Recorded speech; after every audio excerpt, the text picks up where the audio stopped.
Hey there, gorgeous gays! Version 2 here with Final Fantasy XIV, Heavensward-ish. We're back! It's been like less than a day since last time. So we streamed this yesterday and I'm streaming it again today. Because, you know, this is Christmas time, so I've got 2 public holidays off in a row. So why not use all of my time off to just do nothing but talk for several hours straight while I'm recovering from being sick. I'll be fine, don't worry about it. Everything's chill and awesome and normal. Go do the minion roulette. Who's our friend today? Oh, it's the ball. I forget the name. What was the name that Wedge gave the ball? I forget what name the ball has. Ah well. Anyway, today we have a dungeon at some point. Oh, hello. You're hiding from me. Hello there. Oh, you work in the bar here. It's really amazing is that when I started long, you were both rare and tiny. Using regulars of relatively recent development. Well, wasn't that from the beginning of Endwalker where they started getting like fucked high? And I had to stop selling the game at one point to just be like, stop making new accounts. Appreciate that you're hard at work. And you have fancy clothing. If you got yet again another relic. Well, this is not even a Realm Reborn relic because it's level 60. So too many relics. Though speaking of relics, one of the things we can do today is I have 75 materia infused into my sphere scroll. So we can do that. We can do the next stage of this. Because I did all this last night. I've got all of these items here. All these items should be able to finish off on Blacksmith, Miner, and the other thing. Botanist. What are we getting? Quick arm materials. Oh! I already finished. I don't need the level 1 ones. Unless I need them for later. Do I need them for later? I'm at 10 minutes from home. We want to start with the dungeon. Oh, okay. I just wasn't sure who was around in what capacity. Actually, wait. These cost way more than that. I was gonna say. I already. Yeah. You don't need material anymore. Yeah. I finished. I finished the thing. I've infused 75 or 75. So I don't need the more material. Unless you want to redo your stats at a later point, it won't matter. Would redoing stats in any capacity matter unless we're specifically focusing on like doing minimum eye level content? I don't think so. But yeah. So we can do a bunch of the crafting and gathering jobs. Well, we can do one of the crafting and 2 gathering. There's Scholar we can do. Scholar is our last one at level 60 that we haven't done the job quest for. Paladin will eventually get to 60. Paladin will get to 60 before next week, hopefully. So we have a bunch of things, but we also have dungeons. What dungeon should we start with? I believe there was 2 left. I believe we've worked out that there's 2 left. I know there's one back in Limsa, but beyond that, I'm not sure. Beyond Limsa, I'm not sure. Which is, got right now, so let's do the gatherers. The gatherers should be very quick. Sea of Clouds, okay. We can do one of the gatherers and probably do it stupidly quick. We could probably do it absurdly quick. If we just go to Gridania. And I just hand in all the button stuff. We could probably knock one of these out stupidly fast. Where am I going? Botanist Guild! I mean, there's still dialogue for this, so it'll probably still take like half an hour to an hour. Probably.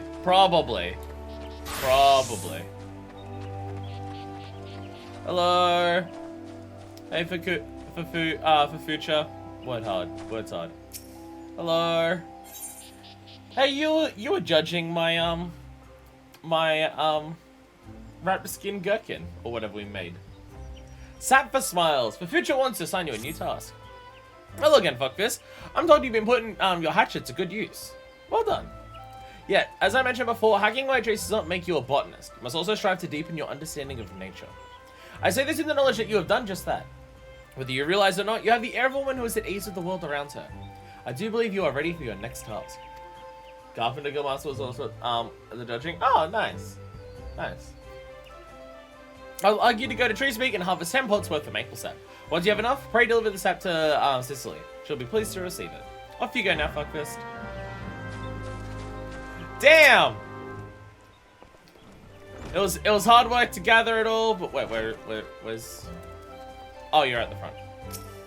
You blended in with all the Christmas decorations. Yeah, I have yeah, Deku sent me a list of everything in advance. The fishing one we might do on stream, because, you know, fishing's a whole thing of, like, times the days and stuff like that, where this is just go and gather it from the place that you need to, with, like, one unspoiled location needed before level 50. So fishing we might do as a thing on stream, but for these ones we can just hand it in like this. On a quest for maple sap, the new best bet is to search in the vicinity of Treespeak. I'm going to be waiting for a delivery of sap myself. Might be the botanist tasked with supplying it. Hell yes I am. Tree sap. The maple sap I requested. The new botanist for future has been fussing over. But where are my manners? Thank you. Why do I need so much of this stuff? Well, allow me to explain. It's the very least I can do after all you've done. Boiling maple sap causes it to thicken into a sweet syrup called, you've guessed it, maple syrup. From maple syrup we can make maple sugar, an ingredient used in various recipes, particularly confectionery. From cakes to tarts to toffees and chocolates. In short, all the things that children love. Sweets? I don't understand. You've probably guessed it by now, but the maple sap you harvested will be used to make sweets for the children. Those poor souls who are orphaned by the calamity. Jesus Christ. Depressed time already! Woo! They may put on a brave face, but their eyes reveal the depths of their sorrow. There's precious little joy left in their lives. Brigadania won't abandon them. No matter your walk of life, there is always something you can do to help. Though it may only last a fleeting moment, a single smile of theirs is worth all the effort. My apologies, I got carried away. Now where was I? Ah yes! In addition to the maple sap, we botanists gather various kinds of foodstuffs.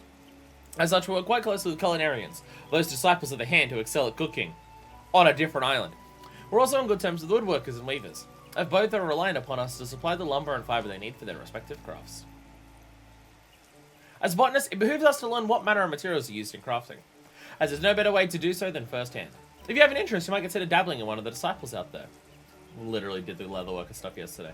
Although I guess leatherworker doesn't really tie in that much to botany, because it's just about murdering shit. So we didn't do carpentry, so. I also urge you to make a habit of reviewing the gathering log. As your knowledge of botany grows, more of its contents will become comprehensible to you. Hello, Bessie, to the maple sap. It's lovely talking to you. It detects trees, you can use Arbicol to locate the highest ones. You know, all the stuff that I'm very familiar with at this point because of the weird-ass way that we're insisting on doing jump quests. Just doing everything in the most confusing way. The thing is, I have most of the things up to level 50 for the gathering log, except for stuff that requires unspoiled locations. The unspoiled location stuff, I haven't, like, been focused on trying to make that a thing happen yet. But I have a lot of the other stuff. Some of the hidden things I've not been able to find for the life of me, but, you know. In time. Weapons of a feather. But Fuji needs your help to fulfill a large order. Ah, fuck this. You couldn't have come in a more opportune time. I have a favor to ask you. We've just received an urgent request from the Order of the Twin Adder. We ask that we supply them with 10 crow feathers as soon as possible. Crows often leave behind feathers when they perch, which can be used to make arms and armor. Requests for the items have been coming in with increasing regularity. The situation must be grim indeed. It would not do to keep the defenders of our nation waiting. I'd be most glad if you could help fulfill this order. Crow feathers can be found in abundance in the area south of Gilbert's Spire. Once you procured 10, promptly deliver them to Sicily. I've given her charge over our stores. Thanks in advance. And some just like with better perception helps. Well, yeah, because most of the stuff that I was going to the gathering spots, I had hidden things, basically at the level that I could do them. I haven't gone back to them since I've hit, like, you know, level 50 and wearing full forager gear and stuff.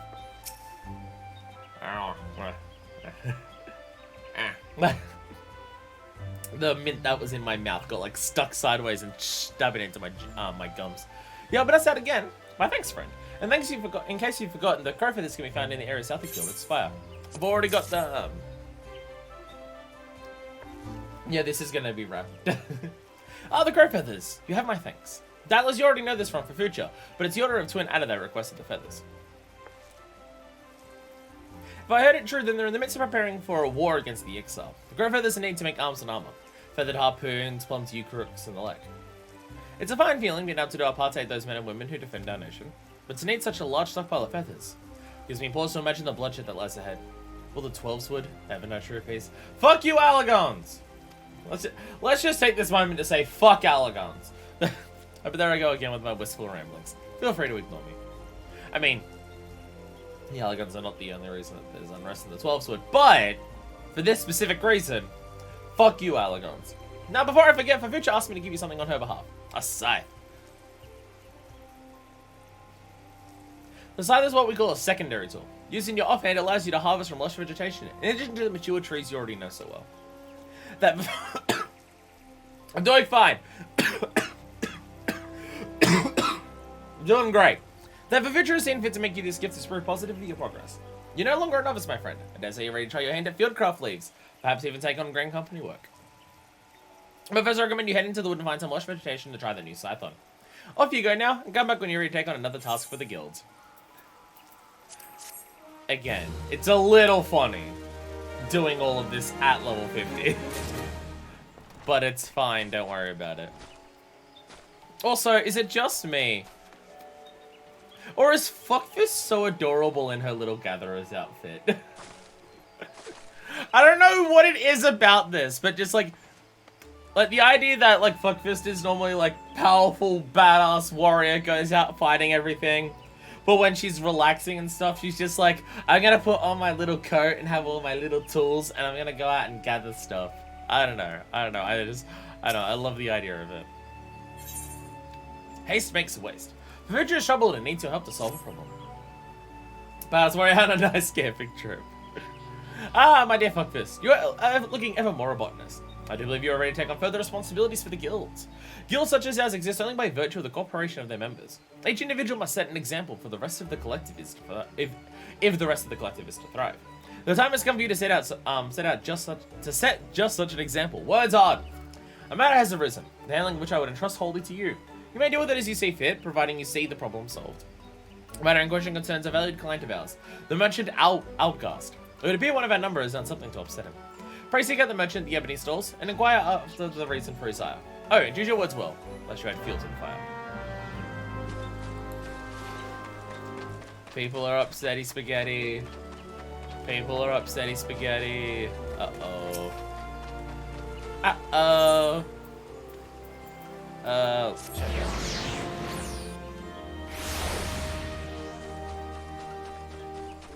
So I kind of want to, like, even once we pass level 50 and this gear is completely outclassed, I kind of want to glam the Foragers set and just have that be for my gatherers, because I do really like it.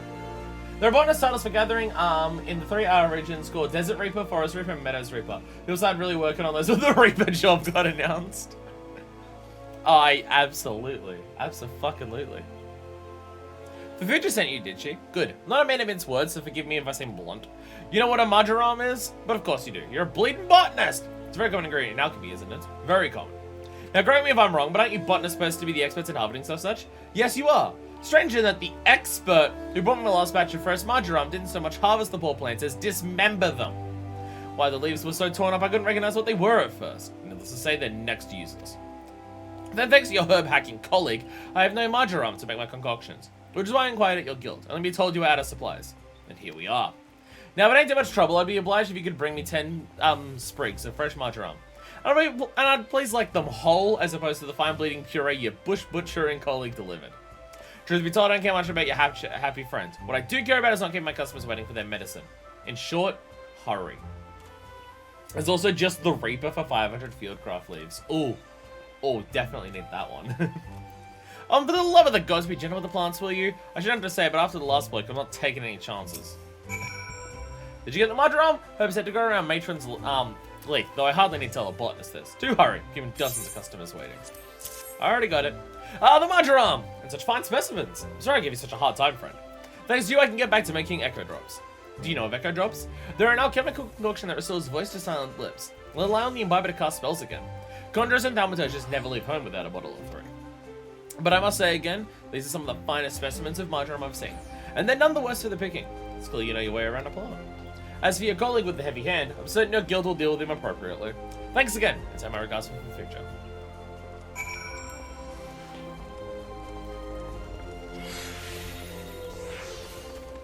How much of botany, and how much of gathering and crafting job quests is just going to be dealing with angry customers? I'm now realizing after yesterday and now today, I'm going the wrong way. I feel like a lot of crafting and gathering jobs is just going to be PTSD of the fact that I work fucking retail. And this might be an issue. Just imagining the marjoram is already in a pocket doing it like this. Oh, well, I just so happen to have a bunch already.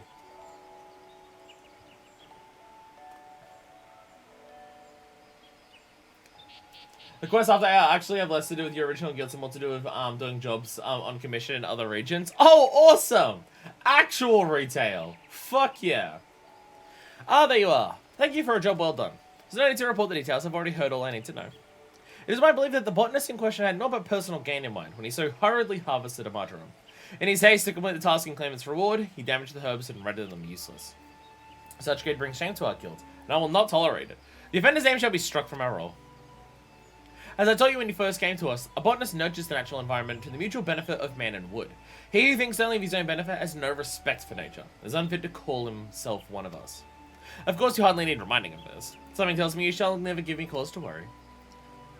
But let us speak of cheerier matters. Tell me, did gathering the marjoram pose you any trouble? No, but there's reasons for that. If you ever find yourself working on jewelry owners, you might consider outfitting yourself with better gear. I mean, full forages. Even something seemingly insignificant as a new pair of boots can make a world of difference. As you gain in knowledge and experience, you'll find yourself venturing far afield in search of new bounty, and your choice of equipment will become ever more critical. No, now fuck this, and keep up your efforts. I look forward to seeing you continue to grow as a botanist. Gear will affect your stats. Again, we're doing this in a slightly bizarre way, but that's just how it be. Reminds me of a post I saw that the only time Kirby is that after working is just in retail. There was a post that I saw where it was talking about what's worse, retail customer service or food customer service? And I did see someone compare it that food customer service is jump scare horror, retail customer service is psychological horror. And I get that a lot. Dress to harvest. The future appears to be concerned with your appearance. Why? I'm in full forages. Good day, fuck this. I see from the soil in your hands that you've been as diligent as ever in your botany. I'm not surprised. As we develop new skills, so do our labors become more varied, and thus does our motivation grow. Yet know the motivation can only take one so far. If you wish to master botany, you must pay heed to those details, which you have until now taken for granted. In particular, I speak of gear. The tools of our trade. Not all tools are created equally, you see, and if you are to work with any degree of efficiency, you must use such gear as befits your ability. Lest you misunderstand, I'm not telling you to go and replace your gear. There's a more frugal way to improve your tools, and one more respectful to nature besides. Tell me, have you heard of materia? It is a kind of crystal that can be used to enhance the efficacy of gear. In the past, the enhancement process required certain catalysts found throughout nature, the gathering of which is our domain, but new methods have rendered them obsolete. Be that as it may, these substances still make for ideal subjects of training for budding botanists such as yourself. Therefore, for your next task, I would like you to gather a quantity of one such catalyst, namely grade 1 carbonized matter. 15 fragments should suffice. Why do I have this feeling that in 1.0, you needed carbonized matter to do materia infusion? And that's what it's a callback to. I watched a video a few weeks, I'm fucked. A few weeks back on 14's launch in China, and apparently it was generally an issue that the gaming culture is so wildly different. Hijama players were generally roadblocked by the early MSQ that ask you to deck yourself out in all level 5 gear.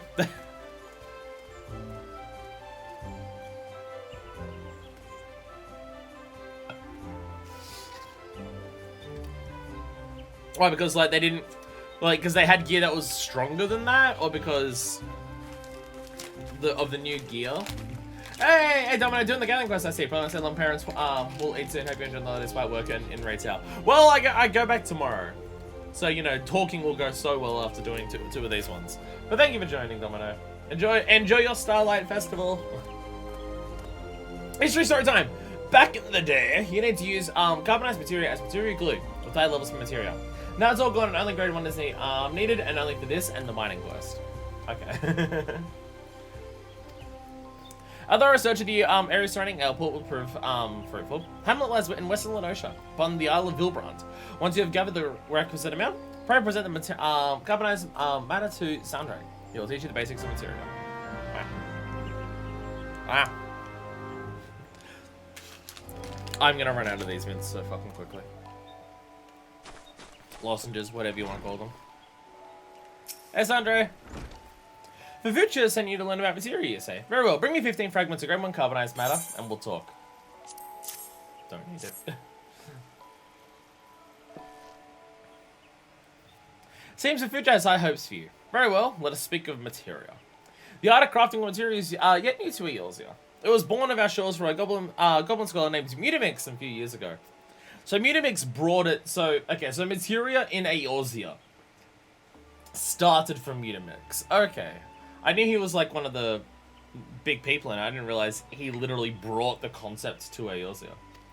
Put simply, the process begins with extracting material from old gear. This is then attached to another piece of gear, enhancing the item's properties. Mind you, as long as even halfway can do the attaching, no, it takes a skilled craftsman with the necessary knowledge and experience. And once the process also requires substance known as catalyst. The carbonized matter you've gathered is one such substance. But then they discovered a way to attach material without the stuff, and we bought us a little more idle for it, such as the way of progress. And that, my friend, is materia in brief. Now, thank you for not asking me about the workings of it. That sort of scholarly stuff is beyond my fathoming. If you wish to know more, perhaps even try your hand at crafting with materia. As soon as you seeped out the Goblin Mutamix, it said he has his camp at a place called the Bonfire, out in the wilds of Central Thailand. I'll keep in mind that materia comes in great many varieties, each granting unique benefits to the gear it's attached to. I dare say you'll lose counts of all the kinds you'll come across in your adventures. One day I'll care about it. If I were you, I'd try to find a craftsman to be willing to attach materia for me. Consider such a person among your list of acquaintances. If you don't have the crafting level required to attach materia, just ask someone to do a meld for you. It's literally a mechanic that is baked into the game. Aromatic aspirations. Pardon me. This is gonna go well. The Vijay has a mind to assign you a large order. As Gridani continues to make headway along the road to recovery, and more outsiders shall flock to her gates. They come here in hopes of trading, and Gridani must welcome them if she is to forge stronger bonds with their neighbors and prosper. Make no mistake, Fuckfist. Busy times lie ahead. Verily, I have just now received an order from no fewer than 2,000 fine quality sprigs of chamomile from the quicksand in Uldar. So run along and harvest them, would you? I jest, of course. A task is going to require more than 2 hands. If you'd be so good as to procure, say, 15 sprigs, I consider it an appropriate contribution. How many fucking botanists work for the guild? If 15 per person can make 2,000 add up. I mean, you could literally do maths and work it out, but I'm too lazy. Chamomile is well known for its fragrant aroma and soothing properties. There is satisfaction to be had in ensuring that folk from every corner of the realm can sample the delights of this great staple, do you not agree? The herb is abundant in Apollonosia, around Oakwood to be precise. Once you've harvested 15 sprigs, pray deliver them to Sandra. 134 at least. There it is, thank you. It's a lot of botanists working here, considering, you know, I don't see many right now. I guess a lot of the botanists who work here would be out gathering stuff and not here tending to the farms. Assuming everyone does only 15. What if I'm doing the most and everyone else is doing 10? So Vijay harvesting chamomile as well, does she? Does she? Return here when you have 15 sprigs and I'll add them to the pile. While you harvest, I shall wonder how in the 7 hells I'm supposed to ship them all.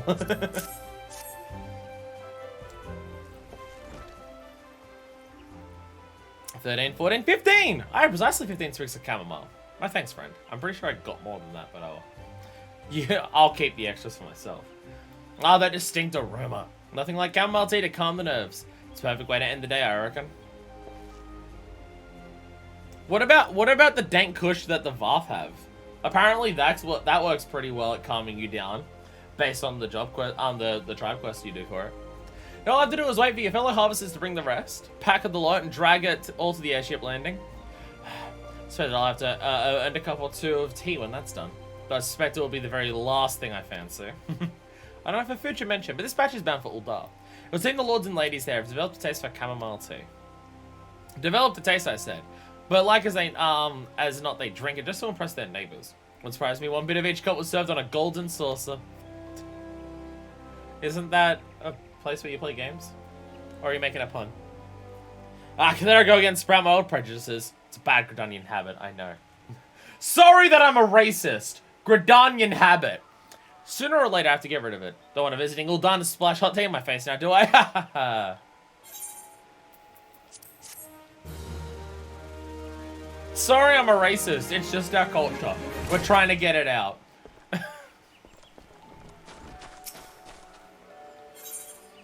What nature giveth. Pavudra appears to be in some distress. I feel we have a situation on our hands, fuckfist. The guild's crop of alligator pears has been ravaged by vermin. On scarcely a day before the fruit was due to be picked. It is disheartening to see our labours come to naught, but such is the way of nature. Alas, our woes do not end there. In a fine example of ill timing, no sooner had the disaster come to light that we received an unusually large order for, yes, alligator pears for the Carline canopy.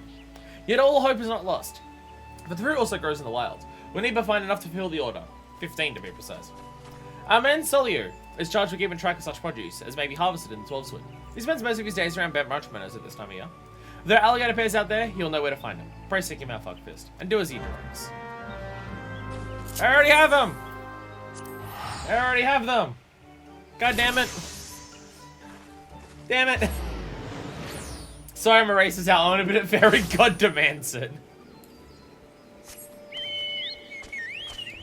Fucking elementals. Fucking elementals. Again, I'm hoping at some point the story comes up to the 3 starter cities and makes them sort their shit out. Because Heavensward ended with Ishgard might try and start sorting its shit out. We kind of left the other 3 to not do that. And now, to be fair, we did leave them because, you know, we were framed for, you know, regicide and shit. But, but, we're back. Looking for alligator pears. I have heard the unfortunate tidings. Did all we can do is take it on the chin and cope the best we can. I recommend you search northeast of Quarry Mill. Wild alligator pears grow there, and we would, and we're doing well on us pass through. Barring pears, they should be ripe for picking right about now. Oh, just so you know, the place you're going is so different from any other untamed corner of the 12-Wood, by which I mean it's full of nasties. Miners like myself avoid the area if we can help it, but it should be a walk through a flower garden for an adventurer like you. Now you'd best be on your way, as alligator pears ain't gonna pick themselves. Damn, I already got them, that was easy. Hi, Merry Christmas. Merry Christmas.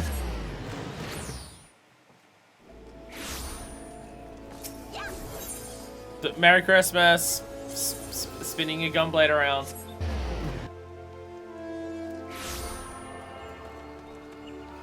I went to the wrong spot. I saw shaded boa, and the B-O in boa made me go, oh, that's botanist. Because I'm an idiot. Not quite how words work, but you know. Whoopsies. I trust you know where alligator pears are found in nature. Please hurry, fuck this. We will not do to keep our client waiting. I already got him! I got your alligator, you space invader. 15 alligator pears in just in the nick of time. You have spared us Mione's wrath. Lest you misunderstand, Mione is a reasonable woman. Ordinarily.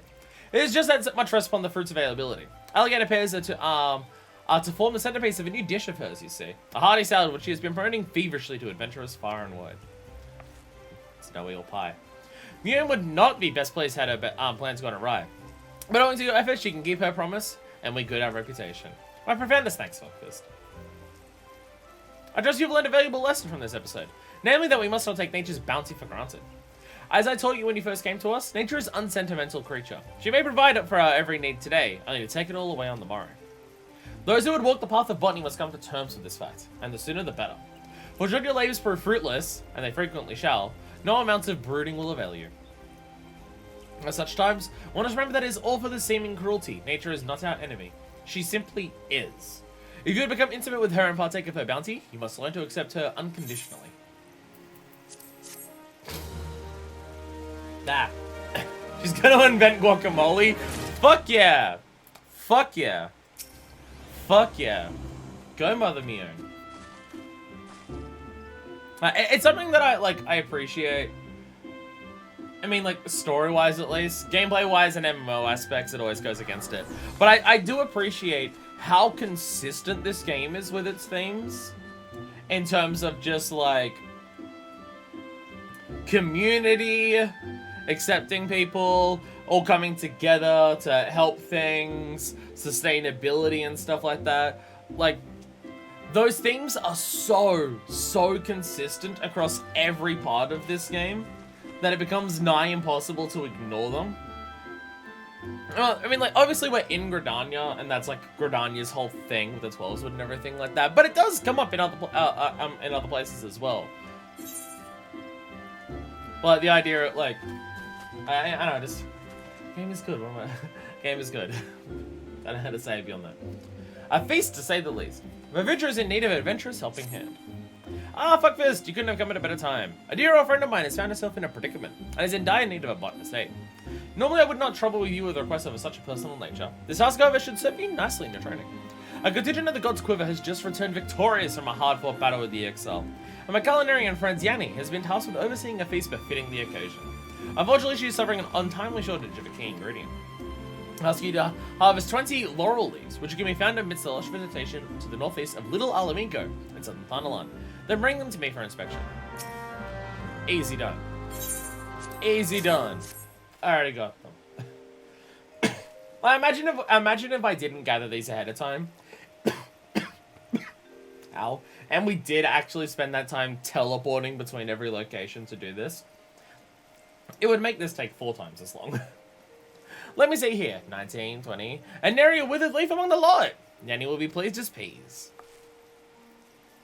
Speaking of which, fuckfist, do you know why laurel is so prized by culinarians across the realm?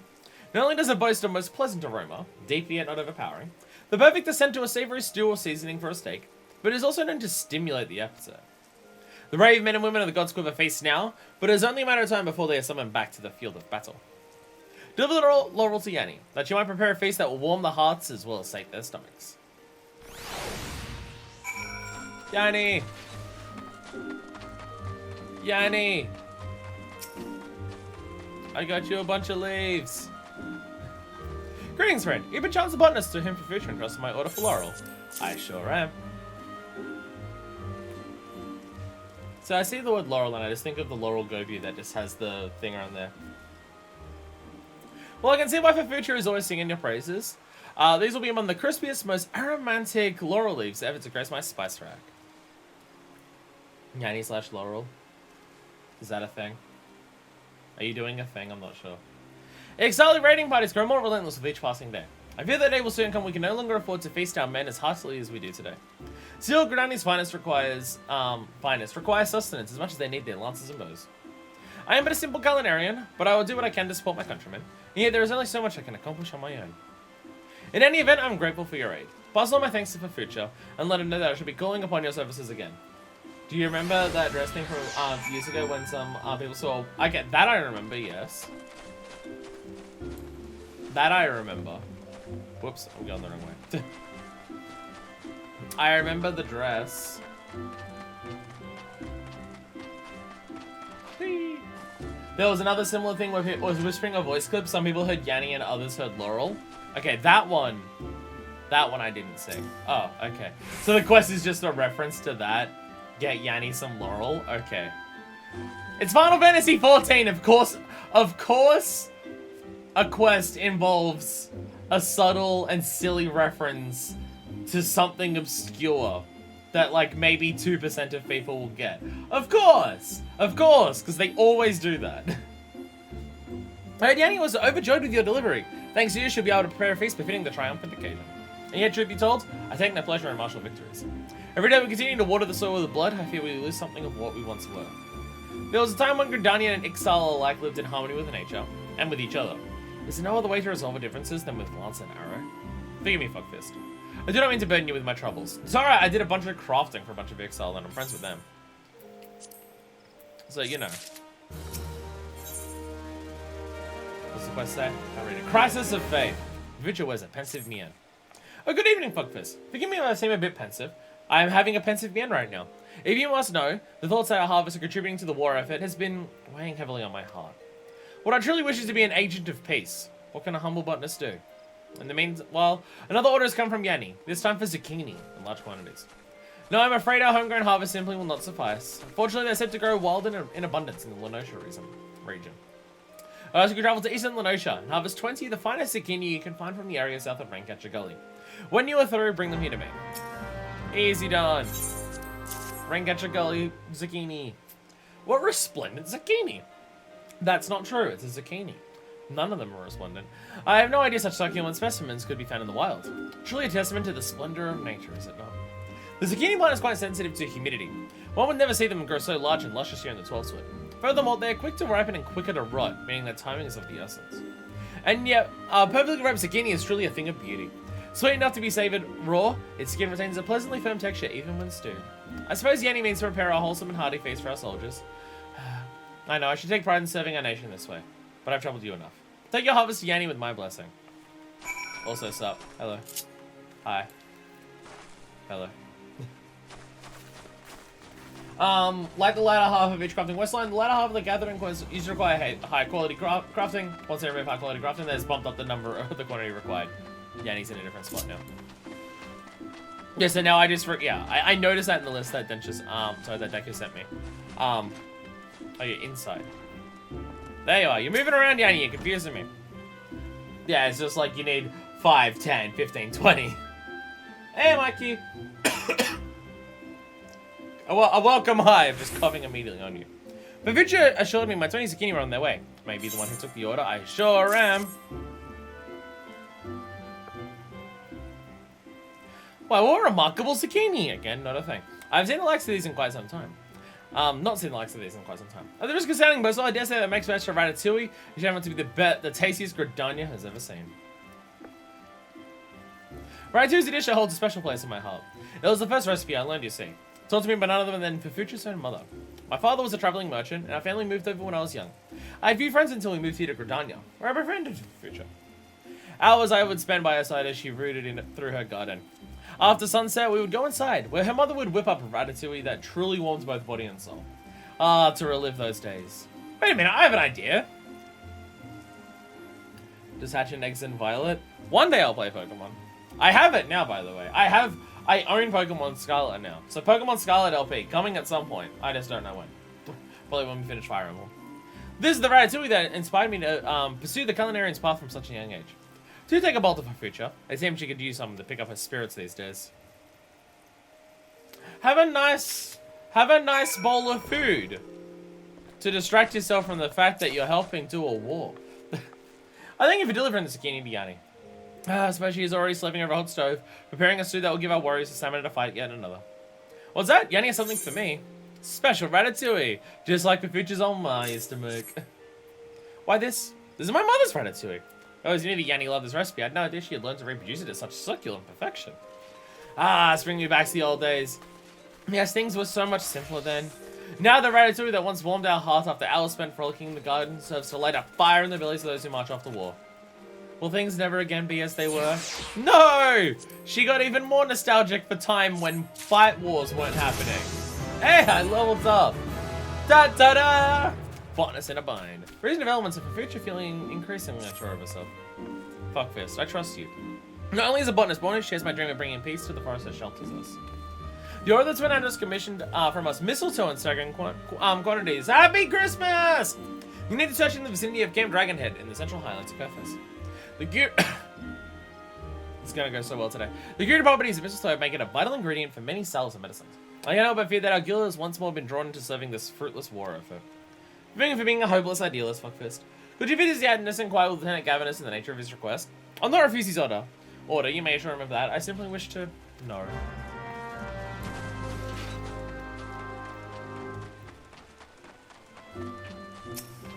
Damn. The person who cares about nature and peace and stuff doesn't want to help do a war.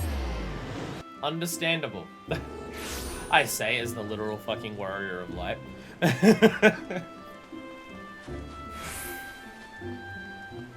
Hey, I made friends with some of the exiles, so, you know. Steps. So the Vigil wishes to know how the mistletoe will be used before she fills the order. It is a fair enough request.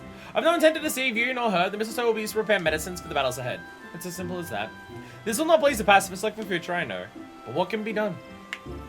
Kitty cracked me. Does she think that we enjoy bloodshed any more than she? Were there a way to bring peace back to the forest, I'd be the first to welcome it. In the meantime, the exile continue to attack our people, and we do what we can to protect them. A single soldier such as myself has no more power to end this war than does a botanist. In any event, I must return to my duties. If you could harvest 20 sprigs of mistletoe for future that our courier will be willing to receive them, the order would be mostly no doubt. So, question lore time. I know they mentioned how the Ixal and Gridanians used to get along and stuff, and then shit went down.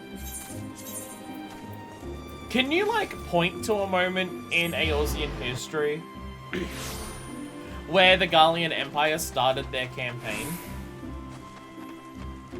and tie that to when, like, primals and summoning and the subsequent thralling of people happens? Because, I mean, that comes up in the MSQ and ARR, where, like, guys, this whole thing is we need the ultimate weapon and we need to basically conquer the entire of Eorzea to stop the threat that is primal summoning. But even in the MSQ leading up to that point, it's made clear that some of the tribes are summoning primals as a direct response to what the Empire is doing. I believe the Ixal was that. Like, the Ixal saw, like, you know, the Eorzean city-states and Gallian. But, like, the Sylphs whole thing is, they don't really care about Gridanians. But, they were pissed about the Gallians, which, I mean, makes sense, because you can, you know, see the outpost in East Shroud that's directly over from where the Sylphs are. Welcome back, Fuckfist. So it is as I feared. So don't worry, I'll take the 20 sprigs of mistletoe.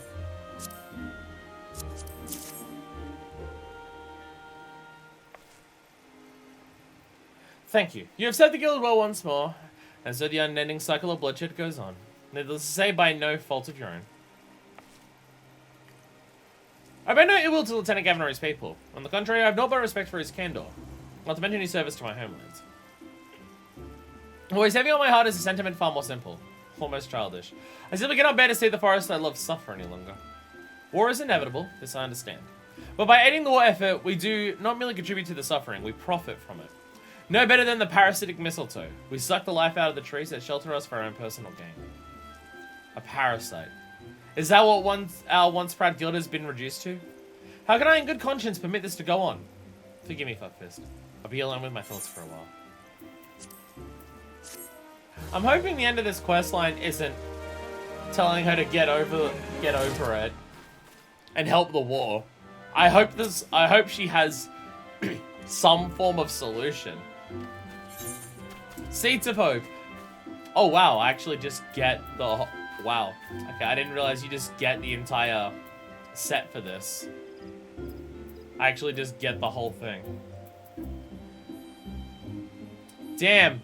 Could you imagine if someone out there was like an idiot and already bought this full set with Gatherer's script to give to their retainers?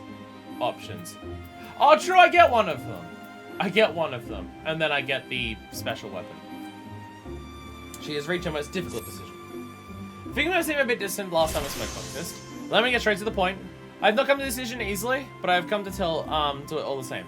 As of today, I've resigned from the Botanist Guild. Our battle with the Exile rages on, and there are rumblings from the Empire as well. With each passing day, more people die, the soil is stained deep with blood, and the 12-sword weeps. Meanwhile, I fill orders for the war effort. And for what purpose? That more Exile may suffer and die than Gridanians?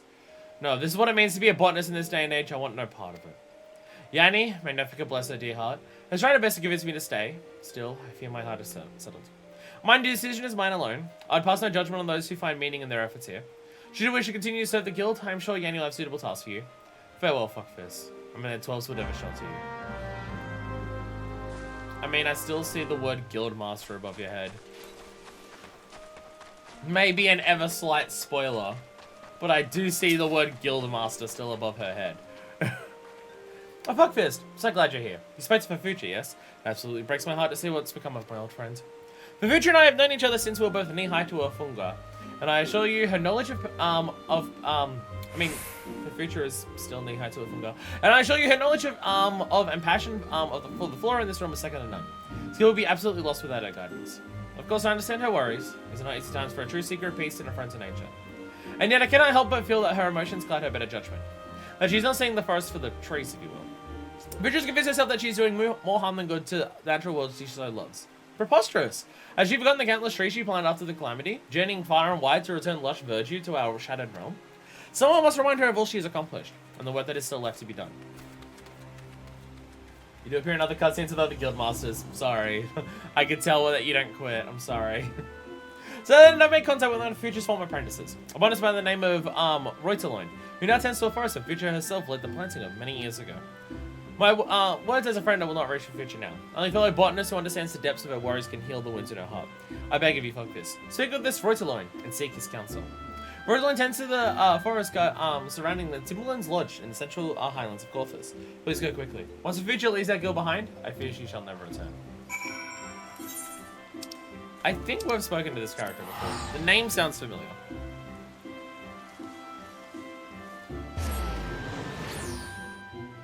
The name does sound familiar.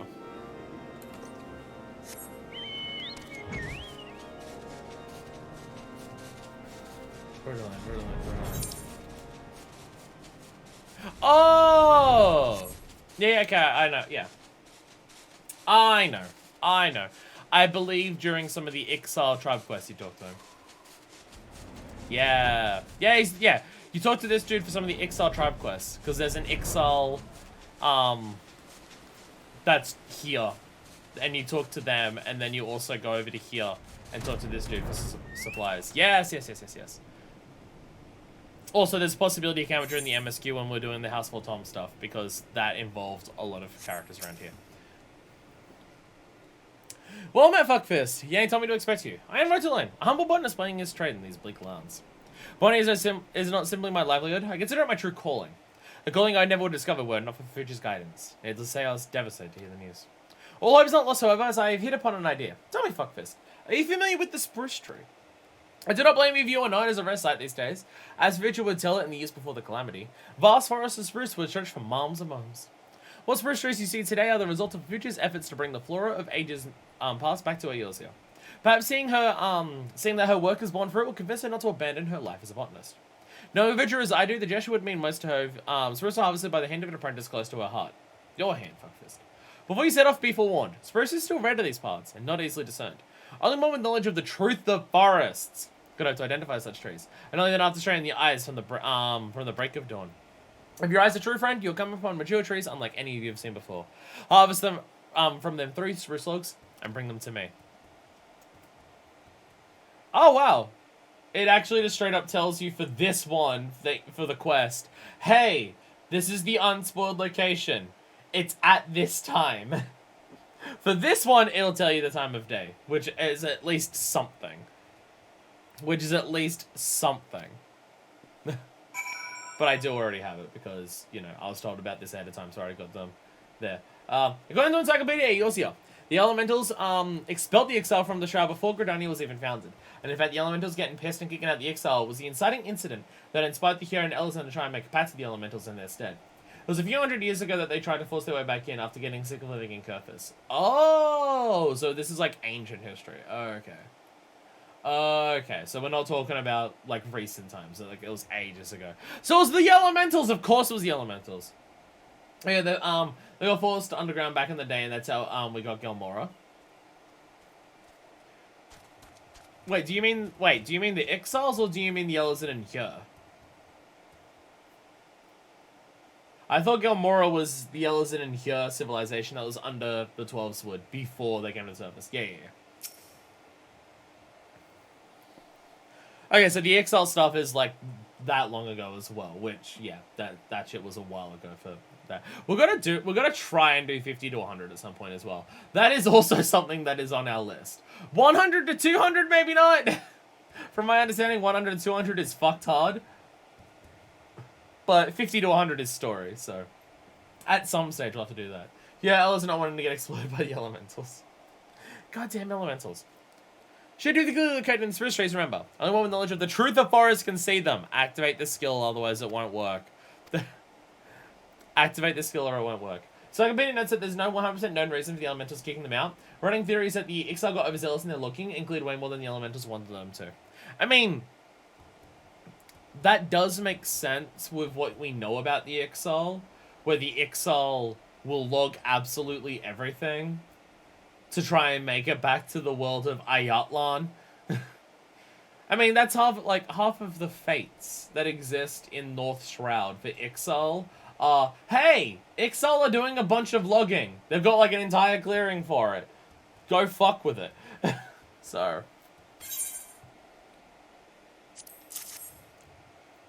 Remarkable gathering, fuckfist. I see the future has trained you well. It also could just be that the elementals are racist and they didn't like the look of the Ixal. That is also possible. It is the elementals we're talking about. I had minded to live in the future straight away, but I just received some troubling news. You've heard that we here in Korthos locked in war with the dragons, have you not? Oh my god, that is already over. A recent dragon raid has left many soldiers and settlers without shelter. A government in the area is doing all he can to construct new lodgings, but lumber is in painfully short supply. I share concern for the future, but I'm sure you agree that our first priority is botanists to help those in need. Why, future itself has taught me as much. Please fuckfist. Seek out the carpenter and deliver him some spruce logs. The people of Kurthus need suffer without a roof over their heads for no longer. Go gather more once you're done with that, though. Whoops. Also, the Exile began to lose their feathers capability to fly after being forced into Kurthus. Well, when they lived in the Shroud, they could still fly. Oh! Oh, okay. Did they start losing their feathers in Kurthus because of the cold? Because apparently it was always cold in Kurthus. But, I mean, not this cold, but apparently it was always cold in Kurthus.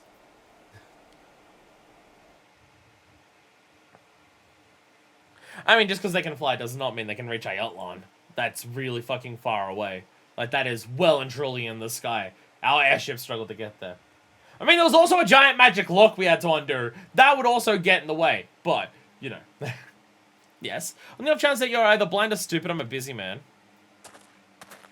Busy doing what, you say? Searching for lumber, that's what. No wonder house that need rebuilt after being smashed to bits by those damn dragons. Right, you notice there's a war going on here. It's very funny to do this after, you know, I killed Thordon.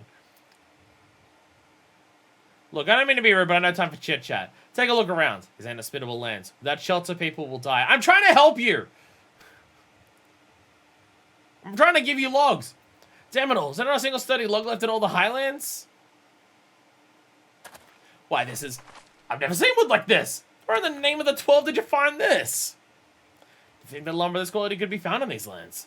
Well, I'll not forget this kindness, friend. Those trees will save lives. These 3 logs will be used to build 40 new houses. Those trees will save lives. Hey, Fafucha showed up. Nice, hello. You bet they were, little missy.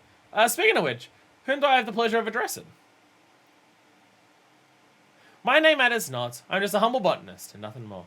I bid you speak to my colleague, Rotalan, Timberland's Lodge. He'll see that you never want for lumber. I know you are, miss, but I'm glad we met. The gods are truly watching over us today. Sure, it's convenient there's a bunch of Lalafels that need a house. You know, all of those Lalafels that live in Ishgard.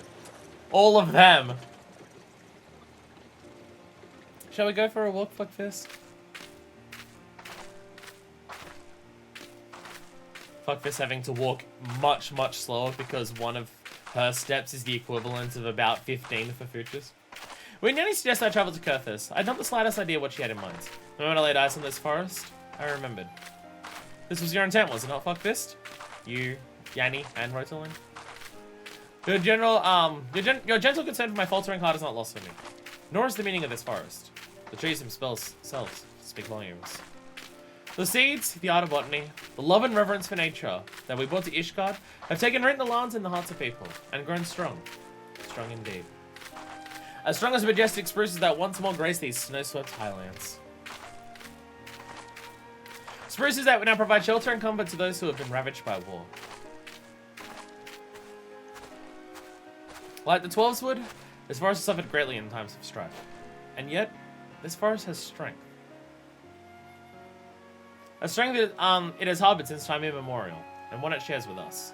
A strength that goes beyond logs we harvest or the herbs we gather.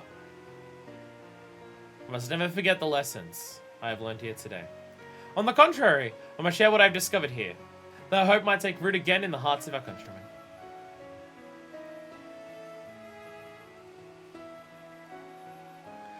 Let us return to Gridania, fuckfist. The Twelveswood is calling us home. Aww. Aww. A happy end to the questline that wasn't just accept that war's a thing! Yay! I got what I wanted! I got what I wanted! When the world is fucked and things are bad, you don't just give up. You do what you can to improve the world in the ways that you can. Yay! Yay!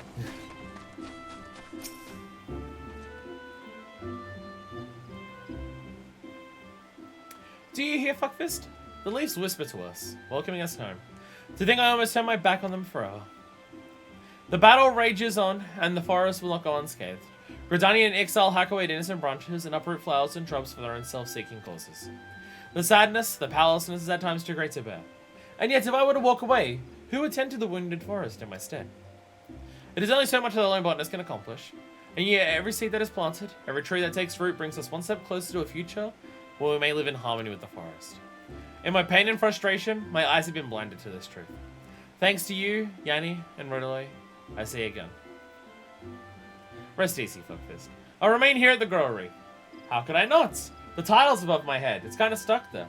The forest needs every friend it can muster in these dark times. And it would seem I still have much to learn. I'd be honored to continue to walk the path of the botanist with you. Not as guildmaster and apprentice, but as peers. Fellow shepherds of the forest. Be you ever safe in your travels. Yay! I should take the mic. Oh, I can turn that in for seals, possibly. Yay! Yay! Again, I've mentioned it several times before. Fuck, I love the theming in this game. It's so consistent, and it's so good. And even if it does have parts where it falters a little bit in its like positive themes and the stuff that I like about that, which it does happen, and I won't deny that. There's so much of it that works. And also, it's a game that is absolutely fucking gigantic, so... A few little blemishes here and there of the themes getting a bit... that's a bit awkward, that one. Aren't going to make me not appreciate the amount that does really, really good. Because it's also just the type of themes and shit that I just don't see that much in games. I mean, you can tell, right? You can tell that, like, when I care the most about themes in a game and I'm the most happy and excited with them, it's when the theme of community and everything that connects to the theme of community is important. And it's just, having a game that is this fucking gigantic and have that be, like, one of its core centerpiece themes of the entire experience makes me very happy. Anyway, let's go and do some murders. Where are we murdering? Where are we murdering, boys? No one's in a... Just checking that no one's in a duty or anything. Guess what Hey! Cat emotes! Cat emotes! Fuck yeah! Woo! Hell yeah! Limsa or Sea of Clouds. Is one of them a new dungeon? Is one a new dungeon and is one a hard version of a previous dungeon? Or are they both new or are they both hard versions? One is new, one is hard mode. Should we save the new one for last? Should we save the new one for last? Or should we save the hard mode one for last? I mean, I'm not intending on following them in any form of patch order or anything. I'm just thinking about what would make most sense. Like, do we want to leave the new thing for last, or do we want to leave the hard version or something for last?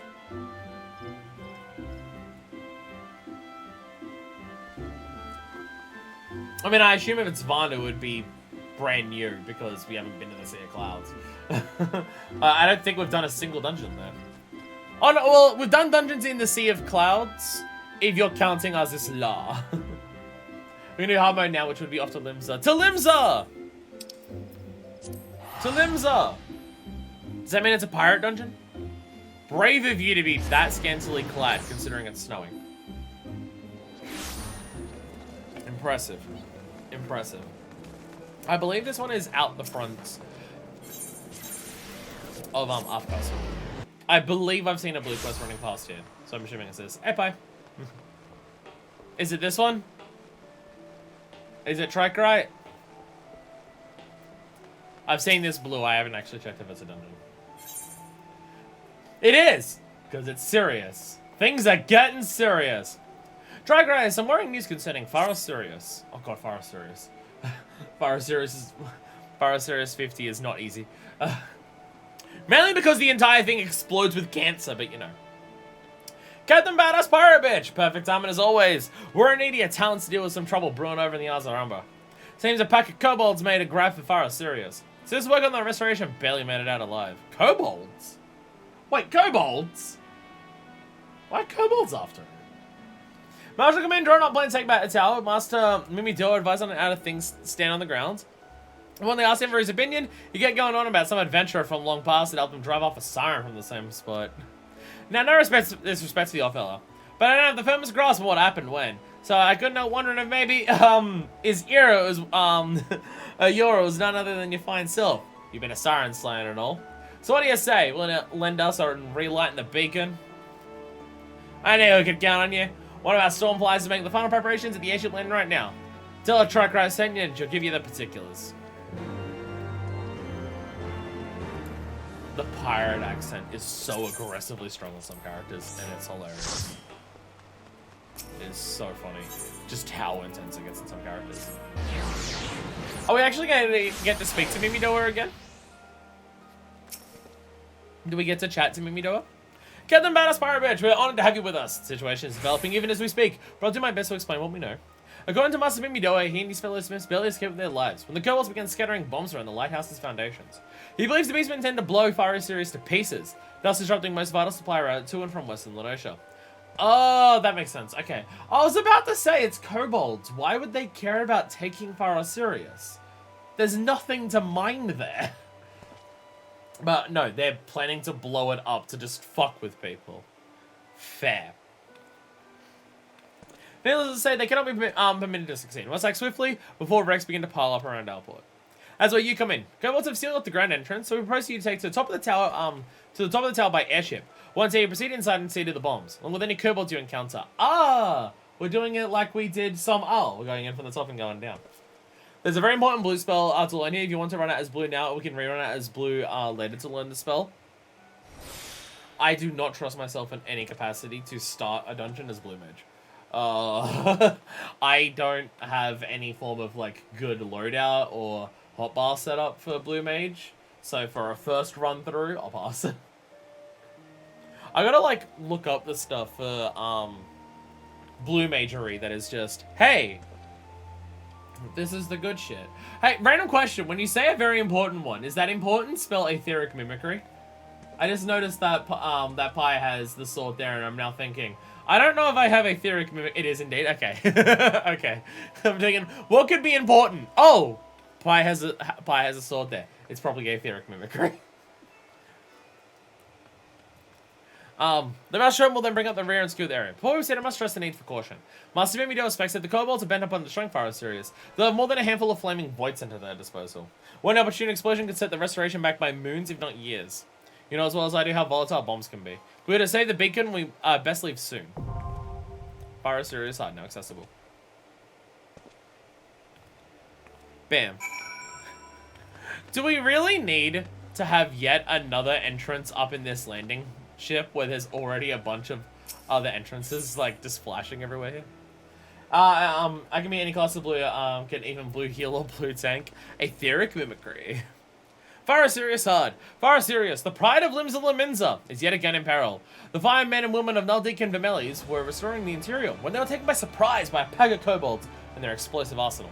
Barely escaping with their lives, the smiths surrounding sounded the alarm on the worrying plethora of bombs scattered throughout the lighthouse. I shall command enlist your aid, but proceed with caution. With one misplaced explosion, Fire Sirius could be blown to smithereens, which would be a bad thing. Oh, I was gonna drink my orange juice. I apologize if I did not give people time to actually choose jobs. Well, I guess we have to have at least a proper party layout, because we were able to start. Fire Sirius hard.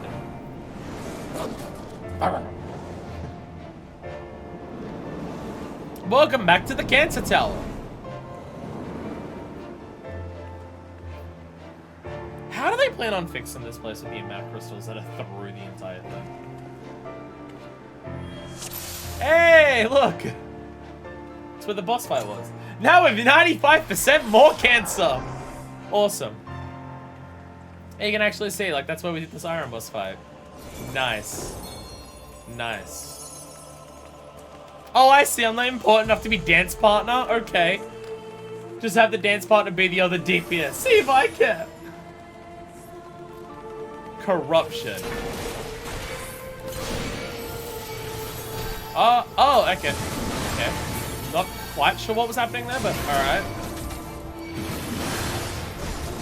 Like one of them was powering up another one or something? Corrupted plan! Corrupted slimes! Everything gross. Nope, I don't need a mount. I don't need a mount, I'm fine. Corrupted plants, corrupted slimes. Kill everything. Everything dies. Actually, bam.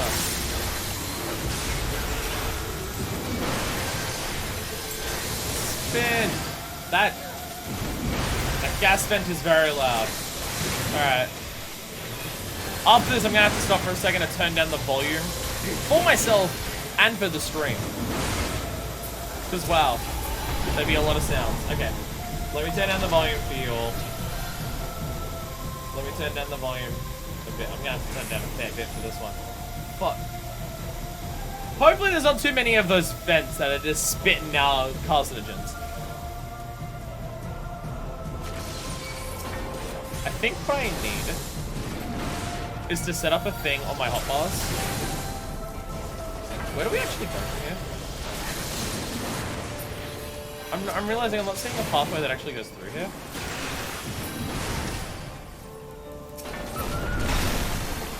Oh! Oh. Oh, everything's breaking and falling apart. I don't know if we can salvage this place. Nice. I don't know if we can salvage this. What the fuck is that? Why are we fighting Rez? What the fuck? That's just Rez. It's like stage 3 Rez. What the fuck? If you get a tether dragon to one of the creatures around the room, sick. Oh, there's like a bunch of little things going around. Look at them all.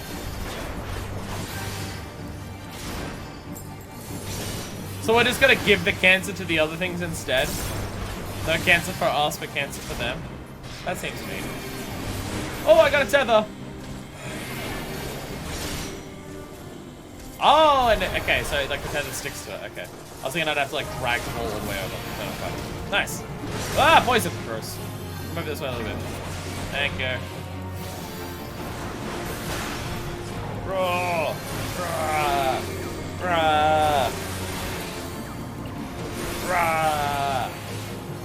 Rah! Oh my god, more tethers! Oh, it tethered to the boss? Okay. That doesn't seem good. Oh dear god, there's like a lot of little things fighting us too. Whatever's happening doesn't seem good. I'm not gonna lie.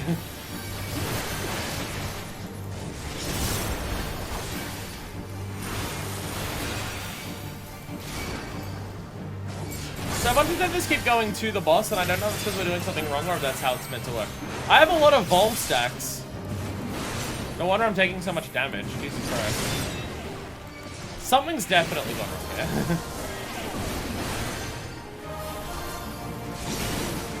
I definitely think something went wrong at some stage here.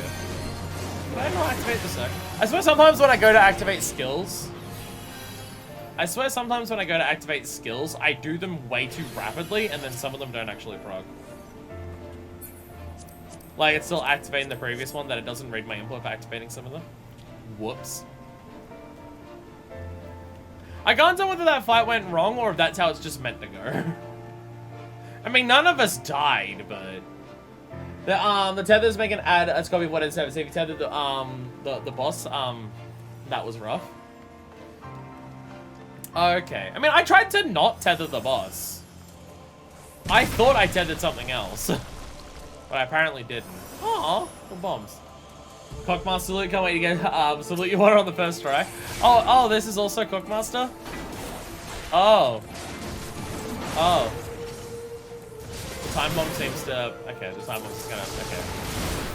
We're doing a very good job of stopping all these explosions from happening. 10-ton swing? We fight multiple things that have a 100-ton swing. Construct 8, you suck. And you're really not wanting to follow me. Here we go. Lighthouse is ours! Okay, now we can get out of the way of the bombs blowing up. Okay. Boom. Okay, it actually like die! Rah. Okay, die! Alright. No, I meant that's... I have to really adjust my mitigations. I need like a consistent thing between my mitigations to my different tanks. So like I can just look at it and I just know the short cooldown, the short timer one is always there. The longest ones are always there. I need to set it up properly to do that. Because they're in all different spots right now and I keep constantly forgetting which one's which. Now that I'm actually getting like enough different mitigations for that kind of thing to be a factor. Like I actually have the short cooldown one now. The one that like comes back every 25 seconds. Oh, bombs. Yep.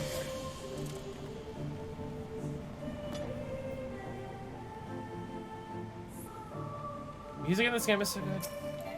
I mean, it's Square Enix, so that's not that surprising, I guess. I mean, like, video game music is always good, obviously. Okay, you got this one. Nice. No, never mind, we can't. Never mind, this has to be a simple. Like, video game music is frequently really fucking sick. But what is it about Square Enix? A game needs to redo tank buttons, too many buttons, so I just don't play them. Really? I feel like tanks have some of the least amount of buttons. Like, I have 2 spare slots on my warrior. I still have 2 spare slots for my warrior on controller. 8th order? Oh god! This is even higher than the one that we did during the fucking tribe quest. Try to kill ads on top of the gas vents on the floor when you see the gas vent down. Okay. Kill slime to block up the vents. Sick.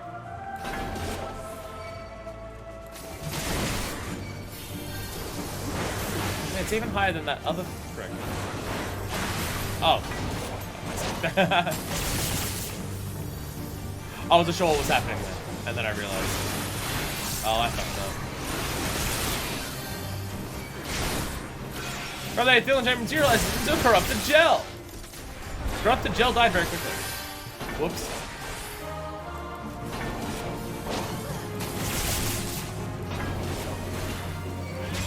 Oh, 8th of Elves ruptured. I see it over there. Okay. Bring enemies over here.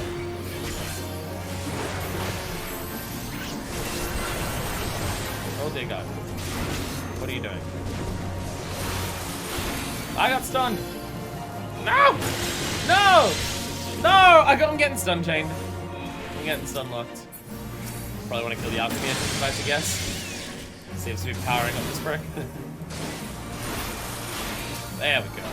Ah! Ah! He's still doing Giga Drill Breakers. Fuck this guy. Oh my god. That attack's going everywhere. Ah. I apologize if anyone here has positionals. No one here has positionals, we're fine. We're okay, no one had positionals, it's fine. The fact that I had the boss running around everywhere, doesn't matter. Yeah, none of this is the stuff that I was like specifically looking for. Whee! Whee! It is cool when you do these like hard dungeons and you go on backwards. That's a cool concept. Again, it's what we did in some Alright, give me 1 second. Ah! Stuff's already happening. Shit.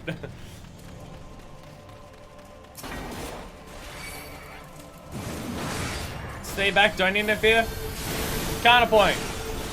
Get involved. Interfere exclusively. Ah. Where's the pathway? Where did we open a pathway? It said we opened a path and I can't tell where it is. There it is. There it is. Damn, the kobolds have done a lot of shit down here already. Like, there's a lot of specific kobold architecture already here. They got involved quickly. Impressive.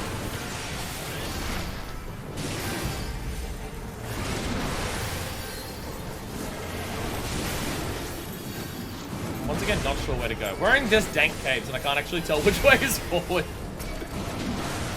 It's fine. It's fine. Diabetes. There we go.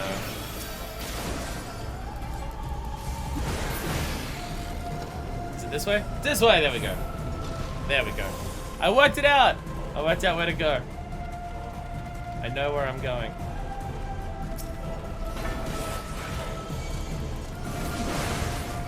Areas like this, once again, preventing me from doing my full pulls, because we have to stand around the bottom of the way to kill them.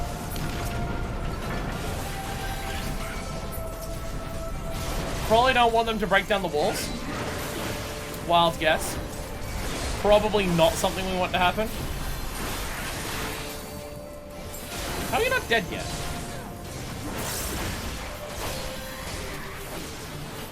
Die already, Jesus.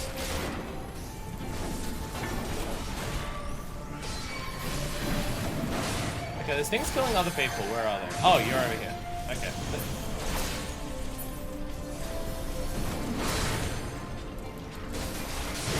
I mean, at least the thing's attacking me now and not the walls of the place. So there's that.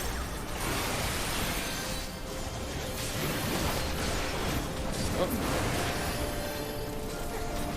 There we go. Everything is dead. Woo!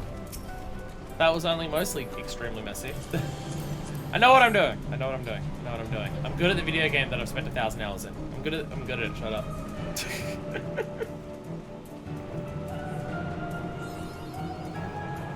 I know what I'm doing.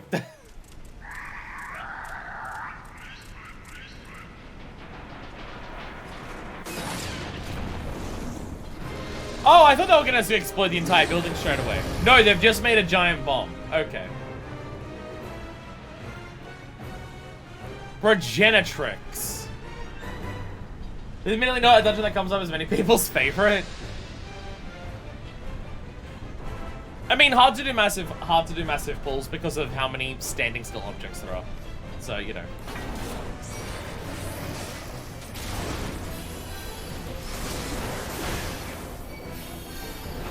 This thing is big and ugly. And menacing. Most favorite of the Heavensward patch dungeons.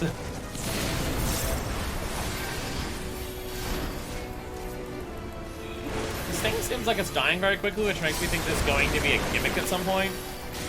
Just this wild feeling.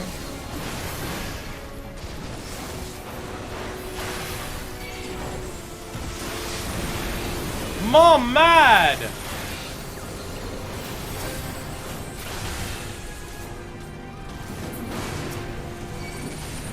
So I guess we just have to kill everything very quickly.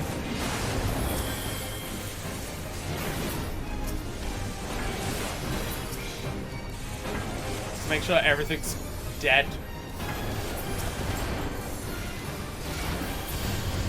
Ow!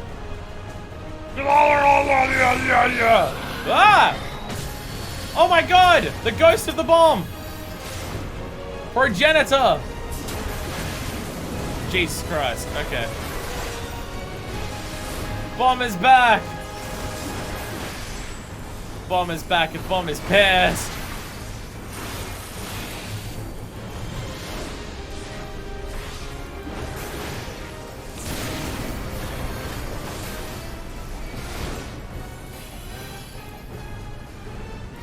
Big burst, probably not a good thing. I'll take it. Oh, that was actually not that bad. That actually wasn't that bad. That's a big explosion. I fucked up. I'm an idiot. Dumb. I don't know what I'm doing.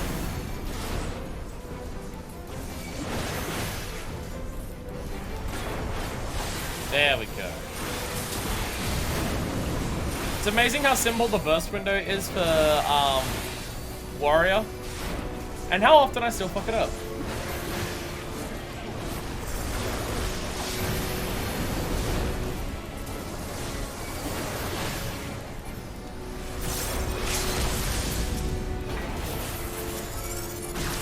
Hey, it died.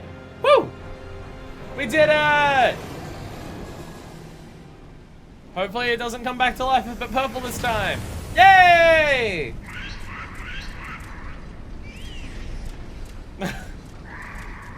Bye, kobolds. Bye, kobolds. We did it! We did it! Woo! Hell yeah. We did it! Woo! And we're gonna going by heat next to be Wyatt. Is purple not between blue and white? No, it isn't it? Purple as a color is like, purple flame is like when there's a chemical burning in it. Yeah, for heat, yeah. Right. Sorry, forgot myself for a second there.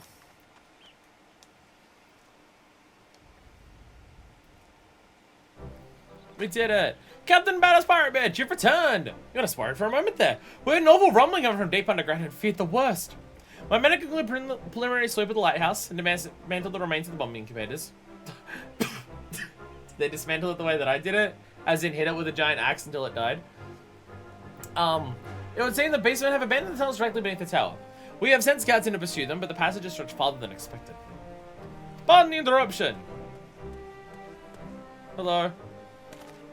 While securing the interior, we found this old seafarer's knife lying on the floor, and one lad's noticed it got the sigil of Diamanda of Naltic and Vermilius carved into the handle. I say, well, if anyone can tell us who the knife belongs to, I suppose it would be the smith who crafted it. Yet I cannot seek her out until the tunnels have been secured. I have another task for you. Captain Badass Pirate Bitch, would you mind delivering the knife to Lieutenant Tricry in Airport on my behalf? He's due to meet with the artisans of Naltic and Vermilius shortly. Swear to God, if just like Mimito is dead. Did the name Diamanda come up before? I suppose you'll be waiting at the docks. Do not concern yourself about the tunnels. We'll find out where they lead, however far they go. On behalf of the Maelstrom, I thank you for your aid in reclaiming the lighthouse. Fortune go with you, till sea swallows all. I mean, I'm in Maelstrom Garden, part of it. I should do the salute back as well. I mean, they literally refer to me as captain for doing this, because, you know, that's what we are. Diamanda was the lady that was, Mimito's assistant. Oh. Oh. That doesn't seem good. That doesn't seem good. Oh, Airport. Sorry. I mean, I can see him right there! He's right there! I can see him!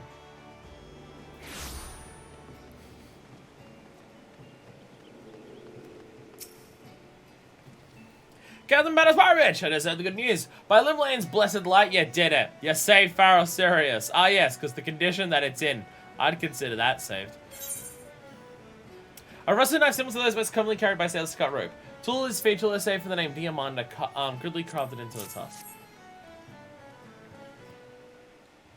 I mean, it's still standing, isn't it? I mean, we prevented worst case scenario. I don't know if we've fixed it yet. What's this? I see. I'll be sure to ask her about that. Ah, speak of the devil! Ah, so you're not, like, dead. Okay. You're not dead. Hey, Mimido. Oi! What's his name? Red coat! How long do I have to run a tavern before your boy send them shite and cobalt bastards packing, eh? Much more of this than me Aaron on me soft as me white lily ass! Terrifying prospect and no mistake. Luckily, it ain't one we need to worry about, though. Because we're taking Pharaoh Sirius back. And after the wall pin our mate gave him, the kobolds due to keep their grubby paws themselves in the future. Meaning you can get back to restoring the place of peace.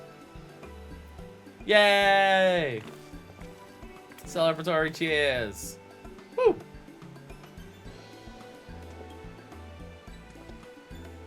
I did it. Sure, Mimito was aware that I was probably the one who did it. Miss Diamanda, what led to such a lighthouse? They found something that might interest you. Was she the one? Was she the one? Because there was one point in the original dungeon that we did of this where someone who was like went missing was one of the corrupted pirate, cancer pirates when we first went through it. Were they related to Diamanda? Did the seafarers look familiar? Oh, theme of sad. By that I mean no music. All too familiar? But it didn't look so worn down when I last saw it. I made this for Simon before he set sail 3 years ago. My first piece is a full-fledged smith. It's supposed to be a father, yeah.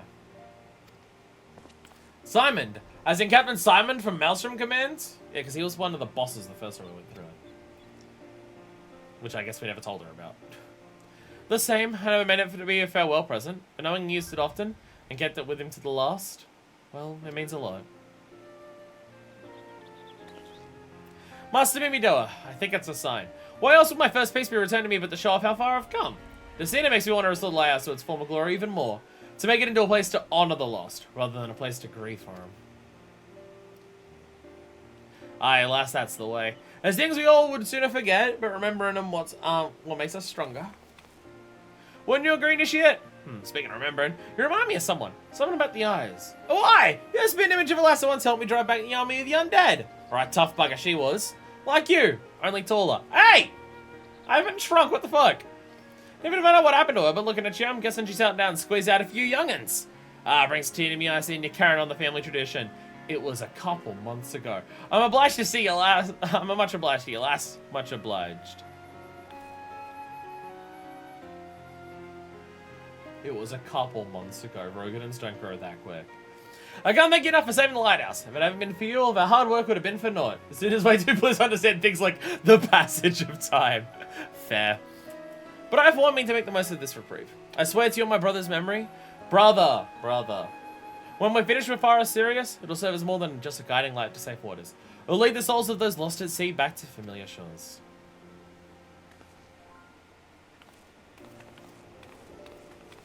I mean, I guess we never told her about it. We ran into him and killed his zombie pirate corpse.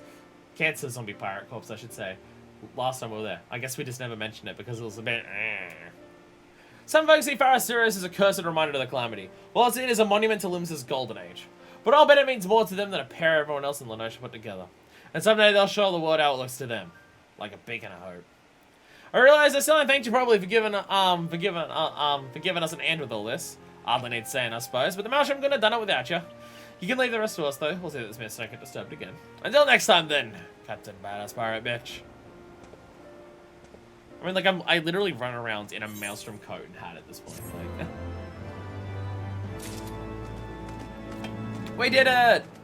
We saved the lighthouse! Kinda.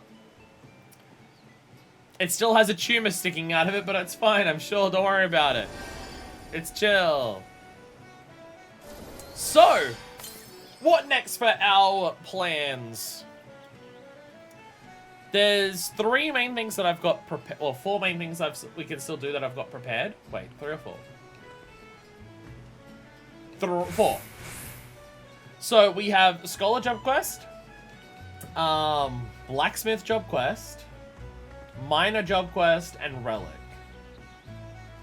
Which one do we go for? Next Relic set? We can do that. We can do the Relic one. North Shroud. I think I just had to speak to Jelson. Save Relic for last. Well,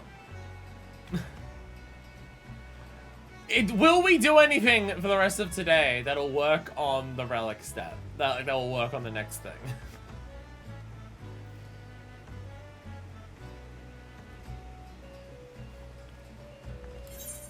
First in, best dressed.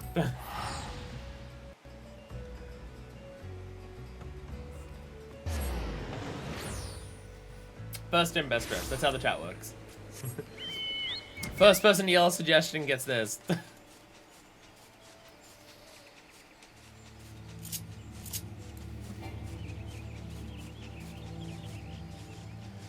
Yeah, this step was nowhere near as bad as the books. It was nowhere near as bad as the books. I mean, I did it in a day. I did it in a day. I mean, it was mainly, like, because it was mainly just gathering the emeralds. It was basic, like, I can't have it equipped. I'm pressing every button wrong. Hey, Chocobo. There we go. There we go. Can't have equipped to do this.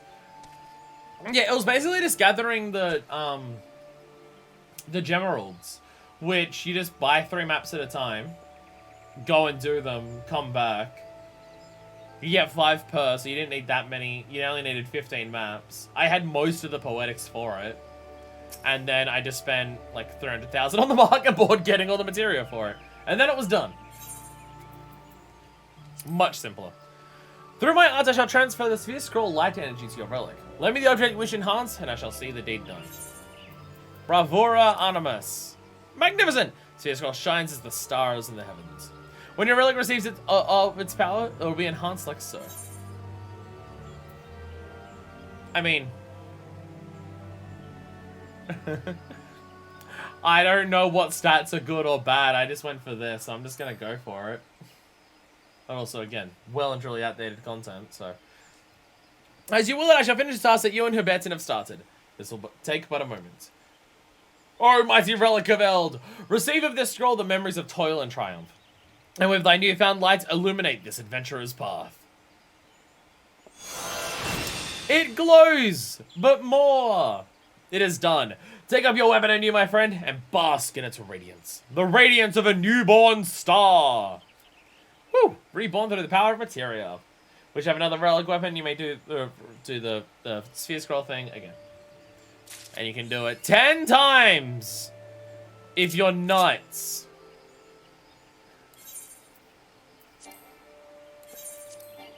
Okay, well, I don't want... I got the relic. What's it called now? Bravura Novus. Bravura Novus now. Ta-da! It glows even more now. How many steps do we have left? Slash, do I even want to know that?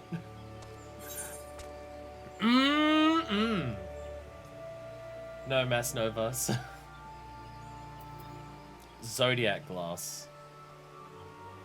Again, item for this. By his penetrating gaze, you have a feeling that Gelson has further plans for your relic weapon. 3 steps left. It's actually not that bad. I was expecting like 6. I trust you've been keeping well, my friend. As you can doubtless guess, my research into the enhancement of your relic continues. And then we start having 2 ones. My research I've been delving the subject of soul attunement. Let me explain how it pertains to our endeavor. Through no small amount of effort on your part, your weapon has become host to abundant soul energy. However, it seems to me that the relic was not as powerful as it should have been. It was probably not benefiting fully from the energy it had. After conducting some tests, I believe I have identified the problem. The degree of soul attunement. You see, though soul energy permeates your weapon, at present, the energy is not attuned to its host. As such, much of it remains latent and untapped. If your weapon is to realize its potential, it must have full access to this energy. Alas, I fear that my expertise alone does not suffice to find a solution to this problem. Being the person who reforged your weapon, Geralt may well possess knowledge if that is used to us. However, you will recall that the man hasn't been exactly accommodating on my request for assistance. Unless some matter of miracle has come to pass, I doubt he'll be willing to help me now. But you, my friend, you have something of a rapport with Geralt, yes? I believe you stand a far better chance of winning him over to our cause. I'd much obliged if you could speak with him in my stead. I mean, Geralt has sent me on quest to get killed so I don't pester him anymore. Geralt has done that. So I don't know how well this will go. You're here for your kettle, it ain't ready. Takes time to get the contours just right, yeah? You again? Gonna make them in kettles and peas? What the 7 else do you want this time? It's going great. I want you to make my weapon, but like, even better though. And advising now to hand you a relic of Eld. Must be us can help you. But what's in it for me? Why should I drop me kettle mitten just so you can kill things better? Because we're friends. You and I and Rowena. You get to lord it over Jelzan. You might learn a trick or two for your kettles.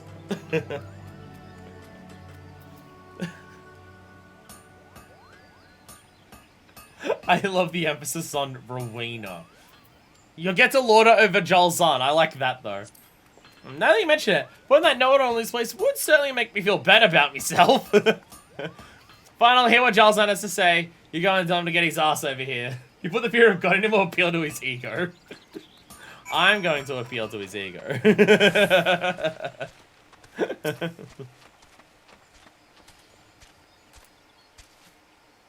He's willing to talk to you. Joe's agreed to help us? Incredible. I don't know what honey word you used to convince him, but it seems you're as skilled with your tongue as you are with your weapon. But come, let us waste no time.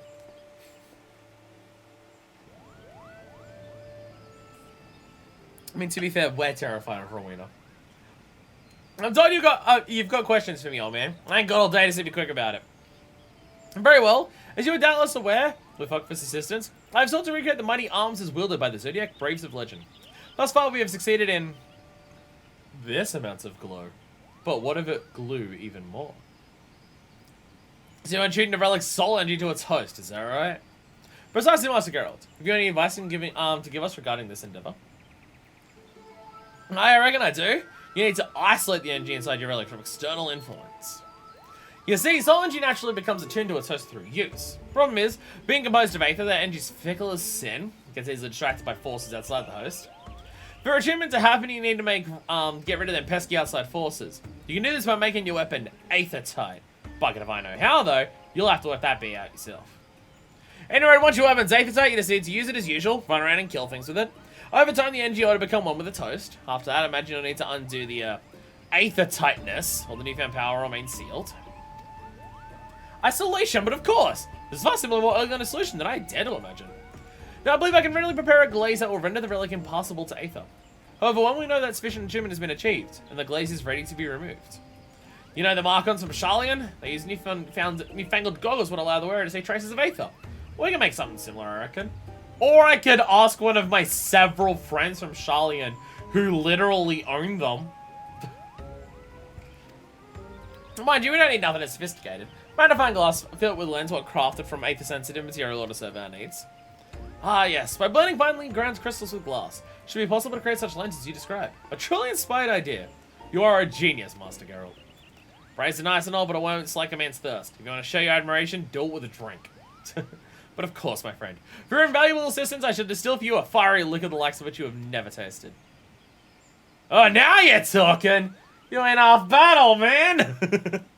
Now, I just so happens to got leftover materials to make a magnifying glass. I'll get to work on it right away.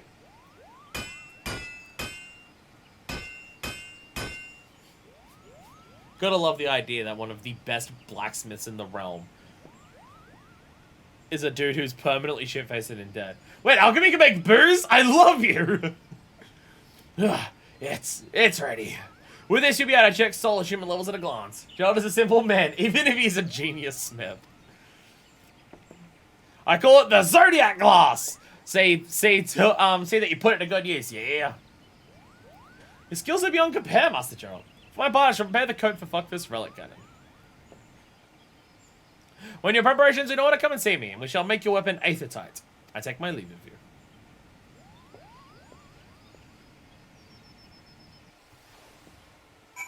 Alright, make the weapon aether tight. The gods smile upon our endeavor once more, my friend. I shall entrust the Zodiac glass to your care, that you may use it to examine soul attunement levels wherever you desire. Should you misplace it, you'll need to speak with Gerald's apprentice, Drake is his name, and he'll furnish you with a replacement. As for the aetherite coating, I'm pleased to say that it's ready. In observance of the fine tradition of naming our creations, it shall be known as Soul Glaze. Wow, I didn't have to gather any materials for the glass or the glaze. Damn. Damn, I'm impressed. Present to me the relic you wish enhanced, and I shall coat it with a layer of Soul Glaze. Then begin the next stage of our quest to recreate the legendary arms of the Zodiac Braves. Zodiac glass. Unique looking glass covered by master weapon sphere to Gerald, and use it to determine the extent of a weapon's soul attunement. It's now possible to upgrade your relic weapon Novus by the way of soul glazing. To begin the process, we can Gerald's one possession of the relic you wish to enhance, and select relic weapon Novus soul glazing. Your relic can be soul glazed, so we can Gerald's to have him apply the coating, so you may begin attuning soul energy to the item by wielding it in battle. Using a Zodiac glass while equipped with the relic weapon Novus to determine the item's current level of soul attunement. If you happen to misplace your Zodiac glass, a new one can be obtained from Drake and Herspell.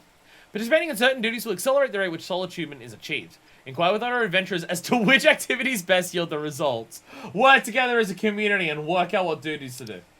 Once you believe soul attunement has been achieved, take your weapon back to Jalzahn in Herspell to complete the upgrading process. Remember, soul energy can only attune to weapons which have been soul glazed. If you decide to enhance additional relic weapons, do not forget to take them first to Jalzahn.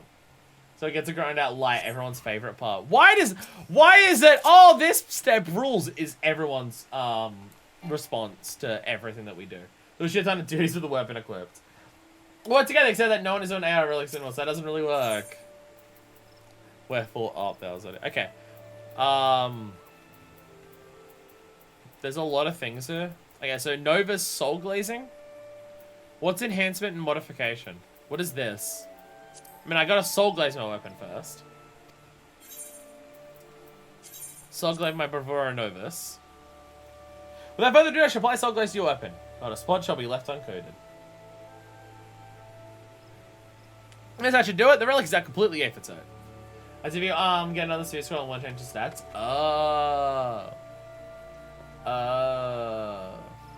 With your weapon in hand, do that which you do best. Adventure. In due course, the spirit energy it bears shall become fully attuned.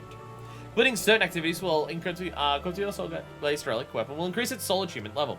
By using Zodiac glass, it's possible to visually verify attunement progress. Once your relic weapon Novus has achieved full soul attunement, you are presented to Jalzahn to have it enhanced to a relic weapon Nexus. Your upgrade weapon will retain the power it received from Materia by way of the Sphere Scroll. It's possible to alter Materia enhance properties of relic, both before and after each of aforementioned upgrade. To initiate the process, speak with Jalzahn. So enhancement is just to take it to the Nexus step, and then I can modify the stats on it with Sphere Scrolls if I want. Okay. Okay. So, is there anything that indicates this is soul glazed? Or is it just we know it's soul glazed? So the best way to do this is run through Satasha, Tamtara, Stone Vigil, and Orenvale unsynced, and see if any of them are currently giving blinding light. If they are, spam the shit out of that dungeon. If not, wait a bit and try again later. We could do it now if we wait like 5 minutes. So those are the best ones. Of course one of them has to be fucking Orenvale. Of course one of them has to be Orenvale. So if I use... Where'd the thing go? There it is. You peer into the Zodiac glass. The relic exhibits no etheric activity. Aww. Aww. Okay, so if we... So, unsync.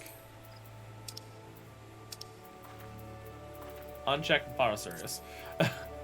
Uncheck the Fire Sirius.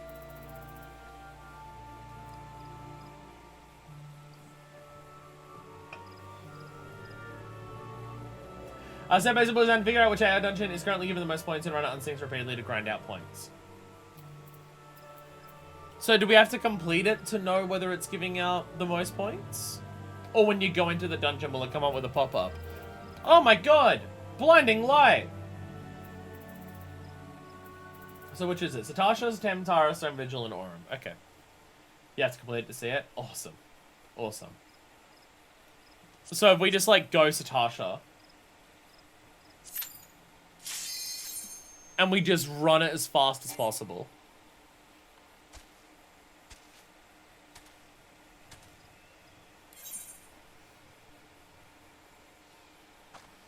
Are people doing things? People are doing things.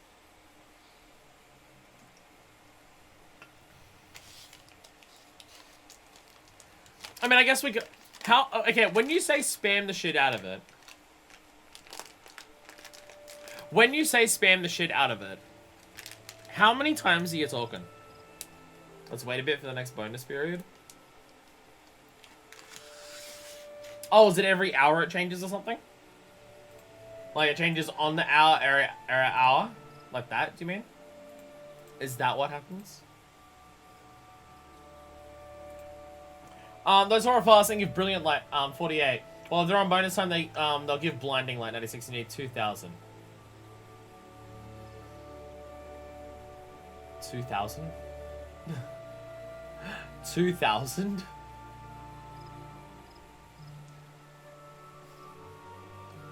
So, if we find the right one, we just have to complete it 21 times. It's only 20 runs. 21. 20. You need 21. Who wants to? It takes like 6 minutes to run. Who is willing to do 21 runs with me right now on one of these dungeons? And we just do the next step today. No, that takes like 6 hours. 6 minutes a run by 20. That's like an hour and a half. Assuming any of them are even at bonus right now. Oh, they may not be giving any bonus anyways. Oh, dear God. They may not have a bonus at all. Oh, God. Bonus may be on a duty that's not on one of those. Ugh.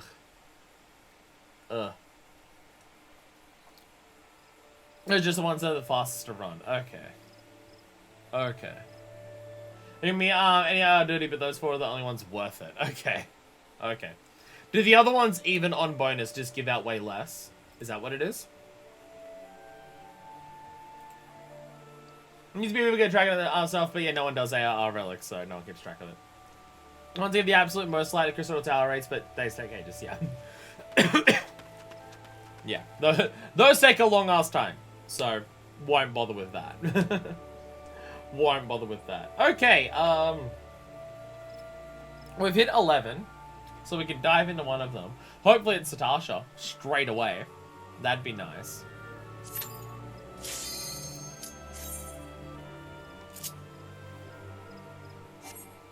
Okay. Okay. So I forgot to change jobs. Ah. Well, I don't know if Pi's actually around.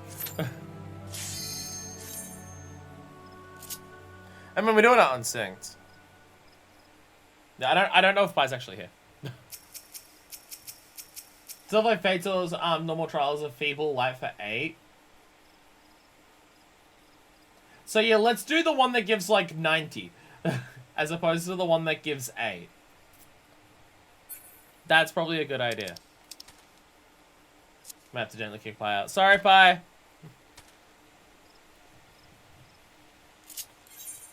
Ever so gently.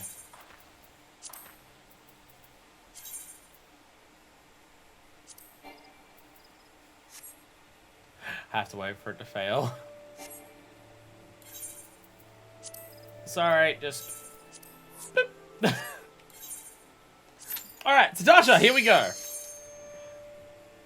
I mean, what we have planned to do today is not gonna take long. So if you just want to fucking spend an hour or two doing this, why the hell not?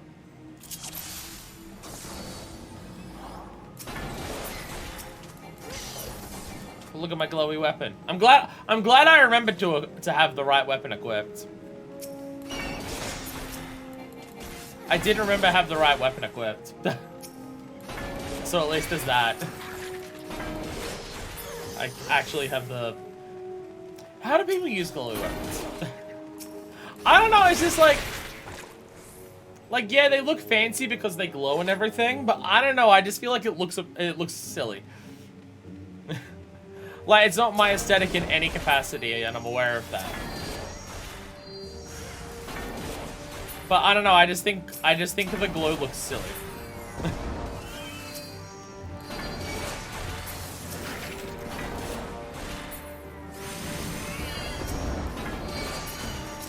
Oh, we're going to all this effort to just get the glowiest weapon that we possibly can.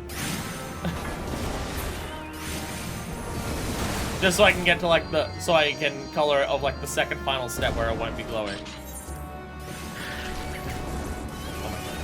Get out of here, Cave Aurelia. We didn't actually. Oh my god!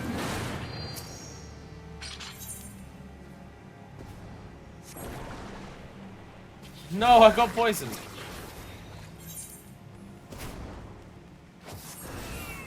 Yeah, we did it.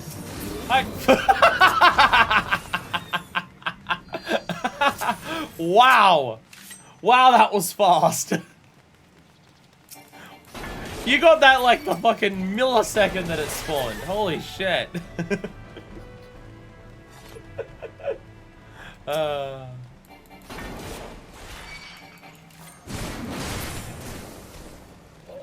Get back here, you son of a bitch. Yeah, even at its fastest with being unsynced, dungeons still aren't exactly fast. To do 20 odd times in a row. To do 20 odd times in a row. Very familiar with these 4 dungeons on 6.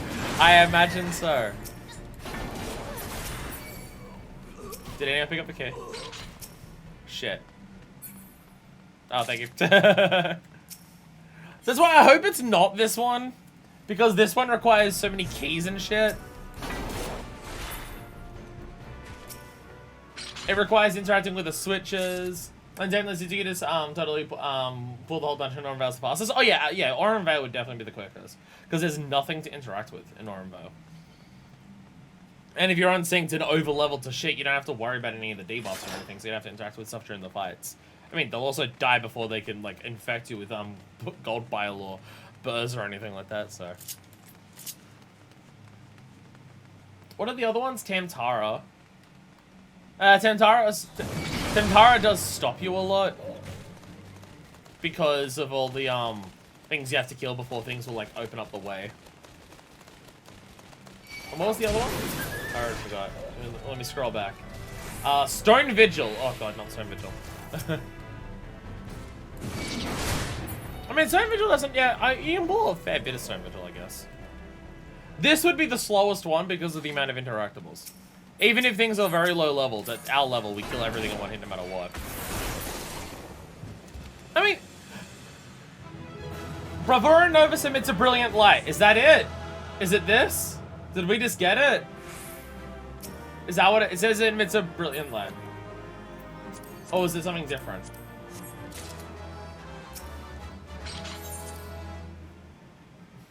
Was that the one? Brilliant is normal, we need blinding. Oh. Oh, okay. Oh, yeah, you did say that, yeah. Yeah, the normal one is, what was it? Yeah, 48 points, where if we get 96. Okay. Well, let's attempt the next one! I'm thinking... I keep getting Tamtara and Todorok mixed up. The other one, the next one was Tamtara, right? Ugh, Tamtara. Tamtara also has a lot of interactables. I always get Tamtara and Todorok mixed up. Just because in my brain, the words Tamtara and Totorock are similar. They're words that don't actually mean anything to me. They're just a name of a fantasy thing. And they have similar sounds, because Tamtara sounds like Toto Rock. And it's like Tam-ta-ra, T-T-R, To-to-rak, T-T-R. So because they're not actually words that are in the English language, it's just the name of a thing. And they have 3 syllables that all start with the same letters. I will constantly, always, permanently and forever, get them mixed up. And I have no idea. It's something that I have very much noticed about just the way my brain remembers words.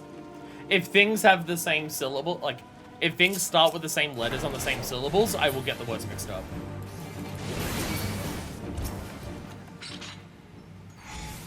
I mean, this might be faster. This might be faster than Satasha. There's also just less here. This is a relatively short one.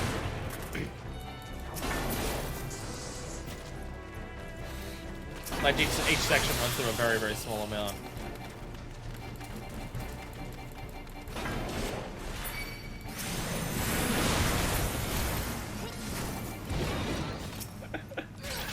just die so fucking fast? I start the sprint like after one boss, and by the time we kill the next boss, I still have the sprint going. Fuck yeah. I mean, if we happen to get it and we actually, that would help a lot in terms of like going through the process of completing all the stages of the relic. If we just do an entire stage on camera, it's amazing how much worse the books are than anything else. Considering I did the materia in a single day last night, and this just requires finding the right dungeon and just doing it 20 times in a row. That's still a lot. That is still a lot. But you can do it in under 2 hours. It really is amazing how much worse the books are compared to everything else. It really is amazing that the books are just fucking miserable. That's why it took me so long to get past that stage. I mean, I also swapped weapon on that stage. I also swapped from Paladin to Warrior. Because doing all of the books as Warrior was just, I mean, as Paladin was just too much. Once I get Paladin up to 60 and I've got like proper Shire gear, then I'd be more willing to go back and do the books for Paladin. Because then I can solo all the dungeons that are possible to solo. Jesus Christ! Brilliant light! Awesome.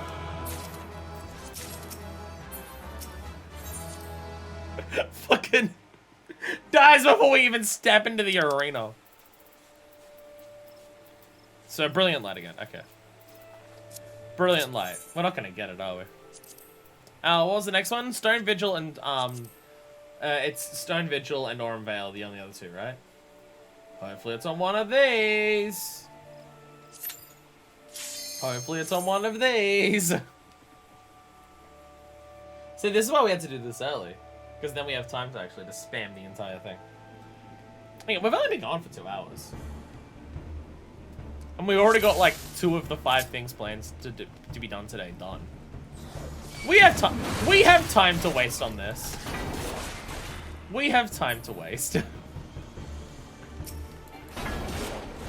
What is the point of being a streamer if I can't convince all of my Twitch watchers to do a bunch of manual labor for me to help me so I don't have to do it on my own? What is the purpose of being a streamer if that is not something I have the option to do?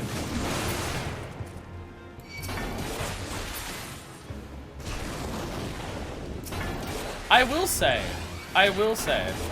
and obviously it's an MMO, the whole idea is that it's a community thing. Jesus Christ. Oh yeah, obviously it's an MMO, so that's the whole point of like the concept and idea, is that you play it as a community.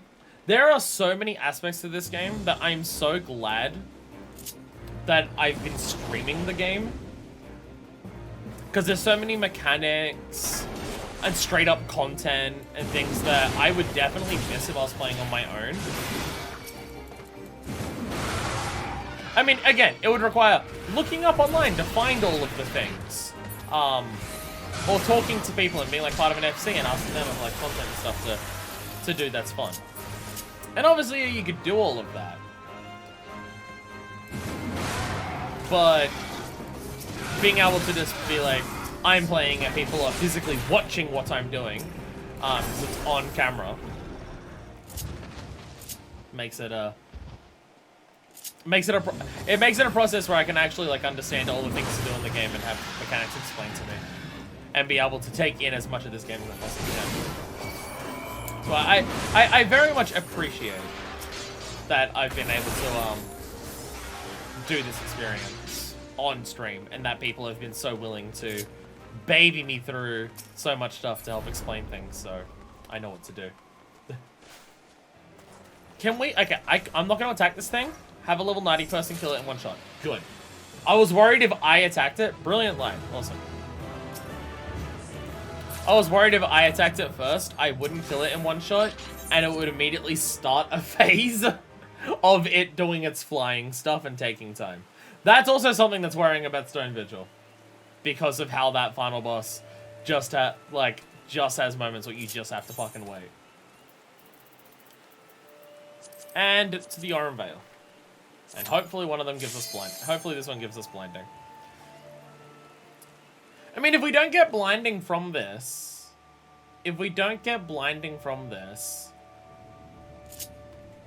then we just run the dungeon 40 times. And then we'll just run it 40 times.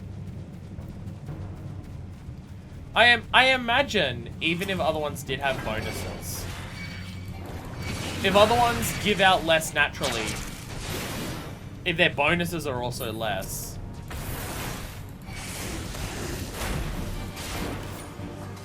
would there be a situation where even without bonuses, Oran Veil or something, our current times is Tasha 339, Nithara 215, Stone Vigil 217.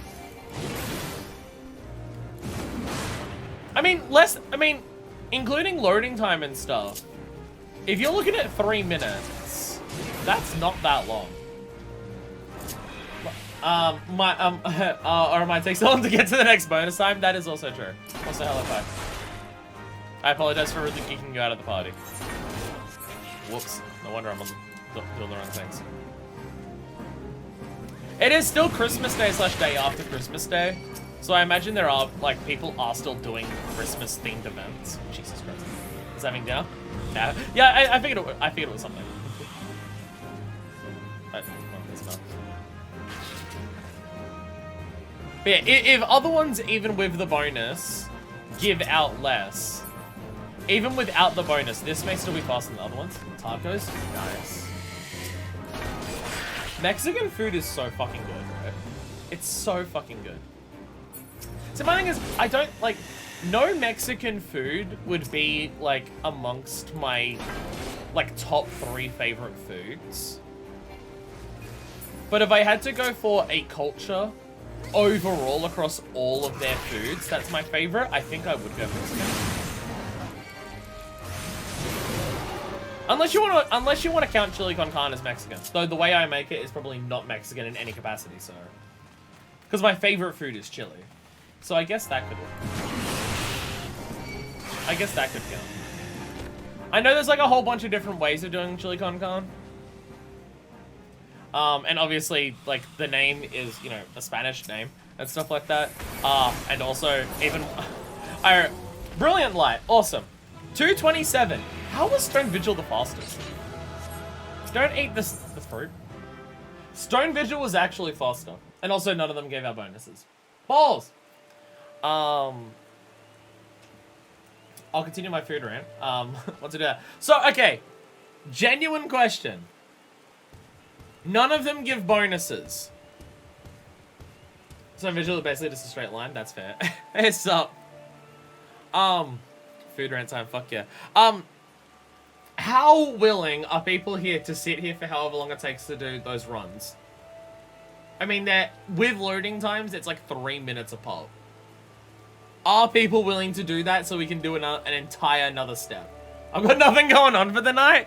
That's not exactly a good reason to spend the next hour doing this.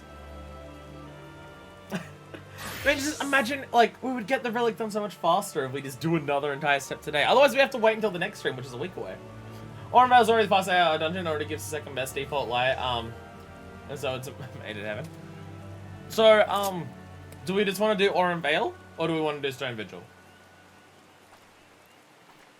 If none of them are giving bonuses, is one of them better than the other?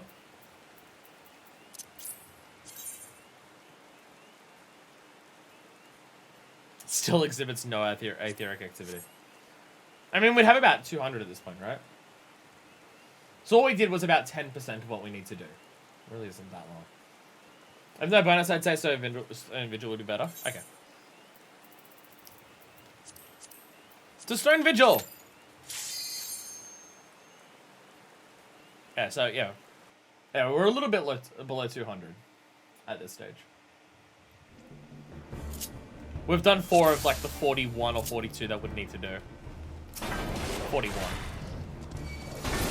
So, yeah, we're like 10%. At 200, it'll start showing indistinct activity. Okay. Oh, and because it's 48, we're like barely below it. Okay. Alright, we're doing speed runs. We're gonna see how fast we can do it. We have to beat our best time, which is what, 2:17? So 3 minutes a pop, 40 runs. That is 2 hours. Fuck. That is 2 hours, actually. Right? Fuck. I apologize in advance. I apologize in advance. It is going to be about 2 hours.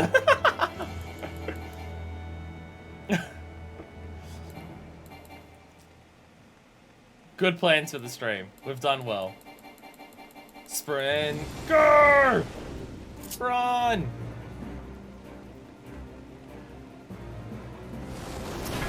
I'm realizing I'm wasting precious seconds by not taking optimal lines. That's what we need. Need to take optimal lines to increase our speed. Take every turn as close as you can. Actually, genuine case of it would speed things up. This might will be around 50 minutes, so maybe it won't take 2 hours.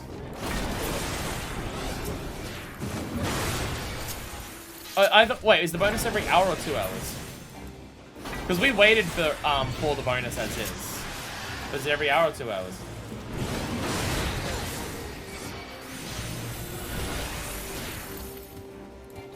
Ow.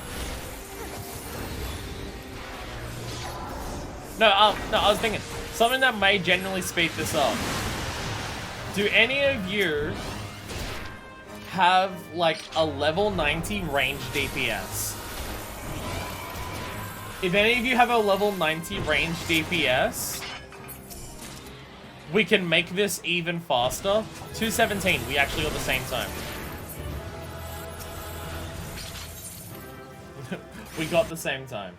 Yeah, if any of you have a range DPS, we can pellet it and make it ever so slightly faster. My dad says 88, Dega's got everything. Everything at 90? You do not have every single job at 90. How? Also, Pi, do you want to be part of this?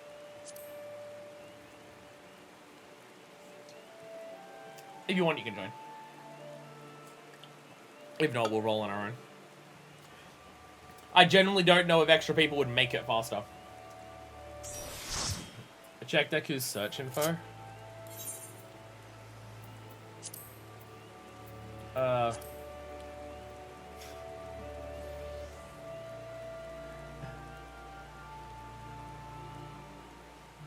Range wouldn't help unless constantly killing everything. Oh yeah, because Peloton doesn't. True. Yeah, Peloton doesn't work in combat. I keep forgetting that. Deku, how? Deku, how? Time zone stuff can make it weird. Yeah. Actually, I don't know why thinking of time reminded me of this. I need to do Gold Saucer today. I haven't handed in my week's Gold Saucer lotto. Taking optimal lines, higher price works for makes faster. No, like racing lines, not cocaine lines. Cocaine lines will make it feel. I mean, if we all want to start like taking some cocaine, it'll make it feel faster. It'll make the next 2 hours go faster, or feel it. Nighty Scholar would help a bit.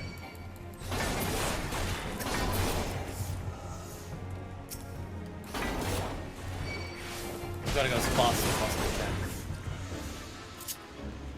I am.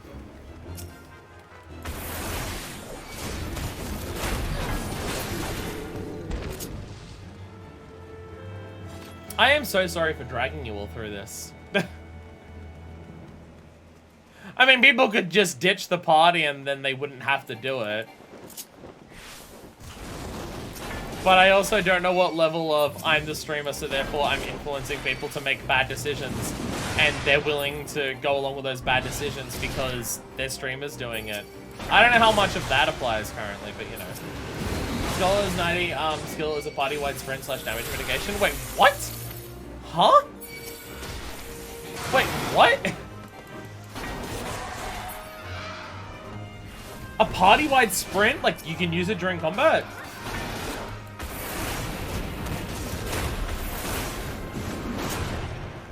What the fuck? What? That, okay.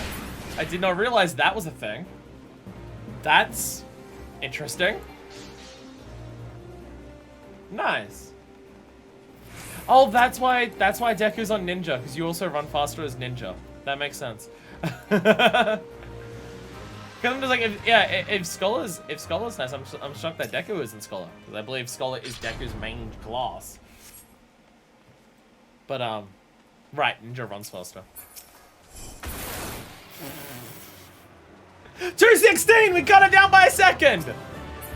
Let's fucking go! Second faster! Alright.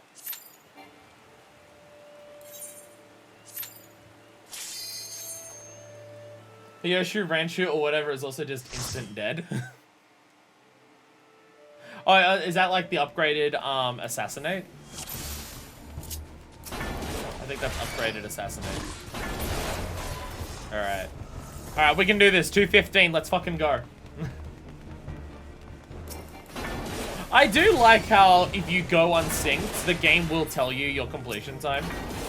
For the purposes of, hey, if you're grinding, this is how long it will take, because it tells you an exact completion time. And also, for people who are doing speedruns in an MMO.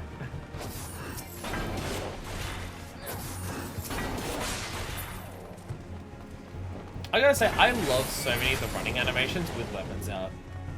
You look so badass when you're doing the running with weapons out. I love it. Like when you're actually in sprint.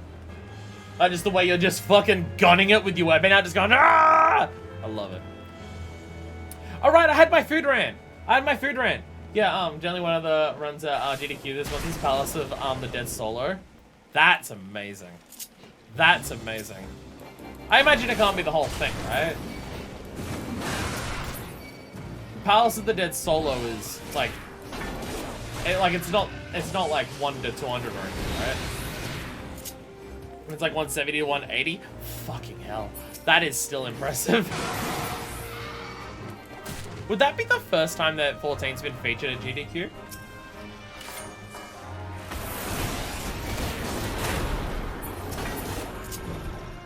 I'm realizing I'm doing the gap closer on the thing that's far away from where I need to run to next, so I end up behind on this step every time.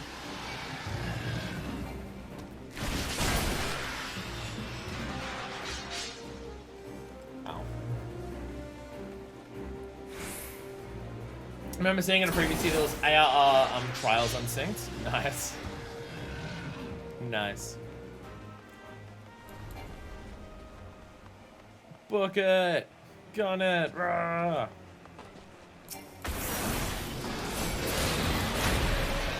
$210! Let's fucking go! 210! Oh! Oh, we're getting in there. I am so sorry. I am so sorry that the stream has turned into this. I'm so sorry.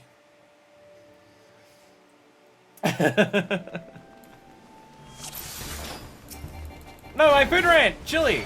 Yeah, I don't know, because I don't know, like, I just make my chili how I like it. So I don't know whether that's closer to like an American / Texan chili, Mexican chili. I have no idea. Like, chili is my favorite food, but I don't know what it counts as. In terms of, hey! Wait, that is just a full-on fucking sprint. Holy crap. That is a wild-ass skill to actually give some, for a class to have. Like a party-wide sprint. That's kind of nuts. I love it. I imagine at level 90 content that might really help because, like, sprinting can stop auto attacks. But also, sprinting can help you get out of the way of AoEs. So maybe at level 90 content, there's like there's a bunch of things where being able to make everyone sprint is like super useful. It's just not at all a type of skill that I expect to be in this game. So this is how we make it even faster, right? gap close as much as possible. If I do gap closes, then I can get ahead even more.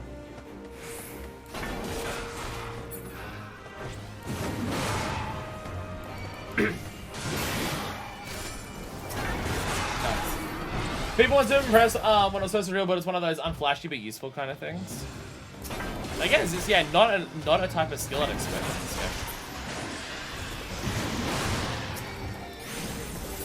I imagine there would be a number of times where it's just like, oh shit, that is actually quite useful. Nice. You've got the gap closer too. Dark Knight. Hell yeah. One day I'll have a completed relic like what you're wielding. I mean, I believe you mentioned that was Shadowbringers. 201! Oh! Oh, do you reckon we can get under 2 minutes? I'll be back. Oh, good. Oh, good. Oh, yeah. Already kicked yourself in the party. I actually use my own gap closes. Oh, yeah, you've got Ninja, so you can do the teleport. That's even better, because you can get maximum distance guaranteed. You don't have to worry about, is there an enemy that's at the right distance for you to close in the arms. But yeah, no. Favorite food that I keep getting distracted by. So yeah, I don't know whether my favorite food would technically count as Mexican food, because I don't know what my chili counts as. I don't know what's an authentic Mexican chili is. But also, the idea of eating authentic food is laden with issues and problematic elements in the first place. So, you know, there's also that. I mean, I just make my chili the way that I like it. I mean, I imagine my chili wouldn't be authentically Mexican because one, I'm a white house bitch making it, but two, I use Middle Eastern herbs like harissa and shit in it, so. And also, I don't make chili con carne because the con carne means on meat, and I make vegan chili, so unless textured vegetable protein counts as meat for the purposes of chili con carne. But the main point is, while my favorite foods would be like chili, ramen / noodle soup, and curry, they'd be like all my favorite foods. If you're just talking to like across like a culture, again speaking from a perspective of white ass bitch in a white ass country eating white ass food, in that regard,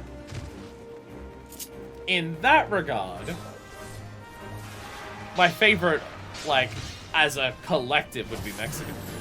Because Mexican food is just fucking delicious as shit.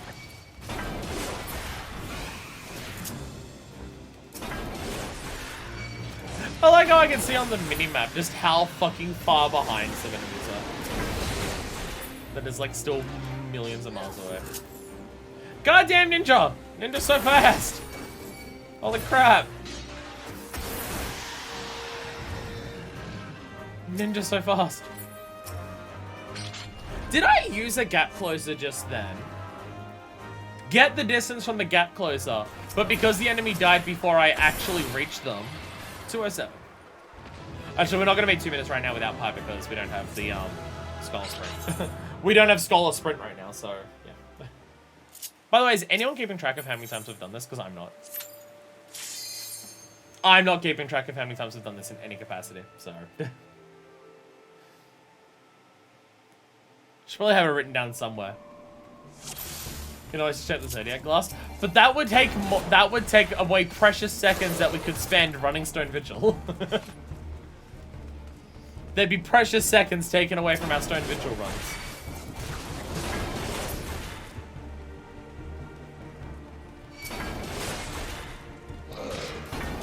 I will say each run is definitely a lot quicker than I thought it would be. When you are just going at full fucking pelt the entire time. I didn't think we could cut it down to just above 2 minutes of run. It will still take forever. It'll still take forever. You get a big ass message when you're done, no need for the glass. Oh, nice. Nice.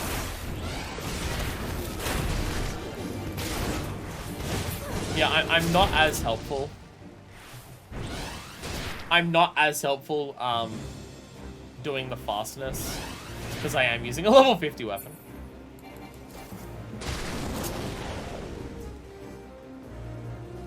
My weapon's eye level is 110. And also my gear is only level 62. So... pardon me. I'm not as useful as the, you know, level 80 and 90s running around. See, Deku, you could have brought in your own relic weapon while we were doing this. Instead of doing it all on your own. Because I'm forcing you to do this. Force, yes.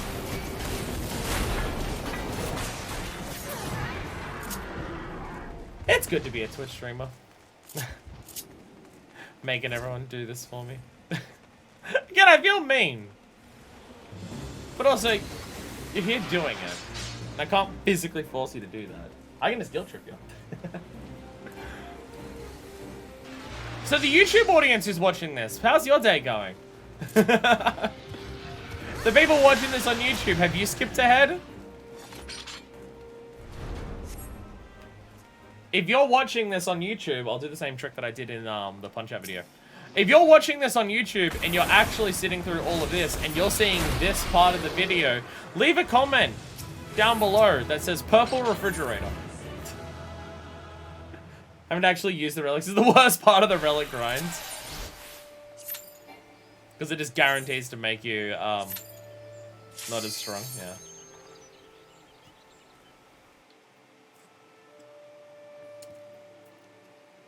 I think we've... Have we hit 15 runs, do you reckon?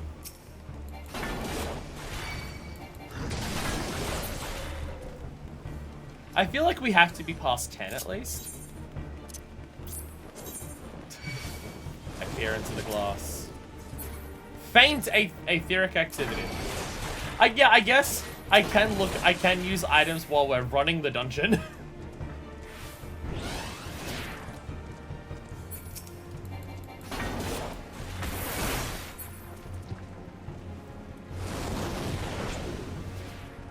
Without the bonus, 40 runs.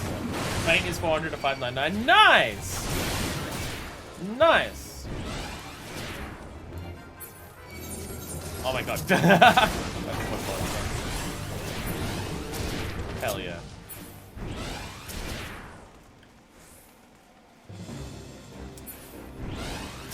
There's also an issue here if we're technically in combat. Damn it. Yeah, if you're in combat when you activate sprint, it doesn't last as long, so you can't actually clear it as fast. So I guess having 4 people does actually make it faster. Because if 4 people can kill off everything as you run past it, then when you activate sprint, you get it for twice the length of time. So there is that. There is that. Killing everything as we run past does technically make it faster because of sprint.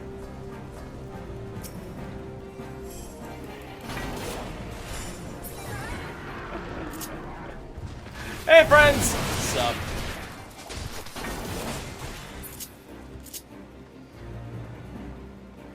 Oh wow. Wow, Deadshot. This took right off ahead.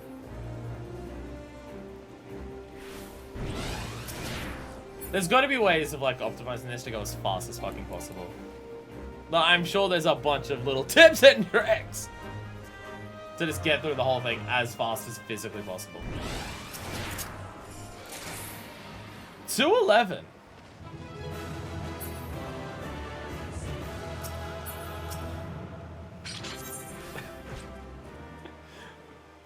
This is actually happening, isn't it? This is happening, isn't it?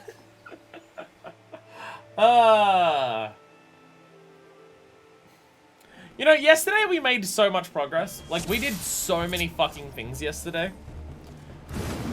We did, like, a combat job quest. We did a crafting job quest. We handed in relic. We handed in tribe stuff. We did the starlight thing. We did a dungeon. Like, we got a lot of shit done. And it was pretty quick overall. And then today, we're gonna get nowhere near as much done, and it'll probably take longer because we're doing this. It will make the process of getting all the relics faster. You won't have to wait another week for me to hand in this step, which will help.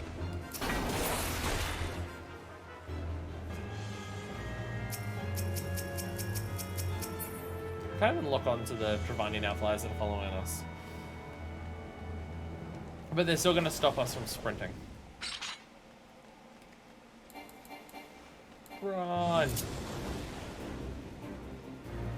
Run! Get close. There we go. Perfect. Ready? And... yeah. Oh, you've got the Reaper teleport on now. Another one where you don't have to actually rely on enemies.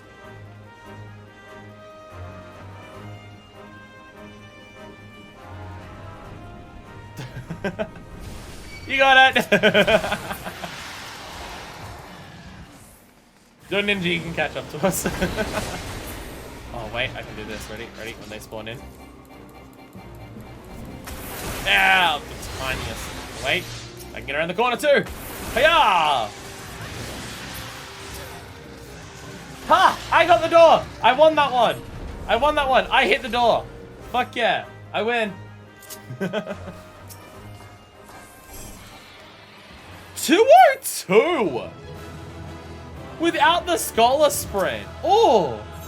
Oh, we're getting better. We're getting better. We're getting faster. We definitely are. Ooh. Ooh.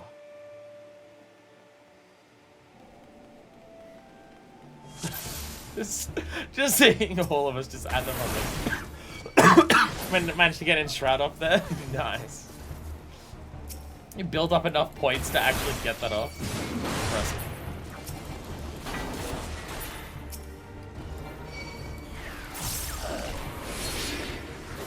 Did that actually hit any of them? I'm forgetting. I do have Infuriate that I can just pop to just make certain things faster.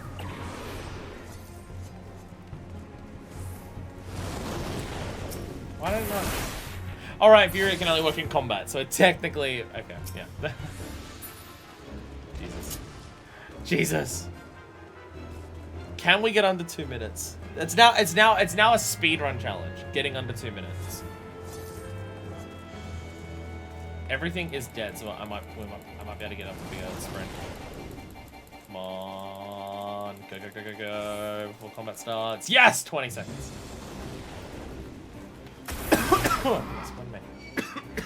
Ow. Ow.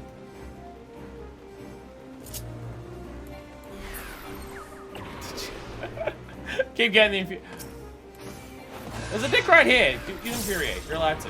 There we go.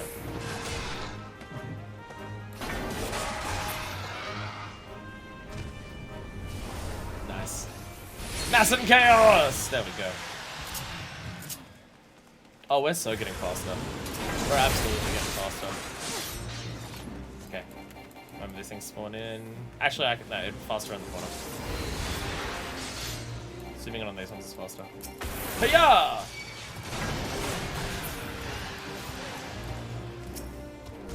Lando, we're gonna hit under 2 minutes.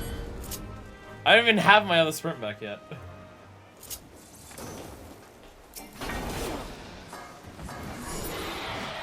$204! $204. Okay. So ridiculous. So ridiculous.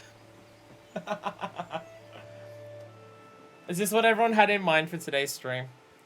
I'm sorry. I'm sorry. Maybe I should have listened to Deku and we do this later. Oh well, too late now. Nice girls.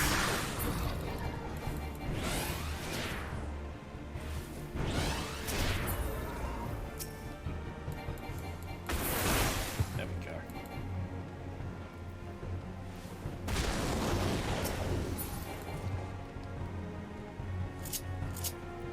like how I'm sometimes using the gap closer to close the gap, but then, it's still like, what's the word? Like, it uses it and I get the actual motion of it, but because the enemy dies before the attack happens, it doesn't use a cooldown for it. Which feels like exploiting game mechanics, because, you know, it is.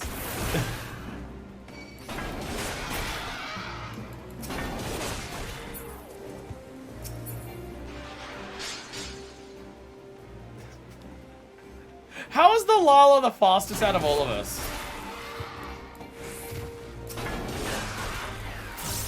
How is the Lala the fastest out of all of us?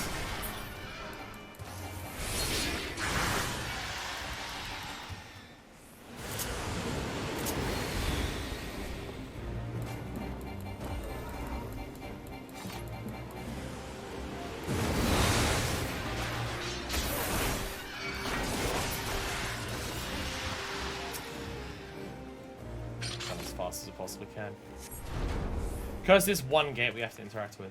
And the fact that we have to like turn off to the side and then run back.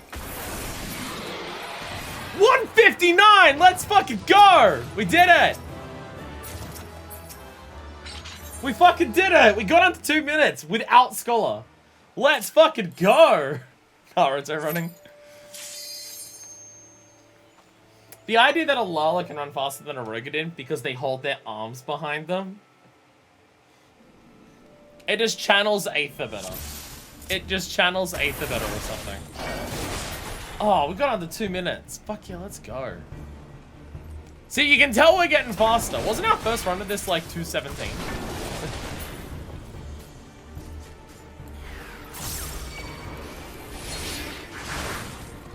Like, our first run was like fucking a good chunk of time slower now. We're getting faster. It's definitely happening.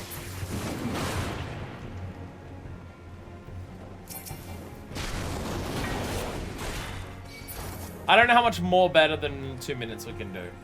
2 minutes is a nice goal to like beat, so don't know how much further beyond that we can go. Oh, goodness.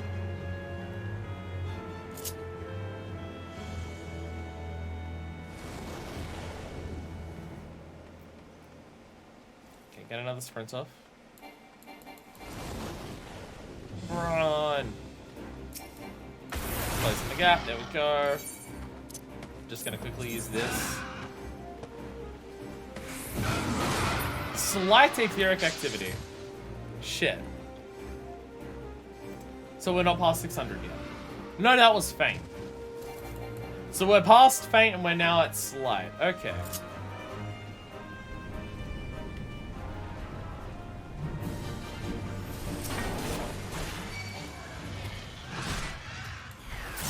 Slight. Oh, we are making progress. We are making progress.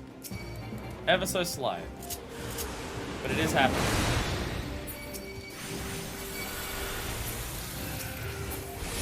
Massive chaos.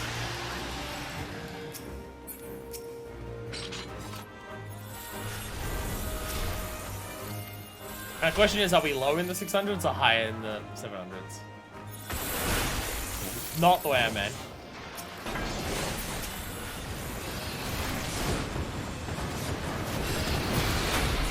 $214. $214, okay. Wasted precious seconds there. Not that it matters.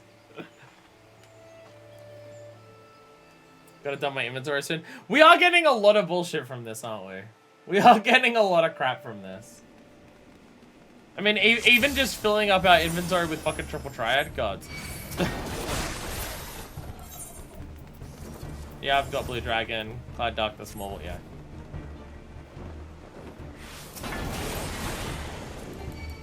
You can't get tomestones like the Moogle ones from Unsynced 10. Moogle tomestones is only synced content, isn't it? I mean, this one isn't currently giving them, but, you know.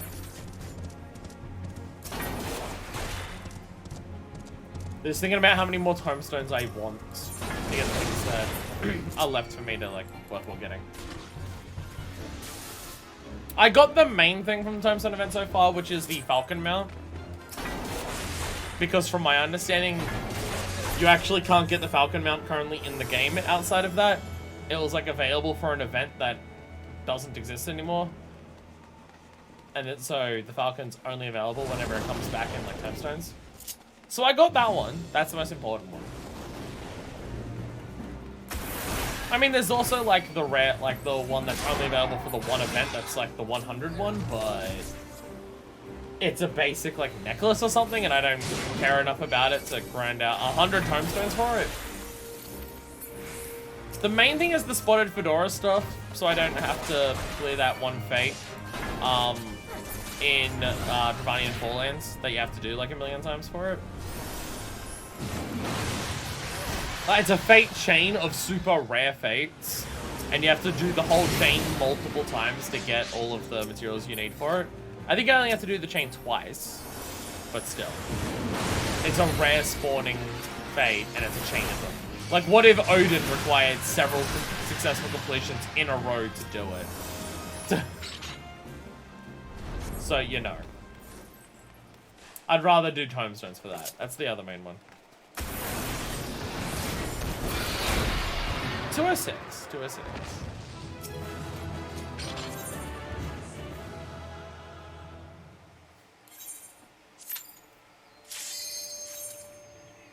We're going so fast.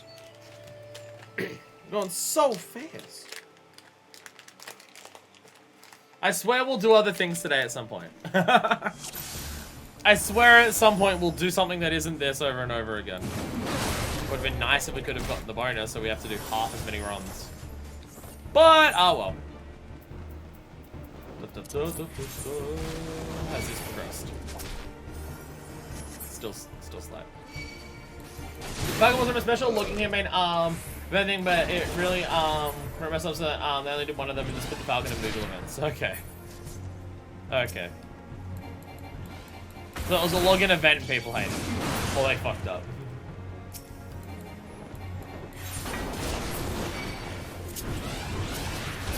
Pressing every button wrong.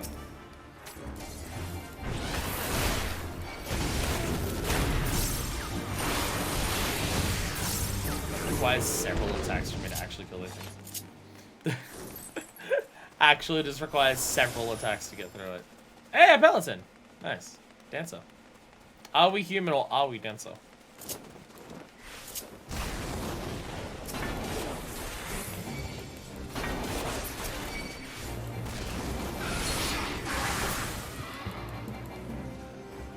If we do have a dancer, I'm focusing on more of actually getting all, actually killing everything.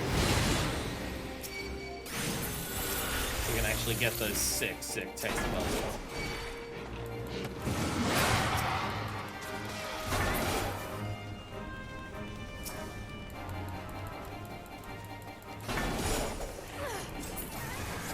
Jesus Christ.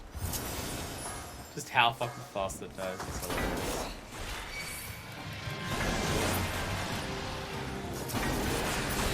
I think it is faster if I wait there and just run ahead straight away. Like for the group. Because then I can start unlocking the door before other people reach it. And me going up to help kill the boss isn't going to actually help that much. Because, you know, weak little baby.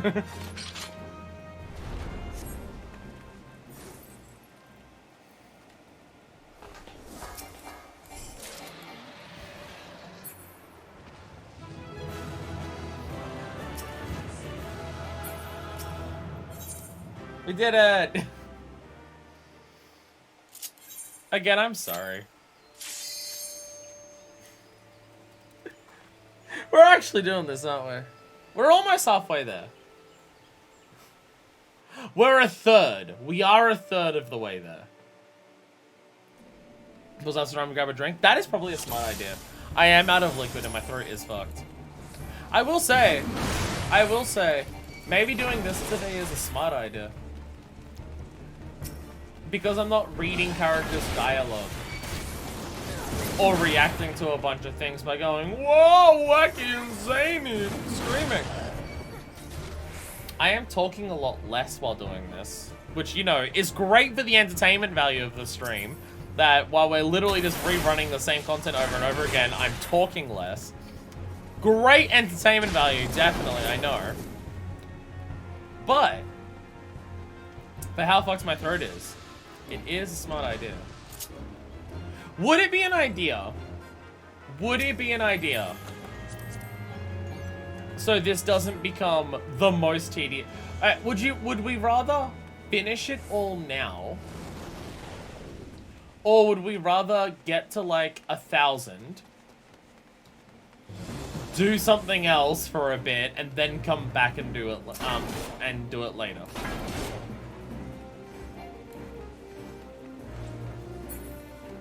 Should we hit halfway and then take a pause and actually do some content? Pause halfway sounds good, yeah.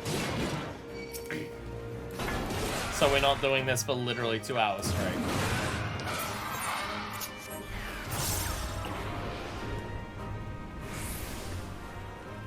Jesus Christ. Hopefully you can let things faster and faster until my keep it faster. Does Nasty and Chaos not? Oh no, Nasty and Chaos doesn't. Okay. It's bad to say. If even my most powerful thing that I have right now isn't killing those things in one hit. It's gonna be concerned.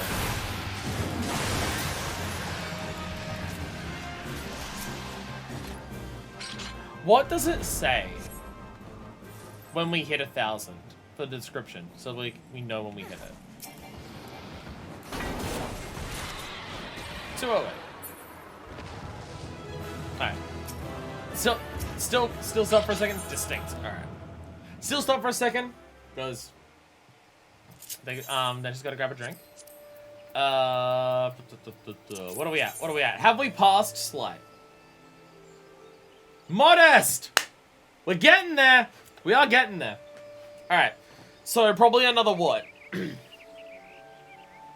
We had 48 per run, was it? So another 4 or 5 runs and we should be at 1,000. And then we'll pause and do something else for a bit. And 109.99. Nice! Okay. So yeah, at most 4 or 5 runs, depending on how past 800 we are. Get to 1,000, and then we'll go and do something else. Come back and... Oh, we're gonna finish an entire step today. Fuck yeah. I'm also gonna grab water. Also an idea. I should also probably grab a drink. Ow! Ow, ow, ow, ow.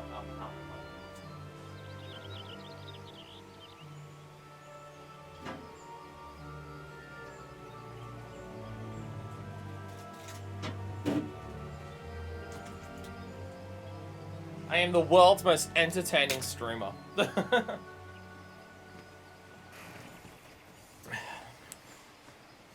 816, 864, 912, or 960. Yeah, we're in one of those ones. We're somewhere in that realm of things. I grabbed a bar to eat. I still have a lozenge in my mouth, so I can't eat it at the same time. Hair everywhere. You know... Accidentally pushed my microphone really far away. Like, you look at my stream recap for the year, and I'm in the top 2% of people who have streamed FF14 in terms of total time streamed FF14 throughout the year. And then you see what we're doing here, and it becomes very, very clear how I've managed to stream this game more than most people this year. Because we're doing this shit. If we check after each of the next few runs, we can be sure how many we have and then see how many more runs. Yeah. Well, we can check in the middle of a run very easily. Well, I guess I can check after the run so we know, because it will count the ones from that run. That makes more sense. Well, yeah, if we check in the moment we hit 1,000, we'll know how many points we're at, and then we can just count for, and then we know how many are left for the second half. Because it will take, what, 21 to get to past 1,000. And then it'll be another 20 past that. Again, imagine doing all of this. Imagine doing everything to get this relic when A Realm Reborn existed and was like before Heavensward. You know, 1008 is 21. Yeah, so it'll be 20 past that. If my math is correct. It may not actually be. You may need another 21 past that. What's... Well, no, it'd have to be... It can't be 21 because 1008 is 21. So it can't be 20. I don't know. Math's hard. Numbers hard. Well, if you did 992 divided by 48... No, you still need another 21. You still need 21. If we take an hour break, it might be bonus time. That is true. It'd be worth checking them all again, wouldn't it? Once the next bonus time kicks in, it would be worth checking them all again. Like the main 4. Instead of just running this and wondering whether it is or isn't. Alright, we can run this as 2. My durability of my gear is getting low. Running the same dungeon several times in a row. Durability is starting to wear down.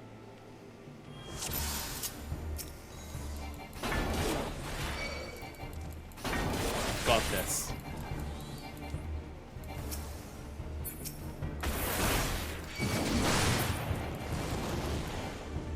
Yeah, considering we're doing an entire step on stream today,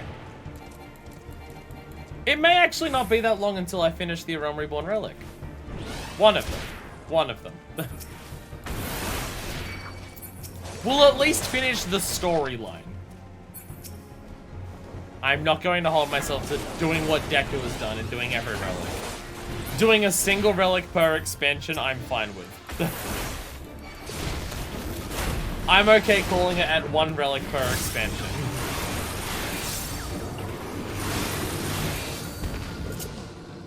I'm okay calling it there. I'll do others if I happen to like the relic enough. Which is like, I'll do the Paladin one. Eventually. Because I like the shield. Also, there's a lot of shields that is good. Like, a lot of the Paladin shields I'm not a fan of. So the one I like the most from what I've seen is the relic one. Like, just the basic armor one before I do it.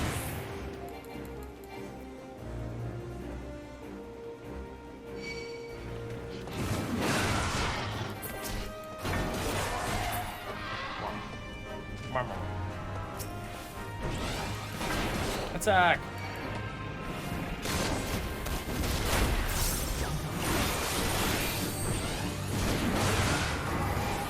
Stayed here for long enough that a tank buster's coming out. What the heck?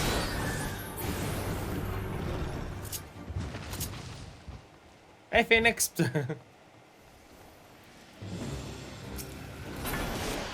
Yeah, more people definitely do make it faster. Even though we are on Sing, and we're, like, very over-leveled, there are still a number of enemies that are requiring more than 1 hit to kill.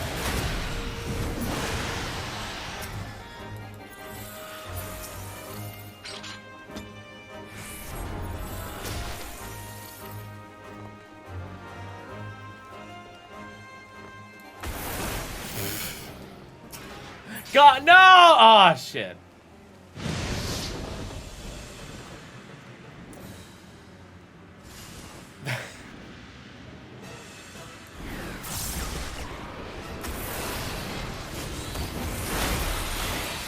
That's the issue of not having, more people for this particular guy.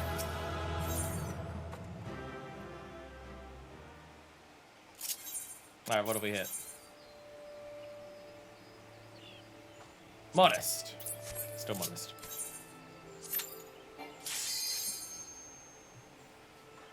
I wonder if it's just the 2 of us, if it's faster to do something that isn't this. So we avoid Iskabine's delaying tactics. Like, would Orenvale be possible with 2 people to ensure that we can always attack the final boss, because we can't kill it in 1 hit. We may not be able to kill it literally instantly.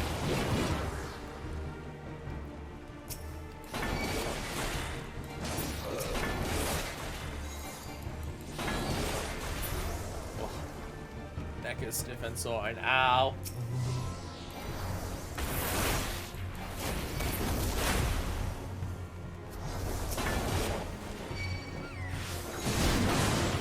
So what do we actually have left to do after this? Oh yeah, Scholar, Blacksmith, Miner. And I also have to stop by the Gold Saucer at some point. Also have to stop by the Gold Saucer. I have tea now. Nice. I need a proper kettle. Because I have matcha tea that I can make. Like, I have the powder. But I don't have a kettle. So... Kettle is one of those things that my parents had. So when they moved out, they took the kettle with them. And because I don't drink coffee, I've never considered buying another one. And then at one point I went through my wardrobe, my pantry, and realized I have matcha powder. I'm just like, I can make matcha tea, but I don't have a kettle. Fuck. And I haven't bought a kettle since. So...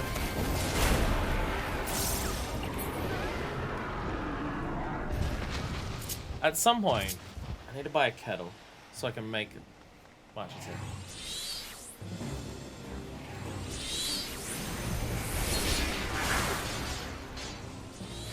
And also having a proper infusing thing would probably help. Like either those special cups that are designed to like infuse it effectively, or like a proper infusion thing like that. Because I don't have any of that either. I just have powder that I shove in there and stir it. Yeah, we did it! Yeah! Don't get teleported, dickhead. Or fly away. Are you ready to join back in, Decker? Shall I invite you? If you're still drinking tea, feel free to continue drinking tea. Actually, Denshin, do you need to ditch items yet? I'm not full yet, but... I don't know if you need to ditch anything. 5 blue dragon cards. Oh... the slowest way of grinding MGP.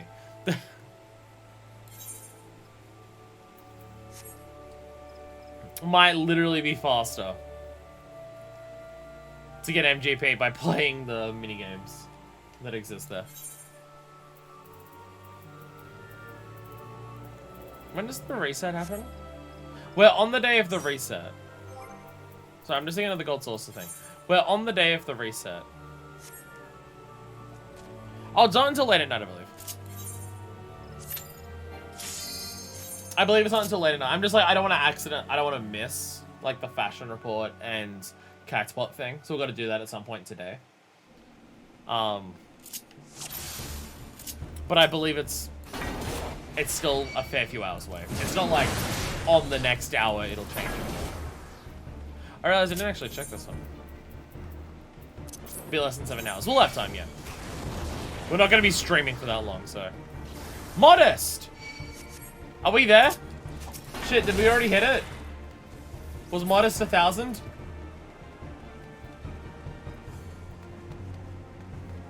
Challenge log, that's where it is. The weekly reset. 654.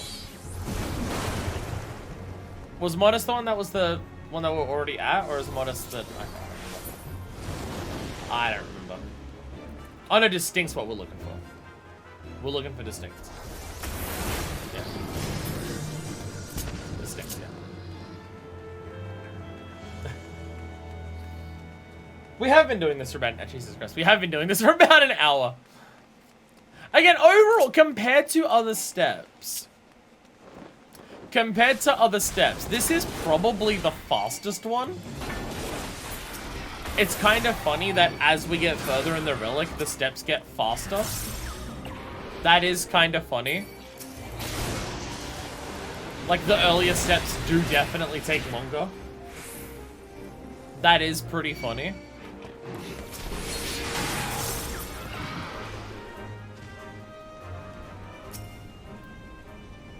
But, when you're doing an entire step on screen. I mean, books is the worst. I guess books is longer than Atma. But Atma's longer than this. And, Materia is longer than this. Actually, I don't think materia took as long as this. I don't think it took me 2 hours to get all of the gemeralds for that. I don't think so.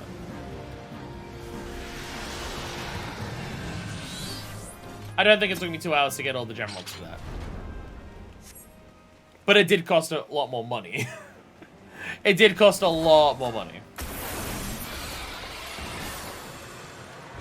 So there is that. There is that aspect. Alright, what do we got? What do we got? Distinct! We did it! We've hit distinct! Hell yeah! Hell yeah! Alright, we're halfway there. Whoa! Squidward on a chair. We've hit distinct. Alright. We shall take a pause. Because it's a lot. What should we do next? Actually, I'm going to go gold saucer, otherwise I'll forget. I'm going to do that immediately or I will forget. Like, I'm still changing to this, even I'm going to have to change to the fashion outfit to do the hand in for that. I'm going to the gold saucer, I got to look fancy. But what should we do next? We have, again, we've got miner, scholar, and blacksmith. I'm scared of scholar because I don't know how to play it. Fashion report, then blacksmith, then mining. End on scholar? I mean, I'm fine ending on scholar.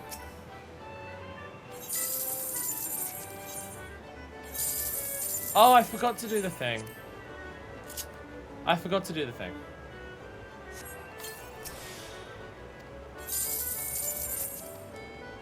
I forgot to do the thing. Well, 444. And I also didn't get the early bird bonus. I mean, the early bird bonus was in the middle of Christmas Day for me. So, you know. I can't be too upset about missing that one. Can't be too upset about missing that one.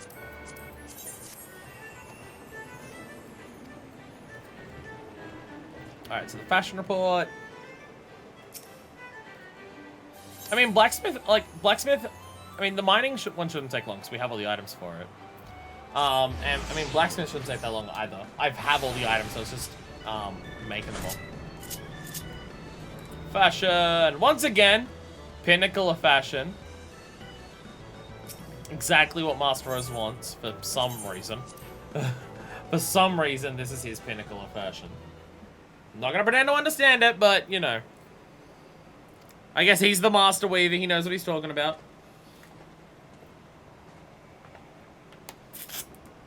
I haven't done the weaver jobs yet, so I can't judge.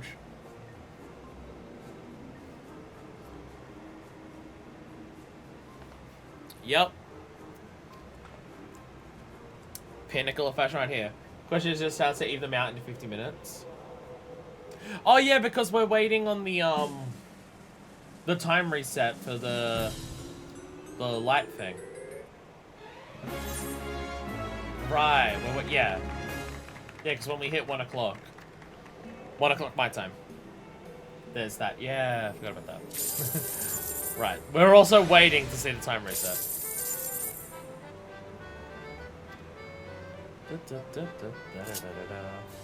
Well, would blacksmith on its own? Blacksmith on its own would take about 50 minutes, if not a little bit longer, right? But it won't take like 2 hours. Based on when we did the other one. Like when we did Leatherworthy yesterday. That was about an hour and a half, right? Somewhere around that, I think. Though, we do have to remember, with the Blacksmith's Guild, there's no fucking aetheryte next to it, so we have to walk the entire way every time. So we have to run away far. We do have this walk to do every single time. So there is that. There is that unfortunate aspect. Alright, Brithail, hello. I've come back after a very long time. Let's have a lot of pirate talk to translate. We'll be fine. Forge Master Brithail would like to evaluate your progress. Praise the builders, afraid you might have joined up with another crew. It's been several months since I've seen you. The thought of it paying me so much, I was down at the wench till the morning bells I was. But here you are, still brim with potential, and some extra meat on your smitten arm if me eyes don't deceive me. So, something new, something new. Of course, how can I forget? Fuck this, the baddest pirate bitch. I bet you got 3 bronze cross-peen hammers, just like the ones all our apprentice smithies use. For this, you'll need bronze, maple lumber, and hempen cloth. Now, I know making the bronze won't pose you no trouble, but allow me to offer you a bit of advice regarding the materials. If you want to save yourself some coin, you might consider mining your own copper and tinning out in the wilds. If that don't tickle your fancy, you might consider whacking the old cobble until it stops moving. They lug around all with them, you see. And if it ain't as if swinging a sword, that's all that different from pounding metal into shape, is it?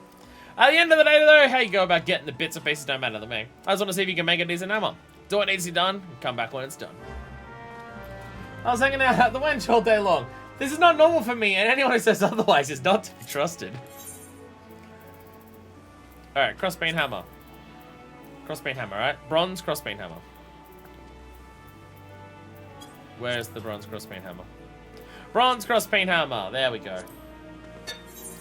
Gonna make you the best goddamn crossbeam hammer you ever seen. As in, it'll just be high quality.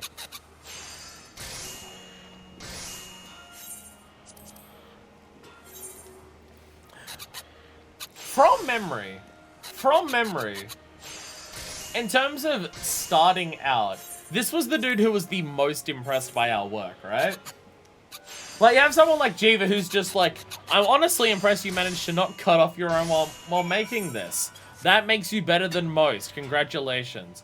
From memory, I think Brathiel was one of the dudes who saw, like, our bronze ingot that we made, and he's just like, bleeding owls! You got bloody potential! Oh, there are mamas asked for, lass. They're right here. They're right here. Heh, seems last time weren't no fluke. This is some impressive work, lass.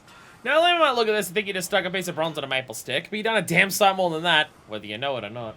Brathiel's a pro, yeah, maybe beaten carpenter. Hammer's a tool after all, and the head's got to grip the shaft for tons of thousands of strokes. Tens of thousands of strokes.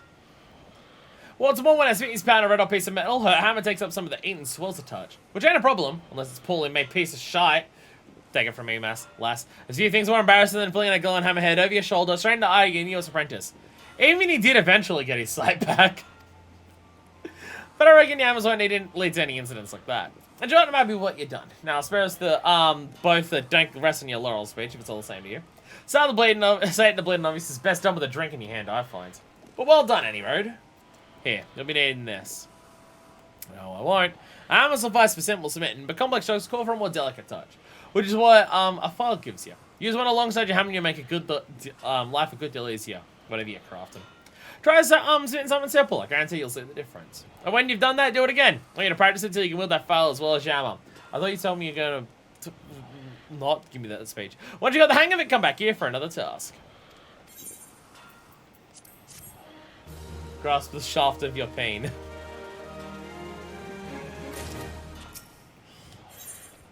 Riveting ramblings. For much Brathiel is something important to tell you. You know what, lass? May not be my place to say it, me being a guildmaster and all, but I like you.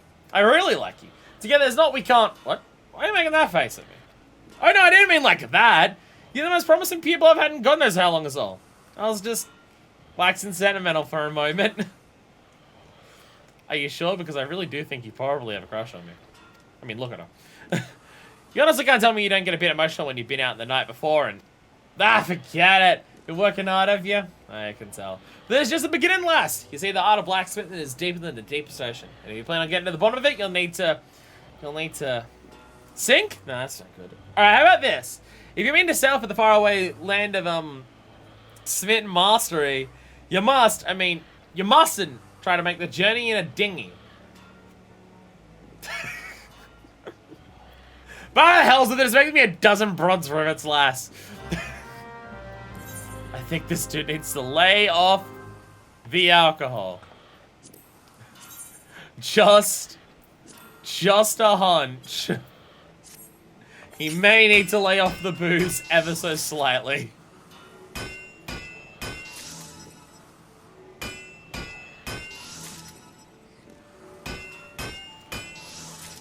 Listen, the smarty people in town of the Arcana's Guild. I don't know fancy words or sentence structures. The guy that I barter on is what is clearly one of his greatest customers. True, we do have to help out Barteron. Barteron is our bro.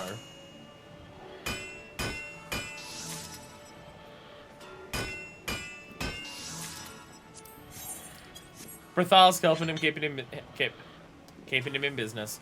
Why do I not? Huh? Did I not make 12? Oh, because 2 of them are high quality, they don't count? Oh, for fuck's sakes. Because 2 of them are high quality, they don't count. This better not fuck with how many bronze rivet ingots I need. I don't know if I have enough. Okay, let me just make another bronze ingot or 2. I don't have any tin ore. Fuck. I hope I don't need those bronze ingots. Because the high quality doesn't count. Fuck. Well, that's irritating. Worst case, bronze ingot materials can be brought outside to the south. That is true. I can just buy the tin ore. Praise the builder, you've done it again. These rivets are perfect. I would annotate them in there special, because they ain't. You see, rivets have got to be perfect. And I'll tell you for what. If you pound something and your hammer breaks, you can just grab a new one. It's a whole other story when your rivets fail. Ever seen an airship blast? Marvelous things they are, but bloody complicated. Now imagine you're a dozen miles above Limousin, your fancy boat, flying boat starts springing rivets. Might be as from an engine, might be from the hull. Don't make no difference. Whichever it is, you're royally buggered. I've also on that airship last, taking in the gorgeous view as the confounded contraption tumbled down the earth below. I'd be cursing the rivets with all me heart. I am the half-assed bastard as Shadow Mount Sue. And you wouldn't want that in your conscience, would you? Which is why you must always make the quality products what stand the test of time. To help you learn the importance of quality, I want you to try for smithing for paying customers.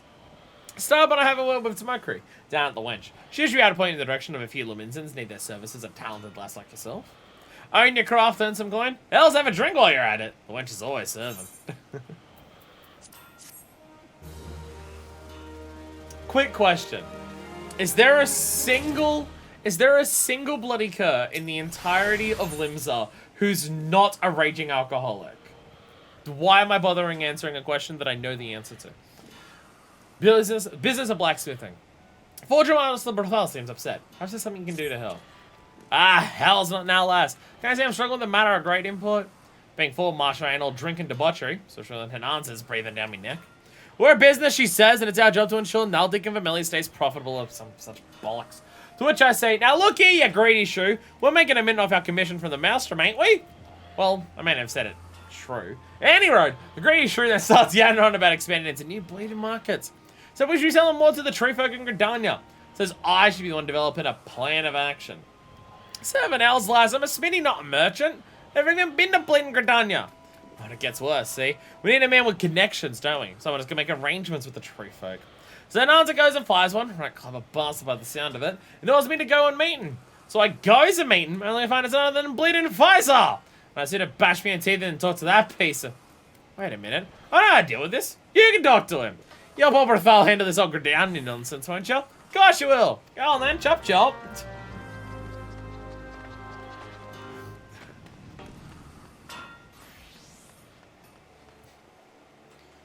Oh, Hananza's the other guild master, yeah. Right. I was going to go talk to him, and I was like, why is it locked? Alright, because you're the armor on.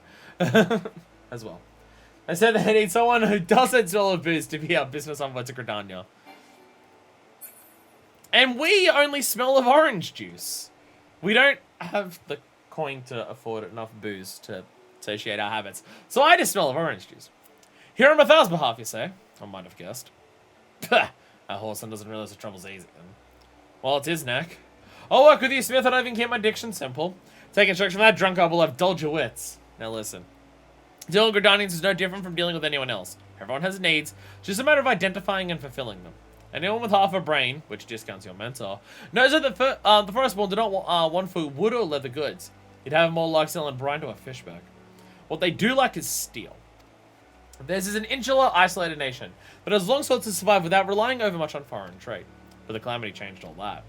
Half a decade on, with no end to rebuilding in sight, they've been forced to open their gates to adventurers. And where there are adventurers, there's demand for weapons and armor.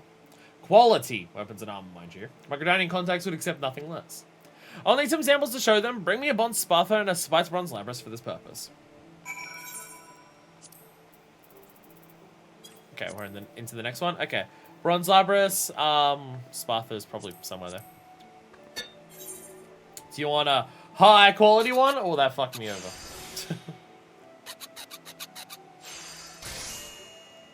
Ta-da! And Bronze Spartha. Bronze Spartha, Bronze Spartha, Bronze Spartha. Is it in the previous one? Is it the bottom of the previous one?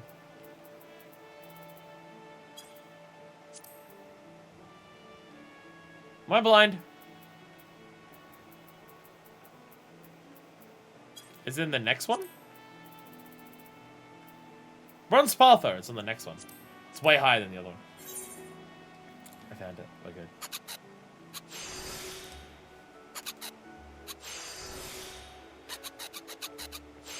I'm just imagining my bright, bold future. Oh, spiked Bronze Labras. Oh, it's this one. God damn it. God damn it!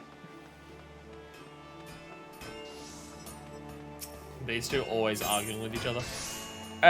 10 or give me like fucking 50 of them. Yeah, sure, 99, I'll take it. Alright. Give me a second.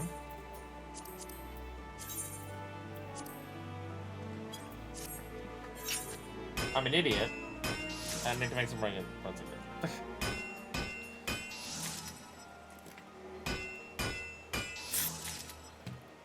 No, I'm just thinking of the bright future. When I actually have, like, all of my crafters at levels. Need the copper for the miners.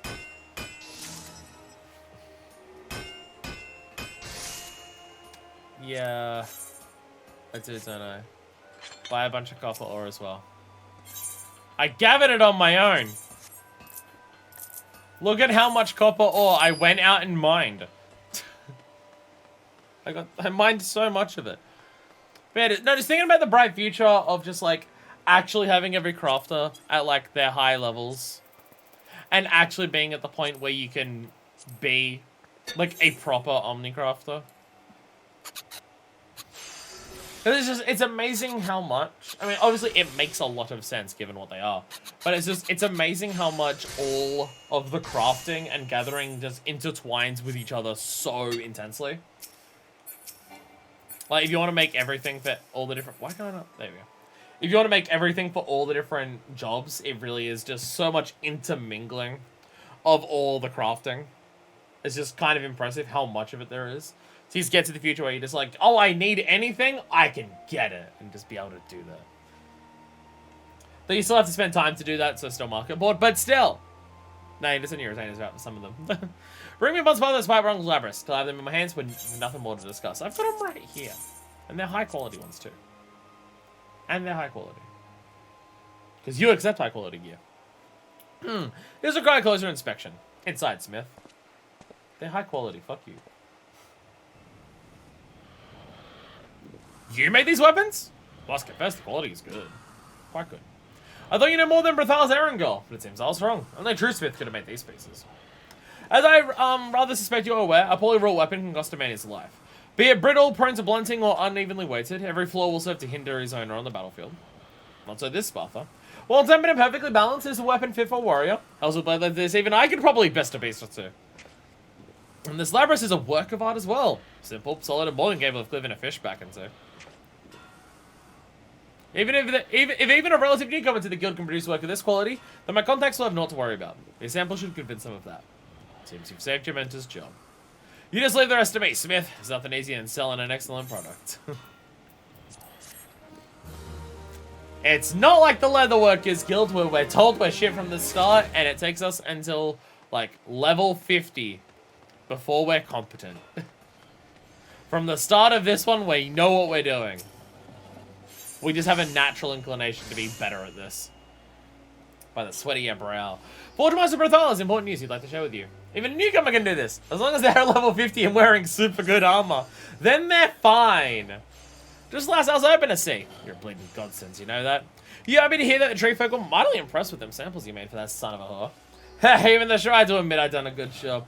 But who gives a damn about business, eh? Yeah, Smith, am I right? So be a good lass and whip us up an iron crossbeam hammer, will you? Before you run off, I should probably mention that Smidheimer ain't selling iron at present. Grand company contracts take priority, see? And the ship price need all the stock we can lay our hands on. So you have to get your iron on your own. Be it by mining or buying. Instead of go to Hawker's Alley myself, but then it ain't me kind. And one more thing. I just want any iron crossbeam hammer lass. I want one melted with materia. You know what materia is, don't you? It's like so I got an apron I've been using for years and years. And it got all soaked through with sweat. But instead of just old sweat, it's taking it up a bit of me. Spiritual essence or something. Well, that essence can be pulled out and turned into stuff called materia, which is sort of like a crystal you can attach to your gear to make it stronger and so on. Needless to say, I don't know how materia works, but there's supposed to be a gobby who does. Name's Mutamix, if memory serves. He's got a camp out in Thanalan. Track him down if you need some proper guidance. I need you to do something that even I can't do. Seems fair. Funny thing is, well, yes, the blacksmith guy doesn't sell iron, but the armorer guy right next to him, he, on the other hand, iron crossbeam hammer. Okay, that's this one. The guy directly next to him.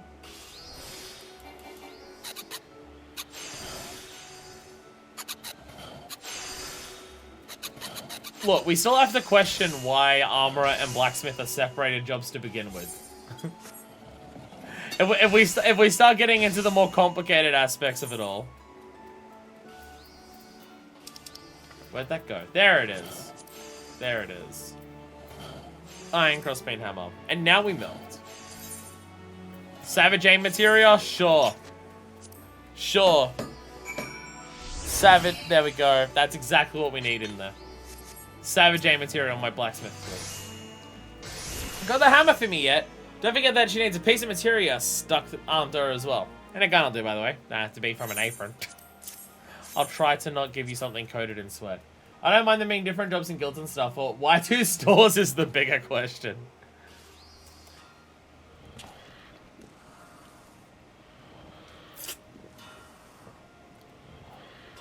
Damn fine work as always, lass.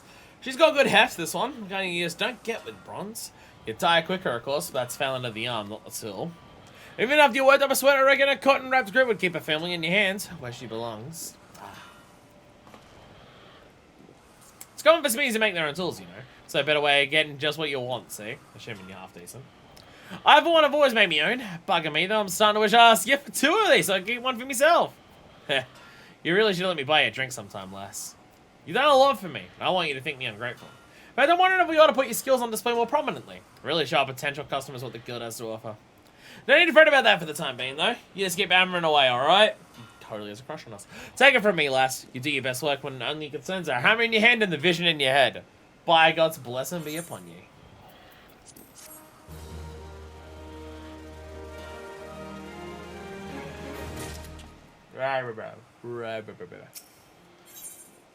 So you say by God's blessing. The thing is, I never remember what the by God's blessing skill actually does. True as steel, Forge Master Brathal has a special task for you. You come a long way since you first joined up, lass. Some Smees might be content to eke out living selling cheap tools and weapons, but not you. You won't be satisfied till you're the best, am I right? Aye, that's the stuff. Always thinking to better yourself, ain't you? I respect that. If you know motivation, it's a matter of time before your work starts to suffer. Your customers start looking elsewhere, folks start whispering your best days are behind you, your wife runs off with a goddamn merchant, totally not speaking from experience. The next thing you know is another poor sod drowning his sorrows at the wench. But that won't happen to you, will it? No, the woman I loved died. You produced quality work back when we had to deal with them tree folk, and now I need you to do the same. Or after another big contract, sir. There's a bloke in town who's looking to buy a boatload of steel, but he won't place an order until he's sure we can deliver first-rate stuff. So we need to send him a sample of our finest work.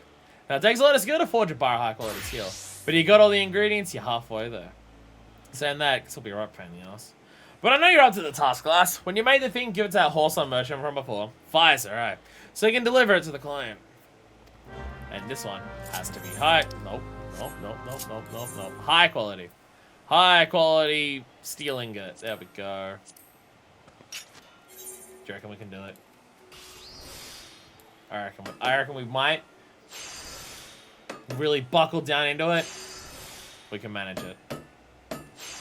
Ta-da! Ta-da! I already had high quality ones, but it's fine. See, the crafting I'll do all out on camera. Even if I already have the thing, I'll do that on camera. Gathering's a different story, because gathering requires teleporting, and it'll take forever. We meet again! Assuming he delivered a steal. Know this. If it's not first rate, I won't present it to the client. It's first rate. Who do you think I am? I'm the badass pirate bitch. Very well. Inside, Smith. Don't want to get covered in snow. Quite how you've learned to smell such an excellent steel, I don't know. But I do know that it had naught to do with your wretched mentor's teaching. Harder than me, Iron. You're not so rigid as to be unworkable. Cannot be easy determining exact quantity of bomb ash required to achieve such a balance. Speaking of which, just how did you acquire the ash? Don't tell me you went and slew the Voidsent fiends yourself. Market's hardly a reliable source, I know, but risking death in a fire explosion is beyond reckless. I think this bomb ash I bought. I think I used all the bomb ash that I had, making all of the stuff that I needed for the leatherworker stuff. So that's what it took. I admire your dedication. There's gotta be. I was born from the kobolds I'm friends with. There's gotta be some other way of being able to infuse carbon into iron than using the remains of Voidsent. Does coal exist in this universe, right? Like, coal exists here. I'm fairly certain it does. I'm fairly certain there's coal in Eorzea. Surely that would be easier than the remains of Voidsent, but alright. As well, your Forge Master will soon be receiving some good news. Only hope he remembers to toast your name when he adorns to the wenches celebrate. I mean, the kobolds can literally just create bombs, and then we kill them, and then we get stuff from them, which is actually something that happened a lot in the Kobold quest, of getting a bunch of bombs and killing them in a very precise way to make even better bombs. As iron sharpens iron. Forge Master Brathal is eyeing you with an ominous grin on his face. It may be wise to inquire as to why. Maybe. Been waiting for you to come and see me, lass. Seem to get yourself an admirer. And I ain't talking about me neither. Are you sure? I'm talking about someone else. It was only a matter of time for the folks side asked some questions about who was responsible for the guild's recent changes in fortunes. Shut up, text. Yoda Costa del Sol, out in Bloodshaw. Isakeki Ruja. Because that's where your new favorite admirer lives. Because you don't know the place. It's a favorite resort of the Uldar's rich and famous. Ah, that's right. I'm talking about one of them. Asked you by name, they did. So they wish to commission the great Fuckfist, the badass pirate bitch, and no other. This could be your chance, lass. And every day getting invited to curry fed with such a wealthy bleeding client. First I thought it was just Bygodders watching over you. But I'm beginning to think that two-faced bugger Nalthar might have taken an interest in it all. Anyway, you'll do it, won't you? Bah, of course you bloody will. You'll be a goddamn fool to refuse. I need to trouble that bastard Pfizer for the details. Oh, I thought it sticks me in the throat to say it. I guess you probably thank the Chocobo's ass while you're at it. He's the one that made this happen. I mean, Rich Lala and Costa del Sol. It's not that weeb that we murdered, so... Well met, Smith. I gather you've heard about your commission. I trust you understand what an honor this is, as well as what it's at stake. The guy in question is a distinguished personage with tremendously high expectations. Should you fail to live up to them, it will reflect poorly on both you and the guild. As for myself, the last thing I need is a well-connected Uldan telling associates not to buy your products. Products, I need hardly add, which I should very much like to sell them. In short, don't fail. Now then, I believe Miss Kusev arrived. I saw Miss Kuswib arrive a moment ago. She's our client's representative. Go inside and introduce yourself to her. She'll explain the commission. And now Azima's looking after you. I don't know what she has to do with smithing, but she's helping too. Fuck yeah. Kuswib, hello. What's up? I've heard a great deal about you, Fuckfist, the badass pirate bitch. As you may have heard, my master was captivated by the tales of your exceptional craftsmanship, and thought you the ideal candidate to undertake a mission of particular import to him. By the way of an introduction, my master's estate boasts the most spectacular gardens in all of Costa del Sol. Its many botanical marvels owe much to the effort of our chief's Gwardsman, who's nurtured them since he was a lad. The dear old fellow has been with the family for generations now. My master feels it is past time that his years of faithful service be recognized. And what better way to honor the title servant to one loyal servant than to present with an exquisitely wrought example of the tools of his beloved trade. That door opens. I did not realize that. And sure, is badass pirate bitch, my master would like to commission a plumed iron hatchet of the First Order. What better way to honor my worker who has stuck with me for generations than to give him something that is a usable tool for his job as opposed to a bunch of pieces of bullshit. Now, anything less than perfection will be deemed unacceptable. We trust you will not disappoint us. Alright, a plumbed iron hatchet. Plum Dine Hatchet. Whereabouts is that gonna be? Plum Dine Hatchet. There it is. There it is. You can work even harder for me. Thank you for your service. Spoken like an Uldan.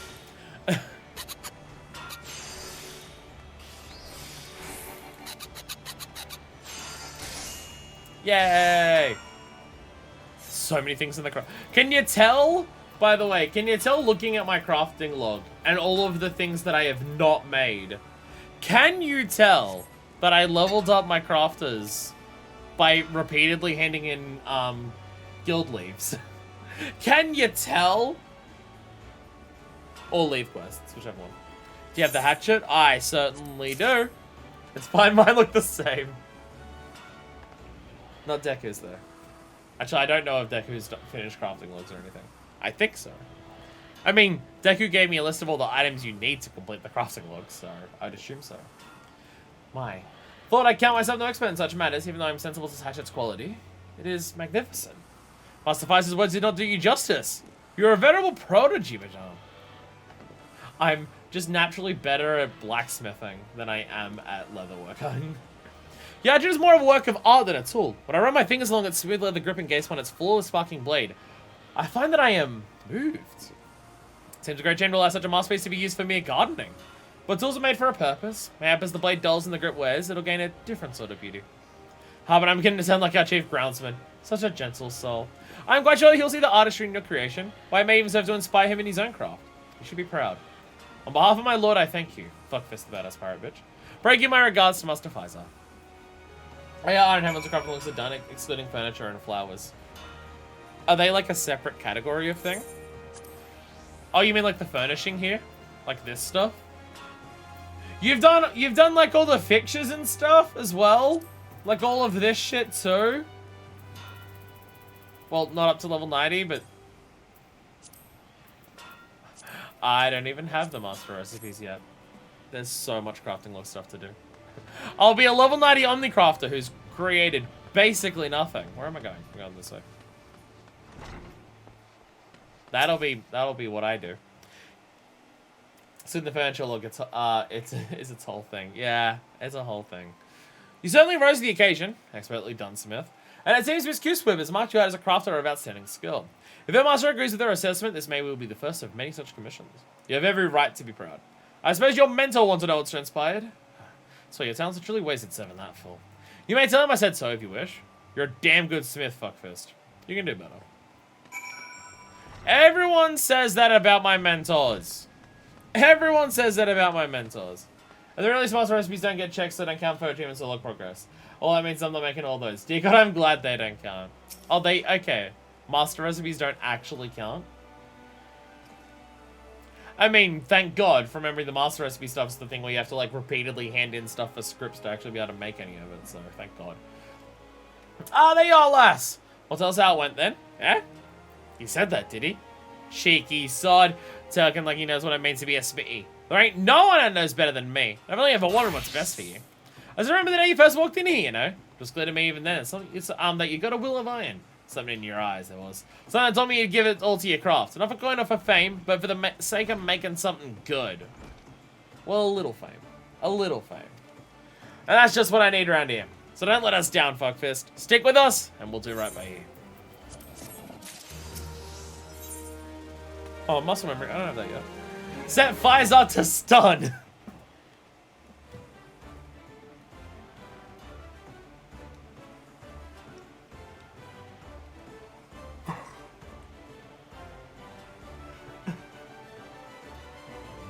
That's collectibles, which also don't count. Neither do tribe stuff or dice. Only the regular log, regular furniture, and alchemist flower stuff. Okay. So, okay. So you don't have to make literally everything. You just make that if you want the money or the actual item for yourself. Also, this person's name, Beaver Fever. Forge Master Brothel has had to take on more smithing than he can anvil. Ugh, something evil brewing in my belly, I tell you. Can't seem to keep anything down to meet the wench, I reckon. Couldn't have come at a worse time either with Fizer breathing down my neck. Not when it comes to the market, you never met a tighter miser than old Fizer. But at the Coliseum, the man throws gold at fires like water at a fire. They know it too! So that's their patron for a new blade. Once they get their blade, now's a bigger, sharper, shinier blade. Before you know it, I'm waking bells, forging weapons for folk that ain't got arms to wield them all. Don't get me wrong, I'd gladly take the horseman's coin, but I ain't up to it this time, on account of my condition. Which is why I need to, to make whatever needs making him instead. Have a word with Fireside and see what he wants.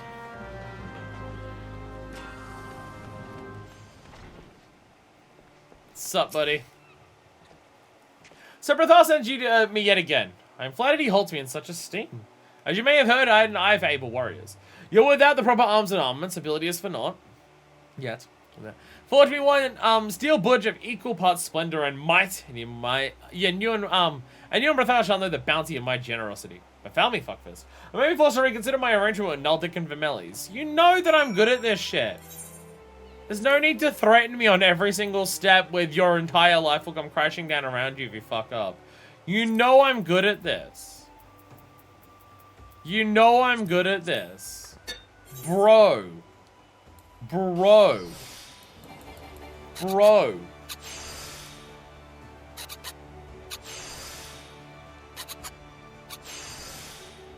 He's just being a dick for the sake of it.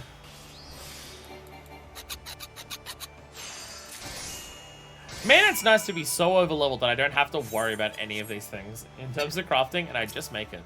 You know, until we hit the level 51, then I have to actually care. One steel bush, fuckfist. Make the greatest weapon you've ever made, and then throw it away and make a better one. No, I made a good enough one on my first attempt. Fuck you, suck my dick.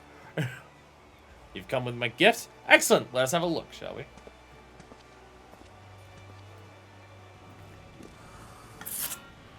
I demand nothing short of perfection. And if you exceed my every expectation, fuckfist. A finer bush I have never seen. A well-wrought oak haft with a solid steel blade. More than sharp enough to slice through sinew and bone. Many an aurochs next shall it cleave. I cannot wait to see it wielded. It is slightly ironic to come from the botany quest earlier today of having to reconcile with the fact that some of the stuff that we're gathering is helping people who are doing fighting and stuff. And then we go over to blacksmithing where we're exclusively making weaponry. And it's just like, oh, this thing's gonna decapitate so many fucking overgrown cows. Let's go. Yes, the glory of the steel bush you have forged for me shall be sung in the screams of all who stand before it. I say my trust in you is not misplaced, fuckfist. And I trust I shall have the need of your skills in the future.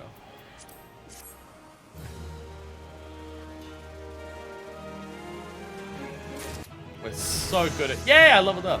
So good at making murder weapons for murder. That. Jump over the things. Brah, you can't jump over the forges there. Are all the stars here because of Christmas? They are. Surely them being on the forge is getting in the way. Right. Forging ahead. Forge Master Brothar needs an able blacksmith to set an example. You know, fuckfist, the contracts you help the guild secure to make us a fortune. We can find the hands to keep up with the demand, that is. Quite a name you made for yourself in the process. You got the hand of the forge, so I don't want to hear, so you don't hear what I do. All over the ports I hear chatter of sailors and merchants extolling the fabled wares of fuckfist's forge. And I assure you, they ain't alone. Hell's gone to the point where half of your fellow smiths are sent you forge with their smithing tools, as if you had time to make them one by one. So I told them the most they could hope for would be one wrapped crow's beak hammer. A true example of shining excellence to which all of its kind would be held. What say you, lass? Reckon you can do your forge mates this favor? That means they're the ones making all the stars. We're gonna get ready for the season. That's why we've got no ability to do anything else. Alright, wrapped crow's beak hammer. There we go. Don't worry, I make the steel crow's beak hammer ahead of time.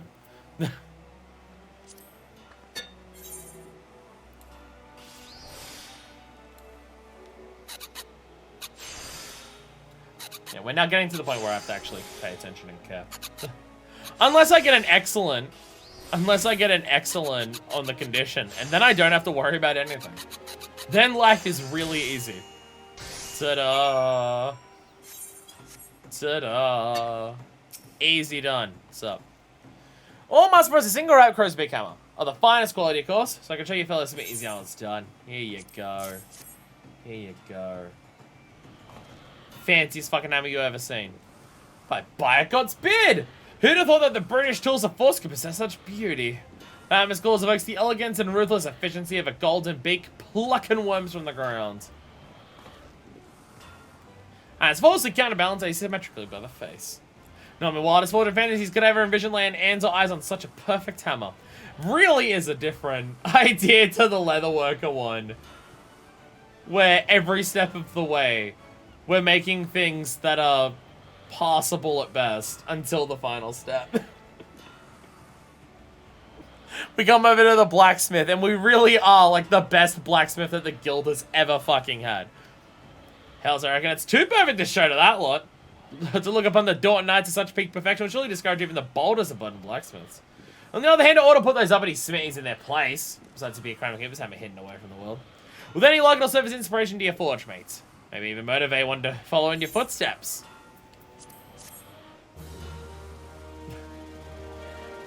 We're just that fucking good. We're just that fucking good. Beauty and the Buddies. Alright. Forge Mr. Bethal's delighted to see you. Tis a good time to be a smithy, fuckfist. Clients are banging down our doors, clamoring for our wares. And I think it's all because one fateful day had the foresight to let you join our ranks. Smartest thing I ever done. Aye, in prosperous times such as these, you can't help but be in high spirits. We most hated enemies start to seem like decent folk. Why does the other day I downed a few pints with old Pfizer? Well, speaking of which, Pfizer was going on about this lady gladiator what caught his eye. And one he'd like to lavish with gifts. So yeah, don't mind add your forge your weapons. Ah, but you know him, demand to speak to you in person. Best go and oblige the bastard. You need to make a weapon so good that she'll fall in love with him.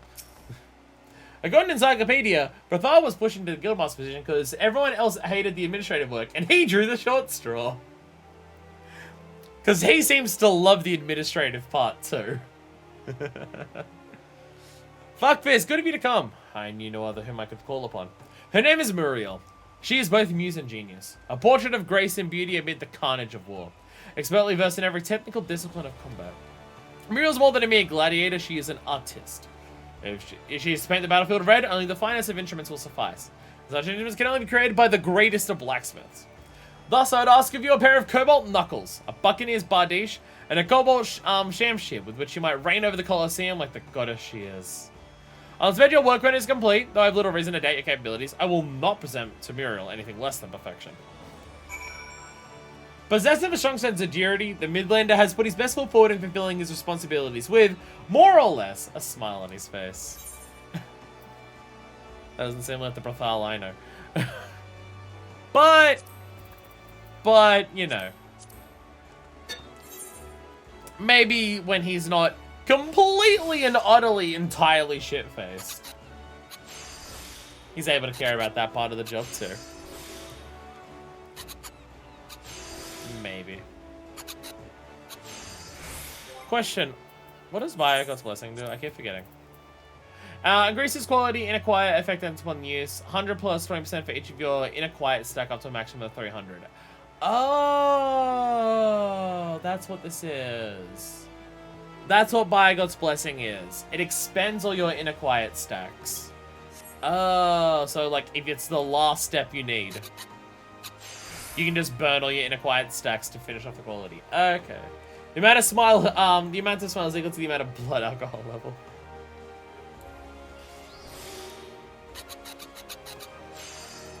So that's what Biogod's Blessing is. Okay. So we've got those ones. Buccaneer's Bardiche, was it? Buccaneer's Bardiche, yeah, and Cobalt Shamshir. So really, I could probably go and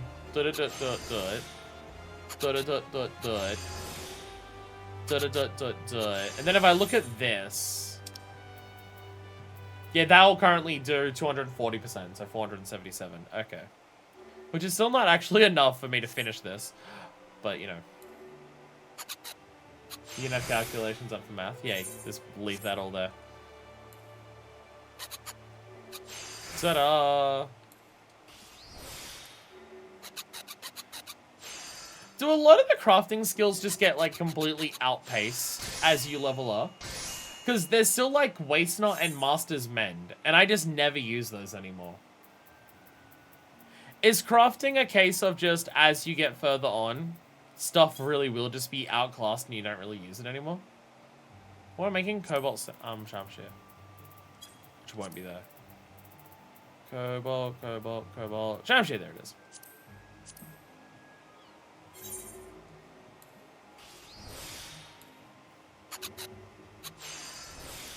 You're gonna get some fancy buttons, but a lot of basics will remain more or less the same. Okay. So just like some buttons that will just... So buttons like By God's Blessing, where I'm still doing my normal basic touches, but then I finish it with a By God's Blessing. And I do a big thing. I mean, there's also muscle memory. Like, muscle memory is the one that I really like. Where just the first step, you just increase progress by a shitload. Which helps. Like, I'm familiar with that one. When you're crafting at level Master's Mend is still something that gets used a lot. Okay. Knuckles a body in a Shamshir. It must be fit for a goddess. I have them all right here. I gotta like make a proper hotbar too. For all of my crafting ones. Because I really am just letting them fill in as I unlock them. Because I haven't been bothered to actually just go through all the skills that crafters get. And see what would be a good layout for it all. Still haven't bothered with that. While your weapons look the most impressive, I must properly appraise your work. Inside. Yes, these will definitely get my dick wet. Ah, the Knuckles. A sturdy and stable design for a straightforward weapon. The like a superfluous ornamentation speaks to an emphasis on function. Next we come to the Bardiche. A brutish base weapon likely born of the beast robes. Initially, I feared its barbaric origins might sully Muriel's angelic hands, but I firmly believe there is no weapon her feminine touch cannot civilize. And lastly, the Shamshir. The seductive curvature of the blade is sinister in its simplicity. You have taken notoriously obstinate cobalt and bent it to your will. Again, you exceed my every expectation. I can only imagine Muriel's joy upon seeing such splendid wares. Let her gaze upon the face of the one who forged them. You'll find her aboard the Estalisha. I need to actually do my crafters hotbars too. At least they have that hotbar copy thing. I will need to remember that. I'll need to remember that when the time comes. What's the far? Oh, right. You know, there's that. I was lamenting before about having to leave the guilds constantly because it's a far away from the closest Aethernet. This is at least the first time we've had to do it, and it's like the level 45 quest. So at least we don't have to do it super frequently. Question, why is she aboard the boat of the bloody executioners? Is Muriel a bloody executioner? Is there a reason that she's aboard this boat? I still love the idea that the bloody executioners are very, very heavy into the seasons. Because despite being a bunch of bloodthirsty pirates, we may be pirates, but we ain't uncivilized, exactly. Despite being a bunch of pirates. Okay, the inside of their ship they don't do. But they deck up their boat every single season with everything. Because they care, you know. The decks, they'd be seen with the blood of more men than they'd be in all Limsa. Hey everyone. Hey everyone. How you going? Oh, you're just looking around and they've got like fucking laurel, like the, Christmas wreaths in it, around and everything. They've got a fucking Christmas tree with presents up on deck. They're getting presents ready for everyone. Like, goddamn. Despite being a bunch of pirates, they're still like this. I don't know if the crafting classes are the same from 1.0, but at 1.0 this was the Marauder Guild, so maybe she was just a Marauder or something. That would make sense. That would make sense. Hey, Muriel. Ah, yes, the gifts I was promised. It is good to know Faizar's a man of his word, but personally I prefer a woman of action. Show me what you've got.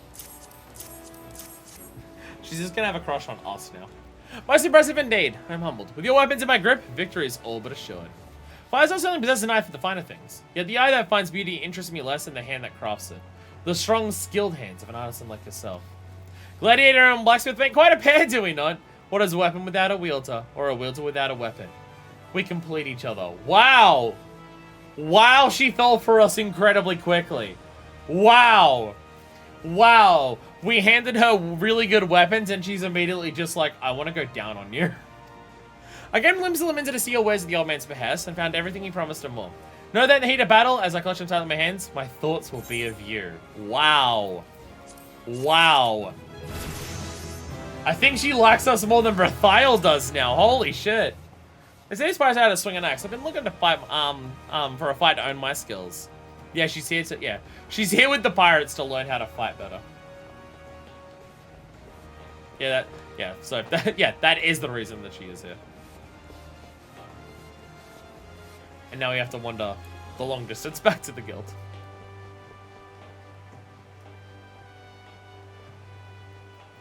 Again, we go from leather worker, where we're being told off all the time that we're kind of okay, to fucking that.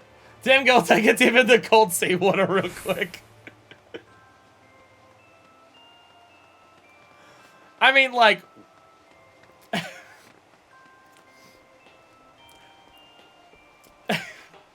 just how intense... Surely Faisal's gonna be pissed at us. Surely Faisal's gonna be pissed at us that we just stole his girl. Right? Waiting in the winglet. Hey! Get all the unique gear that I'm going to forget and just take the elegant gold piece instead. But we get the Vulcan as well. Fortune Master Brathiel has a special commission only you can handle. Good news, fuckfist! That lady outfitted Muriel, done the work of 1,000,000 merchants for a sense. Her name's on the lips of every Colosseum fan, as is the name of the smith or fortune or armaments. Always selling fast so we can forge them. Every member of the guild's reaping the benefits. Aye, they'll flow like wine at the wench tonight. Of course, customers have been asking for you by name. But I tell them you ain't got the time to personally craft all their butcher's knives and bric-a-brac. So no intention of shoveling that drudgery off on you. But there's one commission that requires your personal attention, I reckon. This one comes to us by the way of Faisal. Let's pay the man a visit. Before you go, a word of warning. Faisal is a solemn soul to begin with, but this job's got him wound tighter than ever, judged from his countenance. Best be prepared for a bleeding tough challenge. Just in time for the bonus to change. Hey! Perfection! Hopefully we actually get it. We won't. Considering the odds are seemingly very stacked against us. There you are! Hear me, fuckfist. None other than the finest blacksmith in all Vilbrand will do for this task. So renowned to your weapons that your name echoes through the distant woods of Gridania. So powerful your forger has been their that has bent their disdain for steel into admiration. As such, a former champion of the Colosseum living amid the leaves has contacted me in hopes of engaging your services. That is all I can say. The rest she would tell you herself. The guy wishes to meet with you in private. We're waiting for you on the platform just below the Dranum Wedge. Pray do not keep her waiting. Oh, this is definitely not a trap or anything. Definitely. Just meet her down where all the drug deals happen at the bar. It's fine. Everything will be okay. It'll be chill. Don't worry about it. Pray return to the drowning wench. I pray return to the drowning wench every goddamn night of my life. The best bar in all of Limsa. Best bar in all of fucking Eorzea. Now, is that because the grog's high quality? No. Is it because the women are high quality? Eh, they're alright. But is it because that it has by far the most shit-faced people in all the realm? And those are the most fun people to drink with? You bet your fucking ass it is. Well-traveled Mikote. Hello there. Hello there. She has red hair, so I'm immediately just like, ooh. An honor! Fuckfist the badass pirate bitch. I appreciate you coming all this way to meet with me. I am told you are a blacksmith without peer. It is for this reason that I have come to seek your assistance. The sword I would have you forge must be befit a storied Colosseum champion. Rather, a man who would become one once more. This gladiator has recently returned to Uldar and has chosen to fight under a different name, you see. Perhaps you're familiar with the Bronze Bull? I thought not. His performance on the Blood Sands has been less than stellar. Despite his wealth of experience, he struggles. I've seen him fight. His weapons are his weakness. But I fear he thinks himself at fault. Which brings me to my request. I wish to arm the Bronze Bull with a quality cobalt winglet, strengthened with a savage might material of the 3rd grade. He's a far greater gladiator than his record suggests, and deserves better than the rubbish he wields. But when the sword is ready, deliver it to Faisal. He shall see that the Bronze Bull receives it. Okay, so it's actually because it's the only bar in Limsa, but that part isn't important. There's other bars here. We're just not allowed to enter them. There's other buildings around that we can't go into. It's by far the biggest bar. It's by far the biggest one. I mean, it's in a giant fucking circle. I mean, realistically, drinking at this bar is probably not a great experience, given how huge the place is, and there's like 12 chairs. It's gonna be a bar that if it's packed for the night, you're gonna be standing all fucking night. So there is that. Bring good footwear when you drink on there. Though not too good footwear. Right, I don't have to teleport, do I? They need to leave space for the drunken pirate brawls. That is true. Not a dance floor, like some bars have. No. The real question is how much Seawind gets in there. That's part of the fun. It's part of the fun. When you're in there and you're completely shit-faced from a night of drinking, you walk out, the sea breeze immediately hits you in the face. What's up, Serena? And it helps sober you up. It helps sober you up. Cobalt Winglet. Here we go. Oh, I only have high-quality cobalt ingots. What? Oh, I also only have high-quality mahogany lumber. It's fine, don't worry about it. Everything's fine. Well, it makes it easier to make, at least. Also, you're talking to Fuckfist the badass pirate bitch. She loves the sea breeze. The sea breeze going on her face, she loves that shit. You walk out and then you drunkenly fall off limbs and run to your death. I feel like you just go splat in the lower decks. Are you trying to tell me that Limbs of Laminza is... it has its issues? Unbelievable. Unbelievable. Cannot stand this slander to Limbs of Laminza. Cannot believe you would besmirch its name like that. Savage Might Materia 3. I think this is the right one. I hope it was the right one. It was the right one! Fuck yeah. Fuck yeah. Sexy Edo, welcome to the stream. Definitely a name. I'm aware of the client's specifications. As soon as I verify that your sword is to her satisfaction, I shall contact the intended recipient. Cobalt Winglet. You've outdone yourself yet again. The task is almost complete. In a most peculiar request, the client wishes to be on hand, yet out of sight for the purveyance of her gift. I shall attend to the arrangements. You need only be ready. Damn! Look at the sword. Look at the fanciness of it. Look at it glistening and gleaming. Since when have you taken a fancy to a male gladiator, Faisal? What's all this really about? I assure you, you'll not be displeased. Quite the opposite, I should hope. Pleased, then. Precisely. We come bearing a gift. A gift? For me? Ha! Give it as honor deserves it. I'm in no mood to be fawned over. Due to your manning defeats, no doubt. I know my record, merchant. Ah, but there's a very reason I believe this gift will lift your spirits. Behold the cure for your recent woes. A sword like no other. Look at this fancy fucking thing.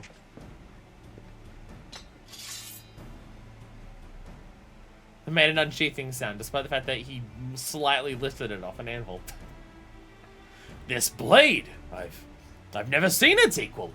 Did you forge this, Smith? Hell yeah, I did. You like what you fucking see? My old one's a piece of crap! In the ocean it goes! I'd be proud to call it my own. I believe that is precisely what our patron intended. Can you tell me who your patron is? Why he sees fit to confer upon me such a treasure? I can only say that she prays for your success. It is her hope that with this sword you will win new glory, that these words will help you to remember that of old. The way of the sword is such that all who walk it become lost. Her words, eh? Well, I don't see why she had to orchestrate this mama's farce. Would have gladly accepted the sword from her in person. I forged the sword, not the smith. Oh? Aye, I thought the calamity had claimed her life. Hell, should have known better than to think the Hellfire Phoenix would die so easily. The Hellfire Phoenix? Jesus Christ! Damn, our sword is good! Damn, our sword fucking rules. I hope you didn't chip it doing that. And now it is my turn to take wing.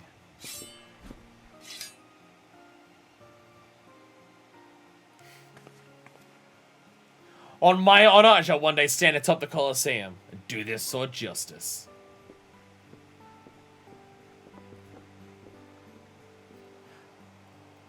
As a question, are they characters that we've been able to meet at any point? I guess crafters are different given that it's referencing the Calamity 1.0 plot stuff. I mean, what you make is probably ending up the same, but they probably just add in extra little bits to make sense about what's actually going on and stuff. I'm speaking with the client. Oh, there you are. I'll try with Makoto.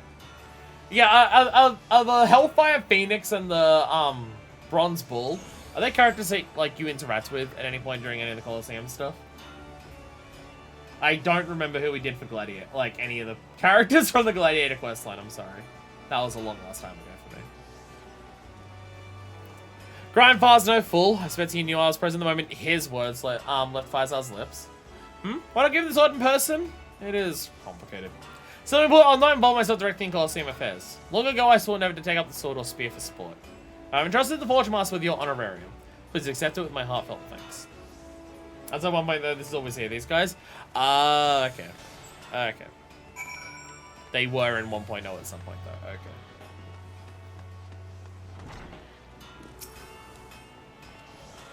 Well, look who's back from bringing in another fortune. I don't know how you do it, Fuckfist, but I'm glad you're doing it for us.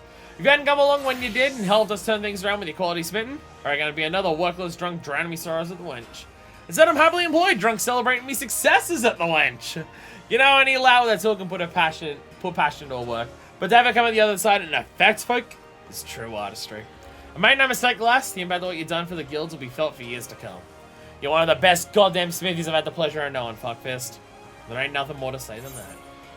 Yay! I'll take the hat. The hat might be some stuff I can shove in the armory if I get the whole set. I find any excuse I can find to get drunk. There is no issue with this. It's fine, don't worry about it. It's fine. We did it! We're actually knocking out crafting quests. And by that I mean we've done 3 out of 8 of them up to level 50. So you know, knocking them out. Getting through them right quick. Oh, fuck this, what are you here? There's this thing in Ishka. Hey, where are you going? Sorry, I have to go and do other random bullshit that I'm working on. Anyway, who's ready to dive back into the hell that is the Steel Vigil over and over and over and over and over and over and over and over and over and over and over again? Bravo or Novus? Yep. I gotta repair my shit at some point too. Well, I guess we're not diving immediately into the Steel Vigil, because we gotta check all of them to see if we get any of the bonuses. If people are down, I am ready. We can redo to see if they've got the bonuses. I don't think Clyde's actually around, but I'll invite anyways, in case. Good. I'm so ready. I'm so ready. I'm so ready to spend another hour doing this. So just repair everything while I'm here so I don't have to worry about it for a while. Alright. Might as well travel back up to the North Shroud because that's where we'll be. That's where we're gonna hand it in when we finish the step.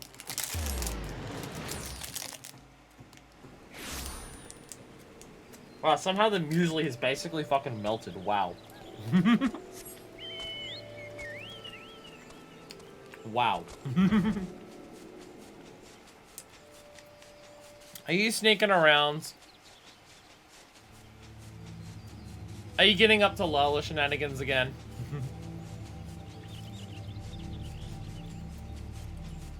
Are you up to sneakiness? I think you are. Ah, fuck. It's part of my jaw here that hurts. I'm concerned I have a wisdom tooth coming around.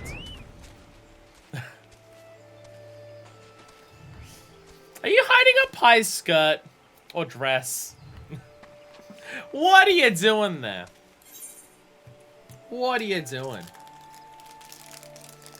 Hey, who wants to do guild tests instead?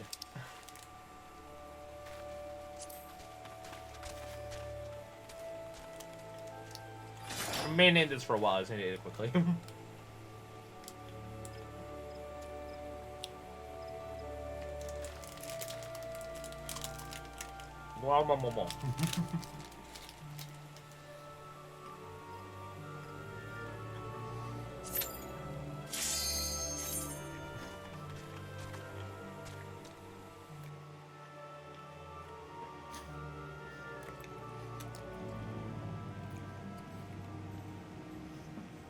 Please don't be this one. I mean, I'd rather it this one than none of them.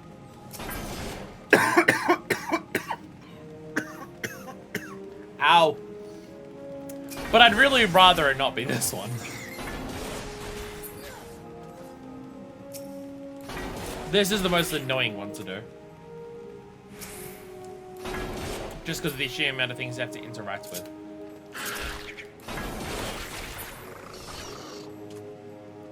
Ow. Ow. Yeah, I'm concerned that down here, I do have a wisdom tooth coming through. Well, I can't see or feel a wisdom tooth there. But like the part of my gum that's behind the last one. Anyway, I can probably have you stay back and read the note or something if it is just to save some seconds. True. True. There is the note to read.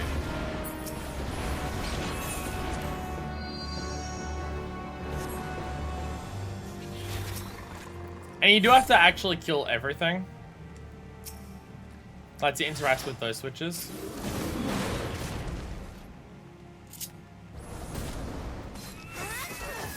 Just a lot of stuff to interact with. But yeah, it's just like the part of the gum that's behind the last tooth on this bottom side here is sensitive and sore. So it's either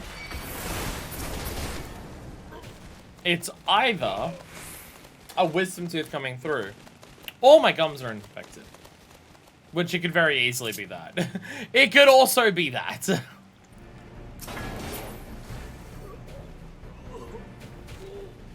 Though if it's either of those, I can't exactly afford it.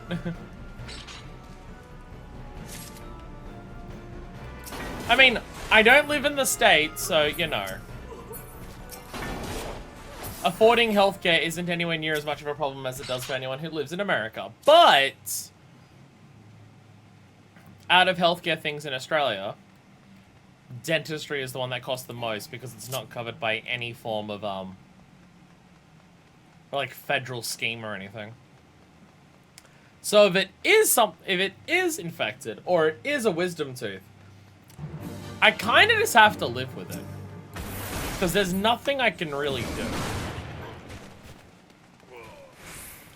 If you do that part fast enough, does he not even call in the dogs? That is hilarious. That is hilarious. Because a bunch of dogs are meant to, like, come out and attack you. But if you just get him instantly, he doesn't even have the chance to call them. That is funny. Brilliant light. So it's not this one. Right? Brilliant's the normal. We're looking for blinding. Was it? Yeah. Sick. Okay, well that is one. Nope.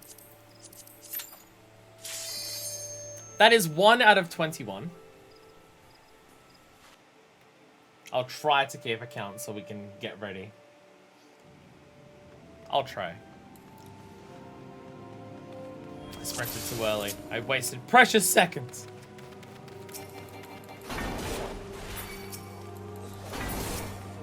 I love when that description comes up telling you about the unrestricted party. The message is so long, it literally doesn't all fit on screen. That feels like a bug. The fact that it doesn't just, like, give you a new line so it all fits on the screen at once. It seems a bit silly that the message comes up and is cut off on both sides of the screen. Or maybe that's a UI thing, because of the way that my UI is set. Maybe it isn't set to do that.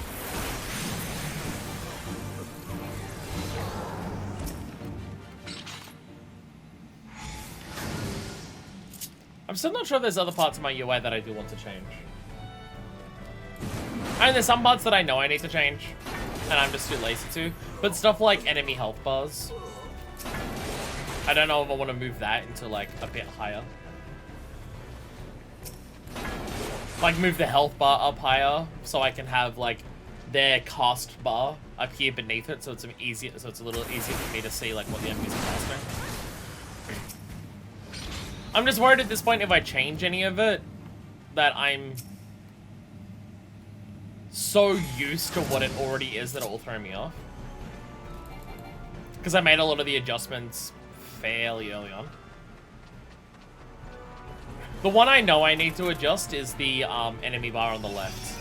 The one that shows you their health and enmity. Because if I have a full party of 8, they cover each other. So I know I need to move that one somewhere. I've separated the health and cast bars and set the enemy cast bar dead in the middle of the screen. That's a big size, so I can't miss it.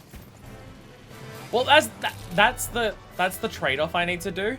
I need to have things in a place where I can see them visually clear enough to be able to tell what's going on, but I need to have them in a spot that's also out of the way enough that it doesn't it doesn't interrupt what I'm trying to look at. Because, as we all know, I get overwhelmed with information very easy in this game. So if I had something that was in the dead center of the screen, that would distract me from everything else that the game is, like, trying to tell me. So it's about getting that balance.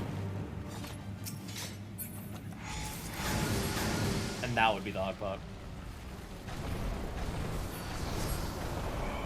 Alright, someone else needs to attack that because I won't one-shot it. Brilliant light. Brilliant light. Brilliant light. So we don't have to do Tamtara. And that's 2. 2 of 21. Alright, do the Stone Vigil. Come on, be the Stone Vigil. It's the fastest one.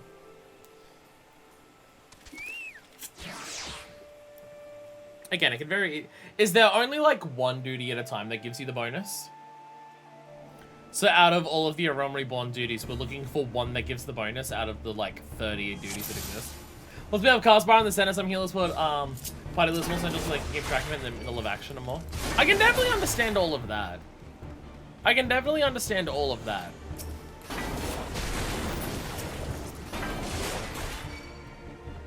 It's just like, if I have shit in the middle of the screen, it'll be very hard for me to, like, pay attention properly to AoEs. It's probably a lot, but unless it's one of the 4, it doesn't really matter. I was just, like, wondering, like, if it's only one, then the chances of it being on the one that you want is very low. But if there's, like, 5 or 6, then the chances of it being on the one you want is high. No bonus, Stone Vigil will probably be better than anything else with a bonus. No, that's definitely true. Because you can run this so quickly. And the default it gives you is already higher than most.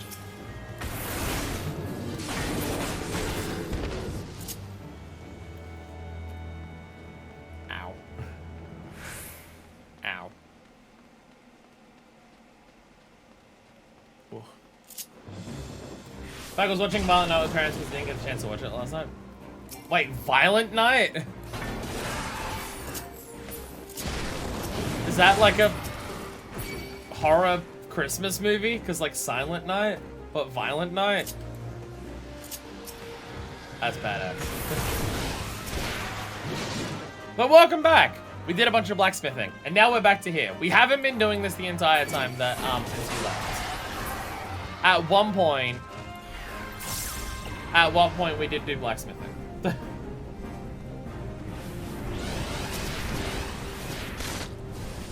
I was considering trying to get ready for both, blacksmithing and armory today, to knock them out together, and then I'm just like, do we want to put the two crafting jobs that are in the same fucking room together? Or do we want to have them separated a little bit?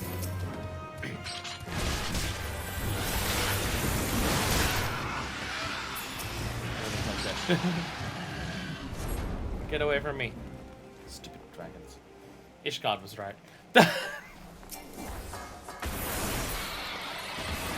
Brilliant light! Not this one either. Because clearly we're both spinning out of the same location on this stream. Well, I didn't think this would also happen on this stream. I didn't think that would happen. I didn't think we'd also be doing... Actually, my headphones are yelling at me low battery. Let me put these in here and have them charge while we're literally just doing something on repeat. Let me do that. So I can shove them in at, like, the end of the stream. Or at least, early in the month, basic plot, his family gets taken hostage and Santa saves them. That's amazing. That sounds incredible. Fuck yeah. Santa the superhero. It's Wonderful 101 all over again. Fuck yeah. I know there's Silent Night, Deadly Night is a Christmas horror movie, and also Black Christmas, just as a bit of trivia. Watched in theaters with friends when it came out. I mean, I can definitely say that the premise of it is definitely more exciting than most movies that I hear about. So that being said, there has been 2 movies this year that people have been raving about that people are insisting is really good. I have no idea if either of them are as good as people say, but they've been the ones that people have been the closest to convincing me to watch. And that's Everything Everywhere All at Once and Glass Onion. Though I never watched Knives Out, so there's also that. So I guess I'd have to watch Knives Out first. That being said,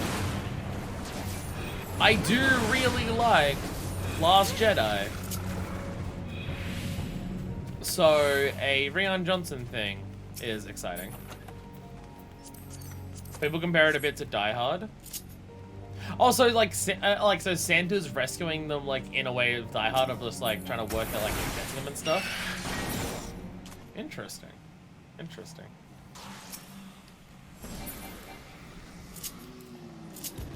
Yeah, I'm just not a movie watcher. I just don't watch movies. So, like, convincing me to watch a movie is extraordinarily difficult.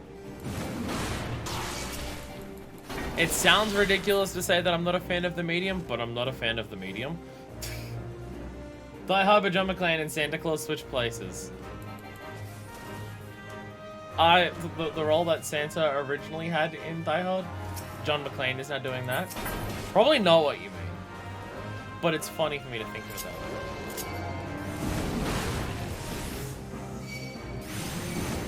But I'm not saying that films are fundamentally flawed as a concept. But films are fundamentally flawed. No.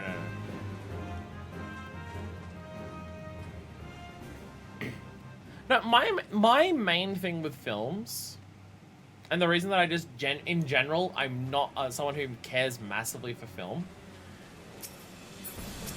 and it is as ridiculous as it sounds. Brilliant light, so we just figure out. Fix John McClane just show up in the background. Alright, so Brilliant again. Brilliant again, so we just do Stone Vigil. None of them are bonuses. 4 of 21. Oh, did you want... Sorry, Pi. I'll invite you after this. Sorry.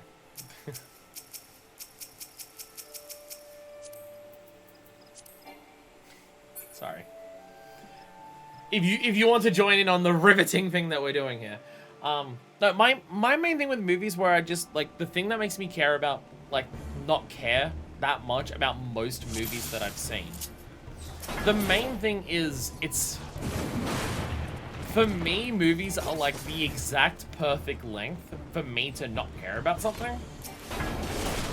In the sense that movies aren't, because, like, of the length of a movie just being a single thing that you just watch and it's done, unless it's, like, sequels upon sequels upon sequels upon sequels.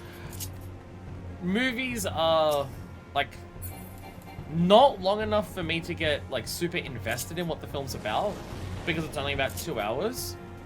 So it's not long enough for me to get that investment in what it's doing. But it's also too long for me to want to dedicate that much time in in one batch to watch it.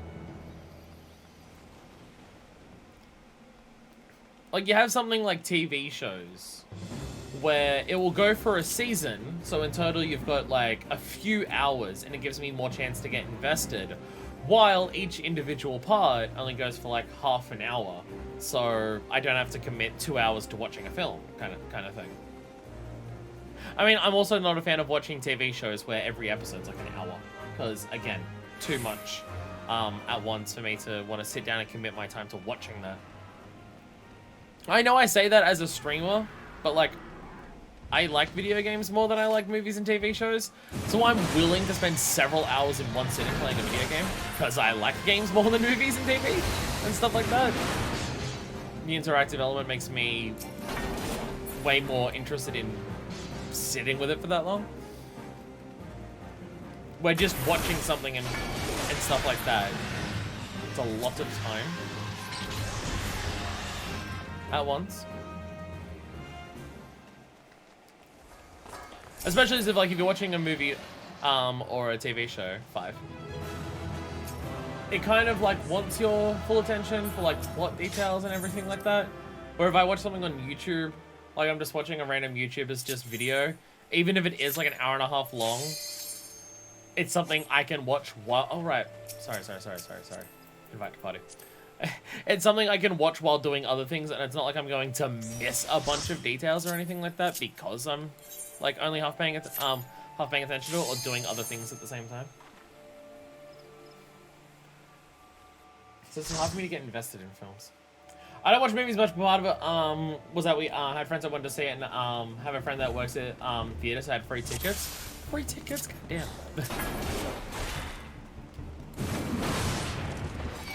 Like, I know some people are all about films, and I'm not saying they're wrong or anything, just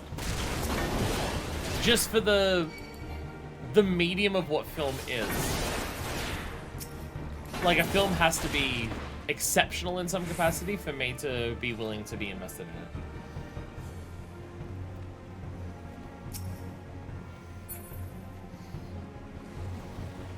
And also, most Western directors are incredibly fucking atrocious at being action film directors, because most Western action movies are incredibly dull and boring and tedious in terms of their action, because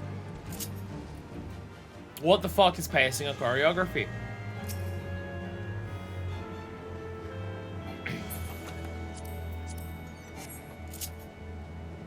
And also, James Cameron's a hack and has never made a good movie. There I said it. There, I got to the hot take. James Cameron doesn't make amazing films. He's the most overrated person in Hollywood. There.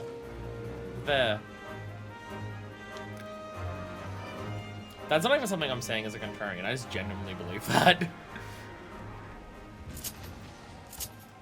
But the majority of James Cameron movies that I've seen have been decent at best.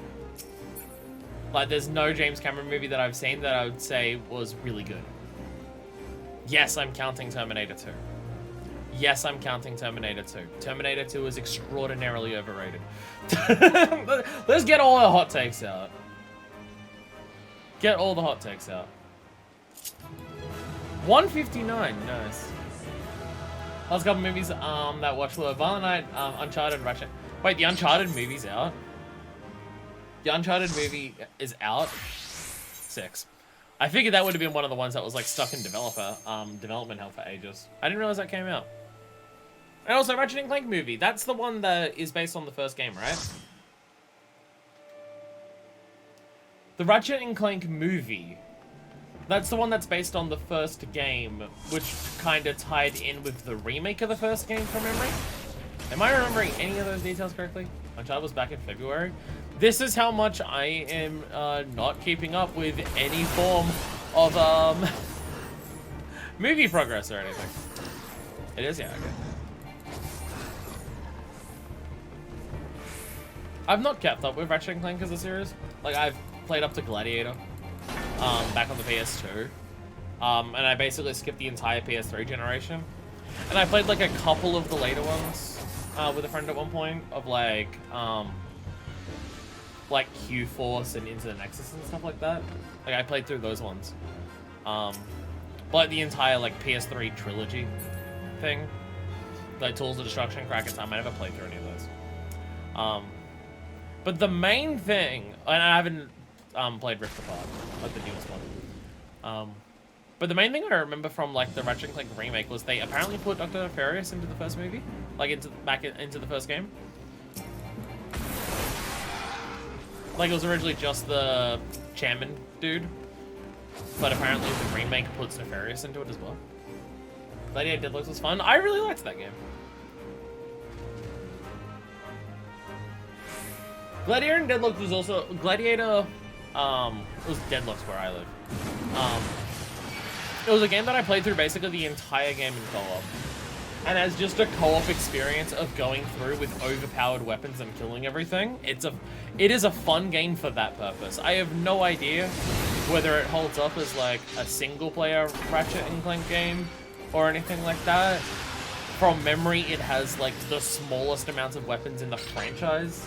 It only has like 10 different weapons or something, and it's mainly about the weapon modding system, but like the actual amount of weapons is very limited, and obviously just being a bunch of combat-focused things, it doesn't have like the world and the little explosion that the previous ones does. So as like a single-player experience compared to the other Ratchet & Clank games, I have no idea if it holds up. But as an entire game that I played through co-op and just murdering the ever-loving fuck out of things with someone, it's a very fun experience for that. 7. Go to for dinner after this run, but I'm still watching. Oh, you dropped very quick. Impressive. I set that up very quickly. I didn't even read that message. Only game in the series that had weapons go up to level 100. This was true. This was true. It had the smallest amount of weapons, but levels did go up to level 100. And there was, like, the entire weapon modding system. Because there was, like, several different mods you could attach to your weapon. But again, I think it had, like, 10 or 12 weapons. Which I think was lower than all of the other PS3 games. Once the Dungeon Boss is dead, you can exit. Did you find a main jam to actually click on the exit? Save even more time. Dual pistols with all speed mod? Yeah! So the one I remember from Deadlocks that I used all the time was the flail. That was the one I remember using. That I loved. I had like the flail, and I think it was a bunch of like electricity mods that I attached to it. So basically every swing that you did at like, and smashed into the ground, Leviathan flail, that's the one, yeah. And every time you smash it into the ground, it would just burst electricity fucking everywhere. I remember that being the one that I used. And then who I played it with had, I think it was like a Gatling gun or something like that. And that was like the one that they used a lot. I remember the exact ones for that. It wasn't me who was playing it with that weapon, so I don't remember it as much. Everyone's so much faster than me! How are you all so much faster than me? Being ninja's not enough.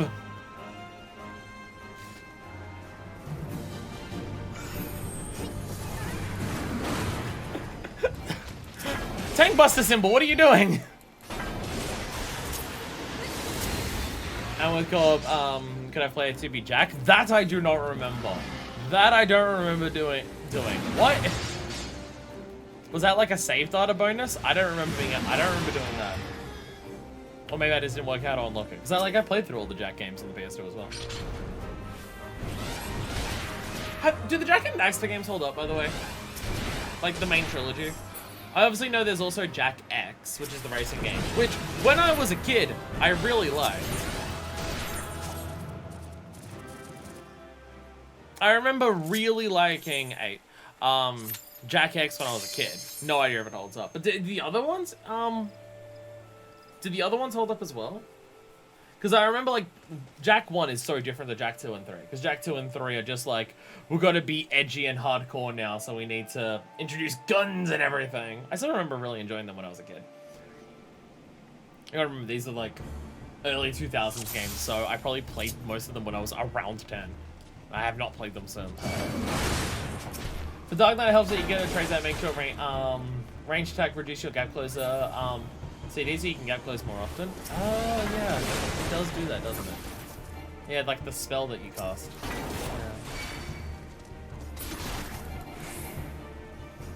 Jack was an unlockable skin. That is badass. I like how much Ratchet and Clank and Jak and Daxter like crossed over, despite being made by two different companies. I remember at least it really Jak 2 was not well received, but Jak 3 was beloved. And I have no idea, like, I was young enough that I do not remember any of the aspects in terms of like what public perception were, because, well, at that age I wasn't going onto the internet or checking out message boards or reading magazines. The only thing I knew about what people thought about games were what my friends at school thought.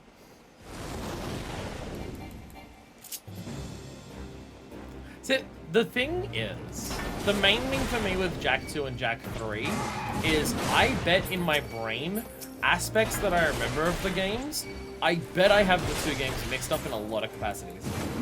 I bet there's a lot of aspects of one that I think are from one of them and actually from the other one. The two games in my memory. Admittedly, again, like 15 to 20 years ago was all then. Probably 20, close to 20 years at this point, because early 2000s. There's probably a lot of aspects of those games that in my memory, the games are completely merged together and just kind of melt together. Because my memory will just say, they're both Jak and Daxter games that have guns. Well, two companies basically shared an area, even sharing some stuff between games. Oh, did Insomniac and Naughty Dog, like, share an office? That would make a lot of sense why there was a lot of crossover. I didn't realize they shared an office already. Okay. That makes things check out more. That checks out.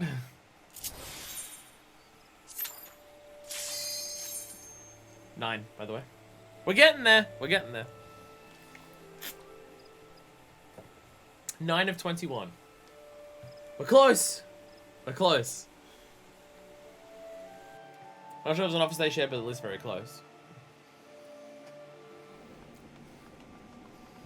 So there's a bunch of games from my childhood that I'd love to like stream and do stuff with.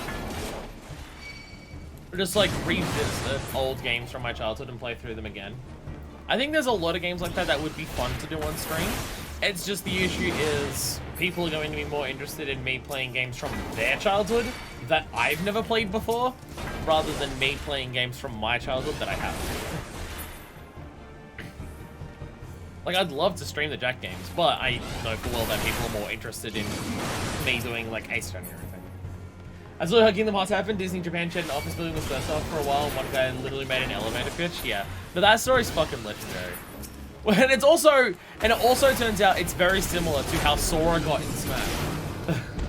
Sora getting into Smash was a very similar experience too.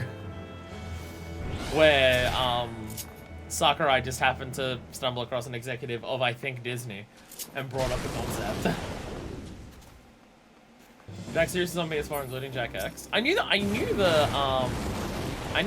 first three games were on PS4. Did not realize Jak X was on PS4 as well. I knew the other ones were, because I distinctly remember Limited Run offering those like copies. But I remember seeing Jak X. What about Lost Frontier or whatever that was? Is that one on PS4? I don't think I ever beat that game. I definitely played it. I don't think I beat it. Did I talk about that one? So I remember I definitely played it because I remember the parts where you like fly around in the ship. I remember that aspect of that game. I remember literally nothing else about it.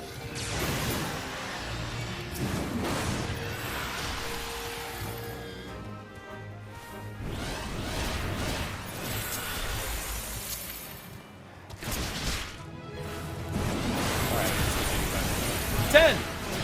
It was fine for what it was, but not nearly as good. Well, again, if people really liked like the first ones a lot, then yeah.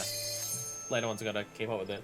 What's weird about Lost Frontier is that, like, I still sometimes hear people go, Jak 2 wasn't great, but Jak 3 was fantastic. But I just don't hear people talk about Lost Frontier at all.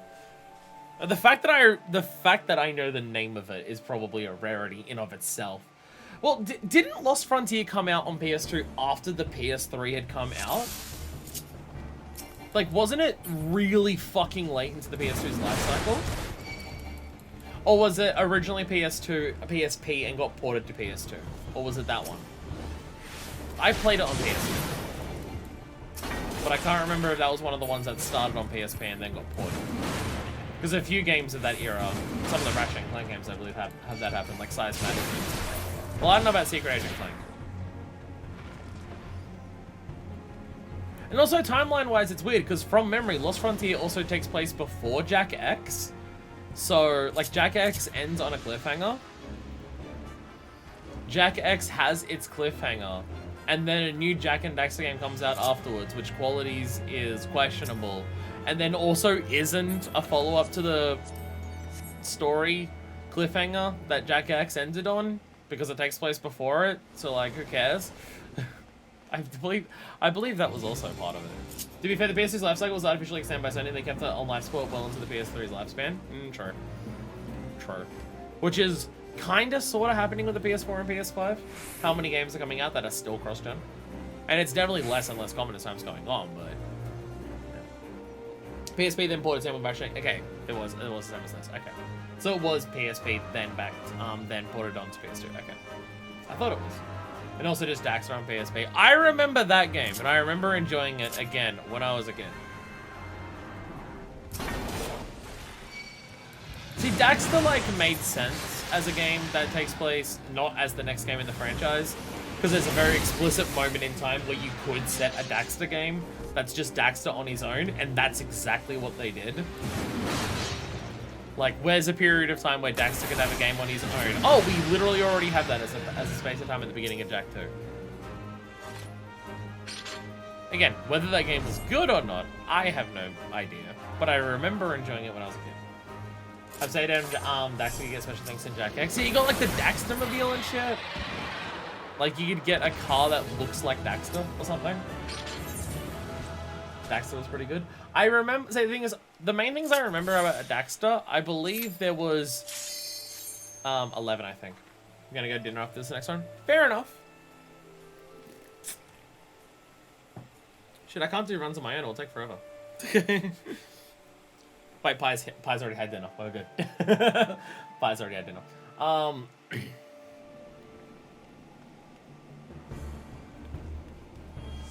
But I was gonna say words and I forgot what they were.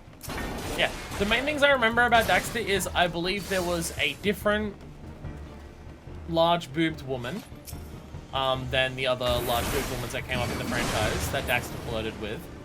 And there was like a bug combat thing. Like you could go around and collect bugs, and then there was a mini game where you could have those bugs fight each other. And I think like Daxter had a gun that was like kind of like a spray gun or something that he could use as like spray down as a jetpack kind of thing, like a Mario Flood kind of thing. Is that accurate in any capacity? That's what my brain is saying Daxter was, but I don't know if that's true or I'm confusing games with each other. I only know nothing about Secret Agent Clank. Also the one I didn't play. Also the one I didn't play. I played Size Matters. I don't believe I played Secret Agent Clank. PSP was a fantastic little console. The PSP being able to do what it did, considering the time frame it came out on, is impressive.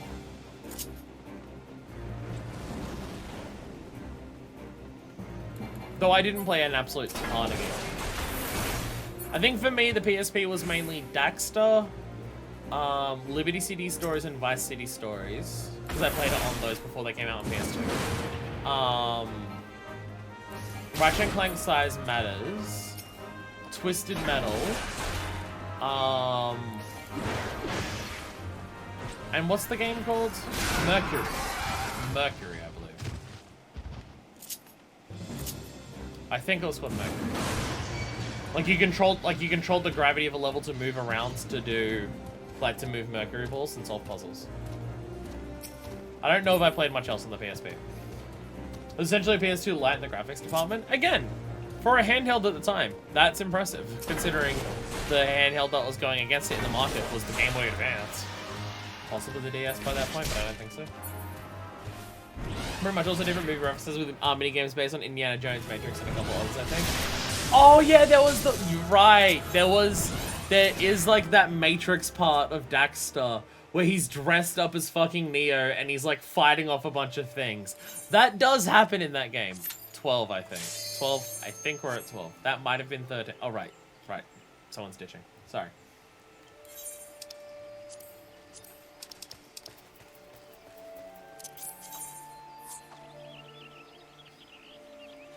Vigorous!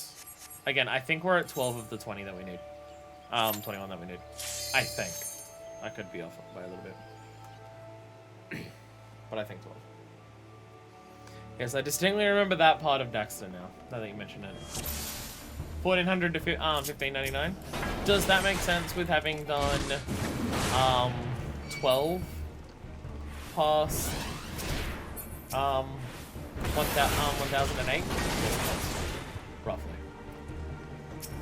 Somewhere around there. Numbers and maths are hard. A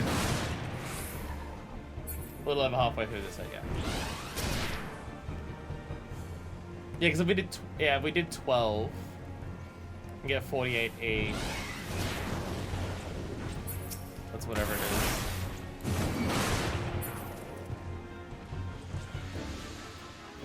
Something like that. It should put us like closer to 1600 or something. Maths and numbers hard. Nass and chaos! More Nass and chaos! It's not even hitting them.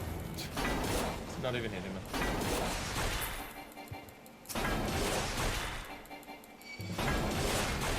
Attack, attack, attack. Do I sprint yet? I do.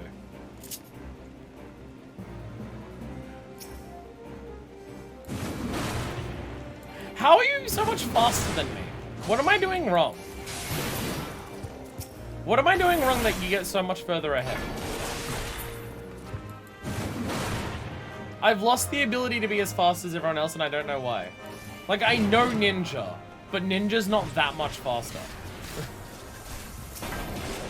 Ninja's extra run speed is like 20% if that, I think.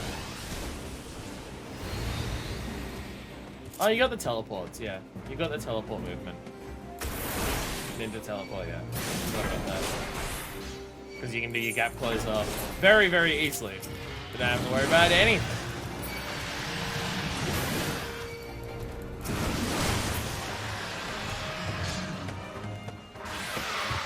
I mean, I was worried.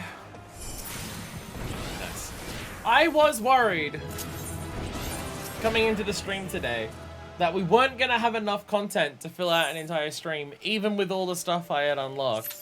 13, I think. But boy fucking howdy if we found a way to make this make this stream take a long time. There's still only like 2 things I have to do after this.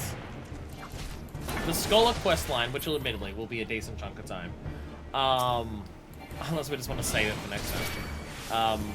And the minor quest line, which should be quick as hell. Not 5 hours yet. This should take like another half an hour. Hopefully, not longer than that.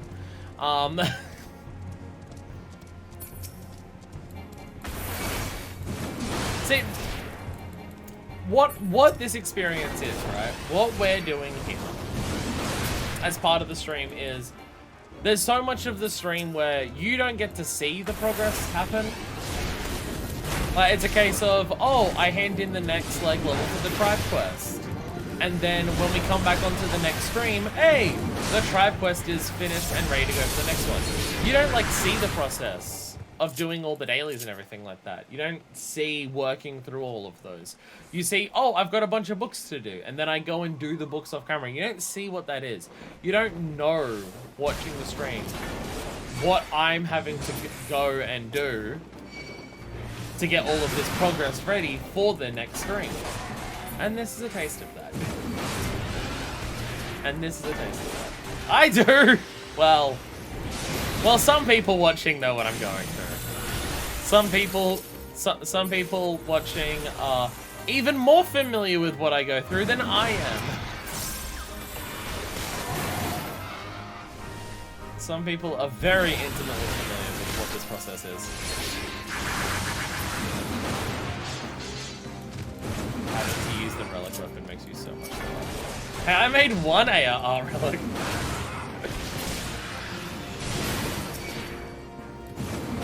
Pi, have you been doing a lot as well? How many, like, do you make a bunch of relics? Have you made all 10 like Decker? Because there's...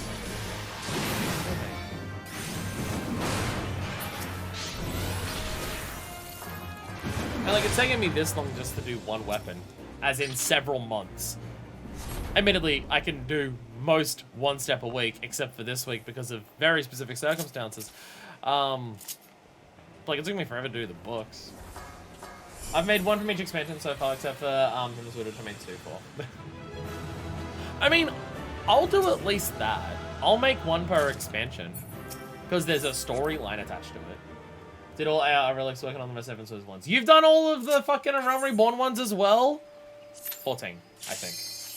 What the fuck? What the fuck? I am now realizing why people are way more okay with doing this on stream with me. Because they're the type of people who have done this several times on their own. Also progress because of poetics. That's the Heavensward one, right? You just need poetics, and that's basically every single step. I believe people said that's what basically Heavensward is. It's not a Realm Reborns do a lot of very specific different tasks that kind of overlap with it. Mostly, yeah. What are the future ones like? I mean, obviously, I don't need to know any exact specific details about how it plays out in like every capacity or anything. But what are they like in the future ones? I mean, I guess when I say future, I can only say Stormblood and Shadowbringers, because I believe the relic weapon for Endwalker is in the process of existing, because we still haven't finished patches. Stormblood and Shadowbringers are similar to each other, but very different from our own ones. Okay. Some combat stuff, but mostly just poetic weapons. They haven't said it. Okay, so it's very different. Okay.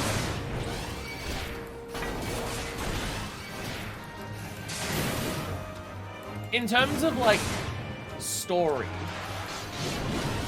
I mean, it's not like there's, like, a massive amount of story connected to the relic. The story is basically just, like, seeing Zalzan and, Geralt, like, shit-talk each other, and they talk about the process of, like, how the relic weapon physically, like, functions and becomes stronger and stuff like that. So it's not, like, super in-depth story. But for any of the future expansions, or even this one, there's no, like, extra story elements to doing multiple relics, right?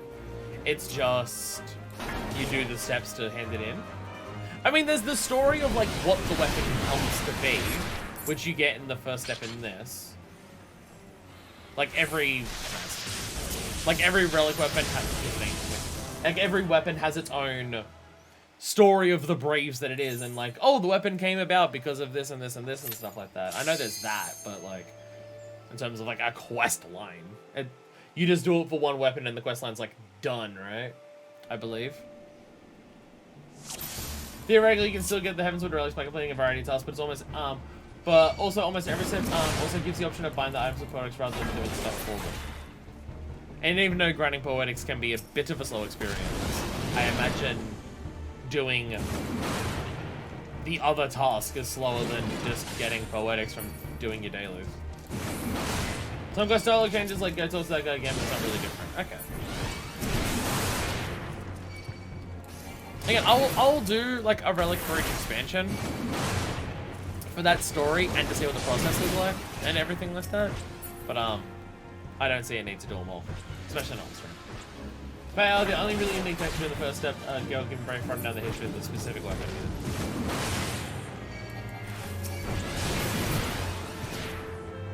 But it's not a case of just like in future expansions, oh, if you do every relic, then you unlock a new quest that like gives you like 3 more quests that like expand on the story of the relics and stuff like that. Like that doesn't exist. Yeah.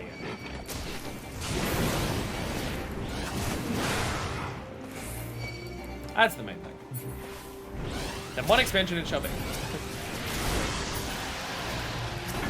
Unless I personally want more for design points, like I'm doing for Realm Reborn.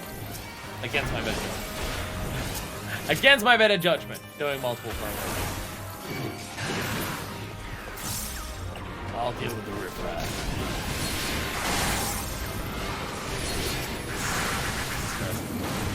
Some expansions streamline the process of making additional relics, like having one of the steps be one time only, so you don't have to repeat it if you want to make another. Oh, okay. Well, that makes life easier.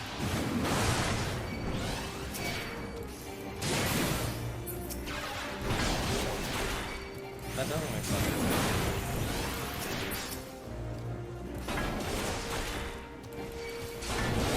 I don't think there's anything like that in this.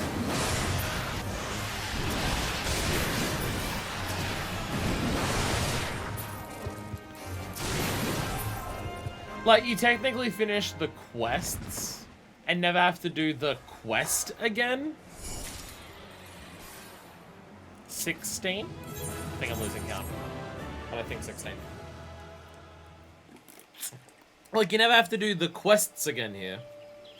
But for the most part, the quests are just talk to a few NPCs.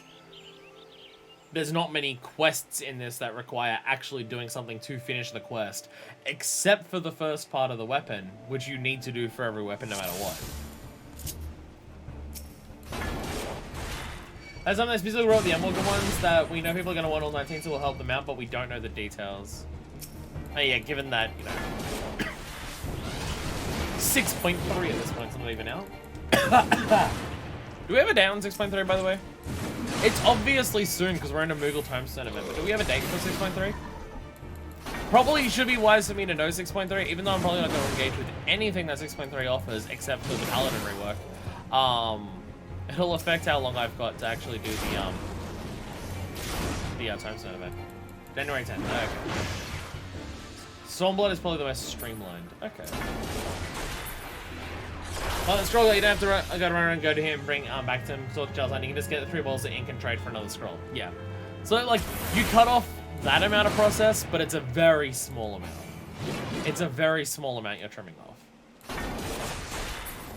So, 3 more streams, I think. Well, we have a lot of more streams planned for this. Like, next week, actually, yeah, you're probably right, actually. You're probably right. Because, oh, pardon me. Next weekend, we're doing another 2. Because it'll be my normal Sunday stream, which will be New Year's Day. So for people watching, it'll probably flick over to 2023 in the middle of the stream. So that's fine. But I also have the day off after that as well at work. So there will also be that.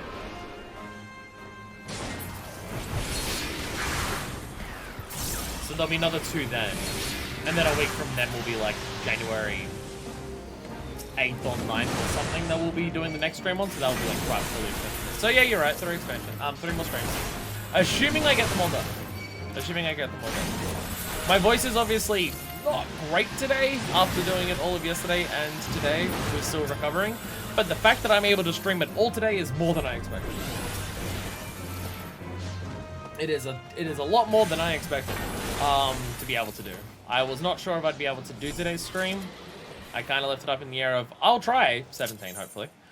I'll try to do it today, but I can't guarantee anything. But I'm able to do it. So, you know, we should be okay to do this. Between me, ow, good timing. Between me hopefully recovering from being sick and also my clusters are finished, hopefully I can get back to some normalcy with my stream schedule. Hopefully. The tiredness shouldn't be an issue as I get better and better every day in terms of how tired I am, because I'm not instantly better or instantly well rested after not sleeping properly for 10 months straight, but I'm getting better every day. And well, if I can do these 2 streams today, then hopefully my throat won't stop me too much. Though I'm not working these 2 days. But past today, I'll be like working and then coming home and streaming. So we'll see how. I'm off on New Year's Day and the shop closed early day after, so I'm all good there. Hell yeah. You have to get the Paladin quest and then have to forget it all. Don't worry, I already don't know how to play Paladin, so it's fun. I already don't know how to play Paladin. It would probably be my lowest ranked combat job in the game. It's not satisfying. It just is not satisfying to play. Probably why they're changing it, if I had to guess. Probably why it's being changed. I don't know. I don't know. It just doesn't feel like it has anything going on. I mean, admittedly, it has a shitload of abilities that I have not unlocked yet. Paladin has spells, and I don't have a single spell unlocked for Paladin. So, you know, whatever its spells do, which I have no idea, it doesn't have any of those, so at a bare minimum, I'm missing that. So obviously, I don't know Paladin very well, but from what I have at Paladin so far, which is almost on the 60, this is not where it's at. Like, some jobs take a while before they start getting, like, more interesting and stuff like that, and some jobs are a real drag at lower levels. But I would say every other job at least has something going on by level 50, where I just don't think Paladin does. 18, I think. Let me check my thing in case I can't count.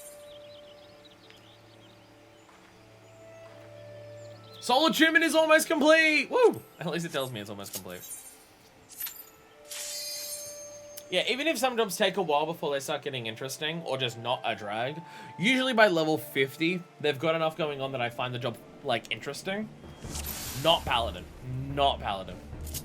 And there's definitely some jobs that I'm definitely noticing that, like, 50s, like, it gets interesting at 50, but by the time it gets to 60, it's way better. There's obviously some jobs that are like that, but... this doesn't have anything interesting at level 50. It has a 1-2-3 combo. It has two just OGCD buttons, and that's about it. And it has terrible mitigation. Like, that's what Paladin is at level 50. Less attacks and like less opportunities to do anything, and no burst window compared to other tanks. And less and worse mitigations compared to other tanks. Unless the idea is you're meant to be using shield bash way more, but I don't think that's true. I don't think it's true that shield bash is meant to be something you're consistently using as Paladin. Like, sure, getting the stun is nice, but using a GCD for the mitigation, there's no. I'm really not the best Paladin, but I understand it still has a melee phase and then a casting phase where you do a few combos, burn through your MP bar and dash spells, and then your melee combo again to build it back up. That's got to be something that unlocks later, because I definitely do not have that for Paladin at this stage. That is definitely not how Paladin currently is functioning for me. But again, I don't have any of this for plus 50, because I've not done plus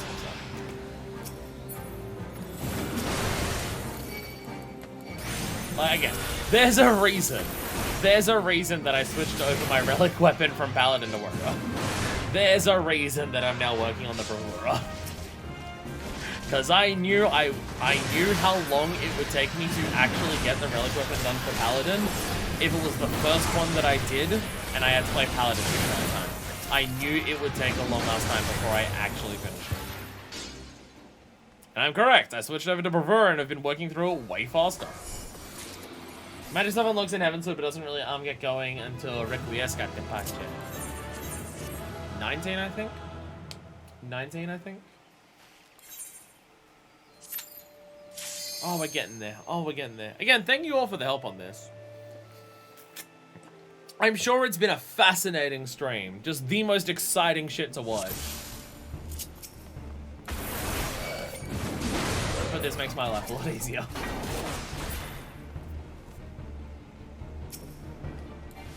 I mean, that's kind of what... It kind of lines up with what we've been doing in the past with FF14 streams. The most fuck around doing bullshit streams for FF14 have always happened when I've been able to stream it more than once in a week. Like, oh, I can stream it multiple times this week. Let's use this opportunity to do fucking Blue Mage or something like that.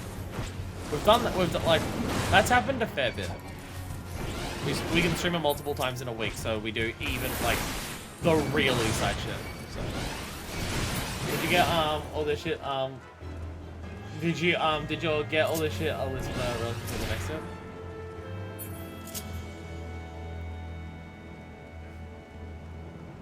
I mean, do I have to hand, if I can hand you the next step on stream immediately again, let's just finish the relic today. Let's just finish the entire thing today. Let's just spend another 10 hours here, and let's just finish the relic today. And we'll start the Heavensward one next stream. Because it gives you 5-3 instacast spells, and then you get super magic attack, and then you go back to melee. Okay, that actually feels like something approaching a burst window. Something that Paladin doesn't have at this current stage in time.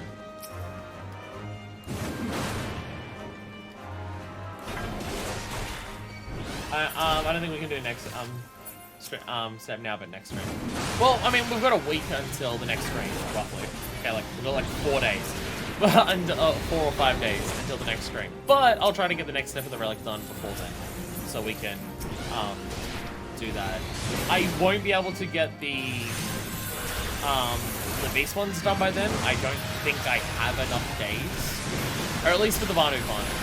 I don't think there's enough days before the next stream for me to finish the Vanu Vanu by next stream. Maybe the But before the next stream, I gotta get Paladin at 60, do whatever the next step of the relic is, and hopefully the Moogles I can do as well. Alright, that was 19 or 20. It should be 1 or 2 more. Fuck yeah. The next step is mostly here's a huge shopping list. Fuck yeah. Is most of it poetics?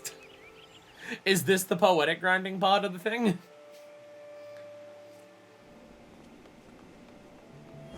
I'll post the shopping list online.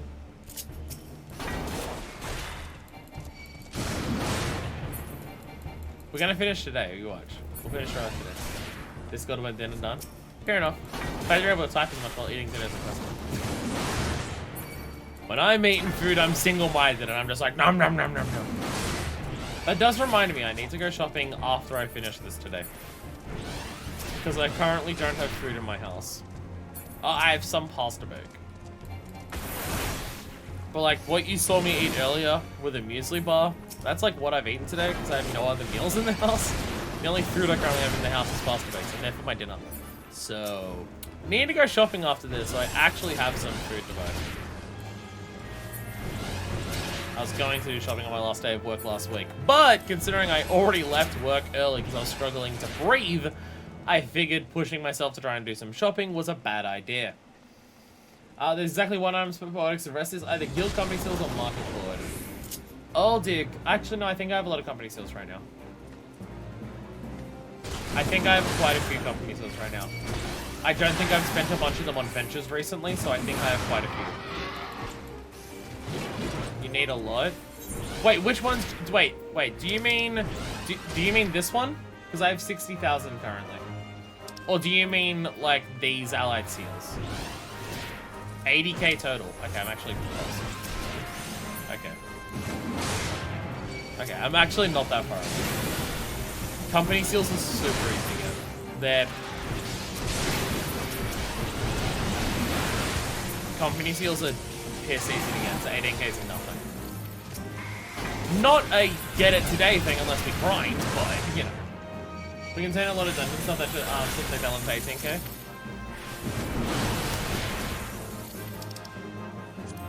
Should have been making sure we get all the loot in all these runs. That would have given us 18k. If I got the loot on every single one of these runs, that'd be enough. That would have got enough. Hey! Solo achievement complete! Let's fucking go! One set of things I'm worried about, but it'll come up. It'll be fine. Woo! We did a full step on stream. That was still over an hour just for that second half. Holy fuck. Holy fuck. But we did it! We did an entire step of a relic on stream. Let's fucking go. Alright, Novus Enhancement. Here we go. Once soul engine within your relic is tuned, present it to me. It shall remove its coating of soul glaze, that its newfound power might be unleashed. Then it's 800 poetics. I don't think I'd have that because I spent all of my poetics on the stuff I did yesterday for the scroll. 400k gil, that I have. Then what if people are charging on the market board? Dear God. Dear God. Okay. And you've done this for every weapon, Pi and Deku? What the fuck? I think you pre-bought the poetic stuff. If it's 800, I don't think so. If it's that much, I don't remember spending most. I don't think so. Maybe I do. Bravura Novus! Here we go. Ah, yes, the telltale humming of power yearning to be set free. I scarcely require a Zodiac Glass to see that your weapon's soul energy is now fully attuned. I did it the smart way, not the expensive way. You need one item from each crafter job, which are only crafted with master recipes. Oh, fuck. Oh, fuck. So unless you want to take the time to do all that by yourself, you just gotta buy them from other people who've done it via the market board. Oh. Oh, it's master book stuff? For every job? Master book 2 specifically? I don't even have a single master book 1. Oh, fuck me. I'm not going to be able to do that. That would take so much time, because I've not started the master book process in any capacity. Fuck. The soul glaze coating has served its purpose. The time is right for it to come off. This will take but a moment. Hang on, the markets are looking for those items. Each item tends to go for 100k or so. And there's 8 jobs? Oh, fuck. Fuck. Oh, okay, we're not getting that done today. We're not getting that done today. It has chains spinning around it now. It is done! Your weapon has awakened to its latent potential. Take it up once more and feel its newfound power course through you. Was only able to contribute a few of them, I'm not sure on Gil. Nah, I gotta do it on my own, otherwise I'm not doing it really. If I don't do it on my own, then am I even worthy of it? I say having people run through dungeons with me repeatedly just then to grind out. So much into pay back 5 for the hair bought me. See how far we can go today. Let's just finish the relic today. That's what we're doing. Bravura Nexus. Here we go. Wherefore art thou, Zodiac? His brow furrows, Gelson seems deep in thought about the Zodiac Brave's arms. Also, if you're doing it on your own, that means crafting it yourself. I forget what you even have to do to work through the master books. I don't even remember what that process entails. It was so long ago. I remember it's complicated. Fuckfist! Come, tell me, how fares your relic? Shiny. Splendid, splendid. Why, I dare say outfits with soul energy have been well worth it. I suppose this is where I ordinarily reveal my next grand plan for further enhancing your relic. Shames me I have none to share. Not for like I thought though, I've revisited each step of your journey, starting with the relic's initial infusion of Favenarian Mist. From there I've considered your painstaking collection of crystallized souls, and how each of the 12 varieties of Atmor infuse into your relic thereafter. Master Book 1 needs a high level craft that Master Book 2 needs an item from Master Book 1. Ugh. It's complicated. I've reflected on asking you about asking you to walk in the footsteps of the Zodiac Braves, and how you absorb the light of slain souls into your relic. And did not such efforts yield the mighty weapons still? Indeed they did, as if using a sphere scroll to imbue a relic with the fortifying strength of materia made into light. Finally, I have dwelt upon our application of Soul Glaze, so that all the energies became aligned with the weapon. By my estimations, you now hold an arm of unparalleled soul attunement because of it. It has been quite the winding road we've walked. We have traversed it with success. And I would perfect your relic, no matter how long it takes. Yet. Well, as I said, I've done all I can think I can do. The soul within your relic must be close to the arm of legend I desire to create. But what comes next? May the nature of the soul in your relic is lacking? No, that cannot be. Please, fuckfist. Don't mistake my permission for lack of pessimism, for lack of will. I simply lack for a way. I'm at a wit's end, unable to see the forest for the trees, as it were. Second time we've heard that phrase today. Although I am certainly not without allies. What if What if Geralt holds the answer to this particular conundrum? I can't say I relish the notion, but it would be thoughtless to dismiss the man's curious expertise. Could that I ask you to approach him in my stead, fuckfist? You have convinced the man to lend his aid before. Perchance you can do so again. Considering I don't think they're expecting everyone to Omnicraft or to play Crafter at all, I assume get at least some of the items from other players via trading or code or guilds the intended way. But you feel cool if you do the entire thing on your own, at level cap, at eye level, at minimum eye level, on free trial. Again, I just think about how much work it's taken to do the relic now, and just thinking about what it would have been like for people who played the game as it came out. Oh dear God. It'd be 100+ hours to do this. We do need a decent item, which was limited back then, so even if you were crafting needed trades. True. Yeah. If your kettle it ain't ready, take something to get texture just right, you can. Oh, for the love of the gods! It's you! Did you yearn for punishment know no bounds? Or did I say you yonder old cook ain't gonna have me sparkling personality? Yes, it's the second one. See, you both still found it over that relic he is. Well, I do owe Jalzan a debt for that wine.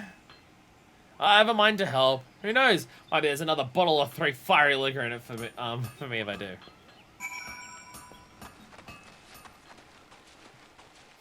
Hey, everyone.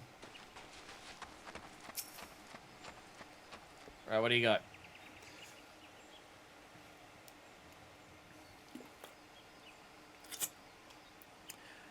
Oi, Jalzan! For all the time you're burying your big and moldy books, how's it you always lost support to do with the bleeding relic?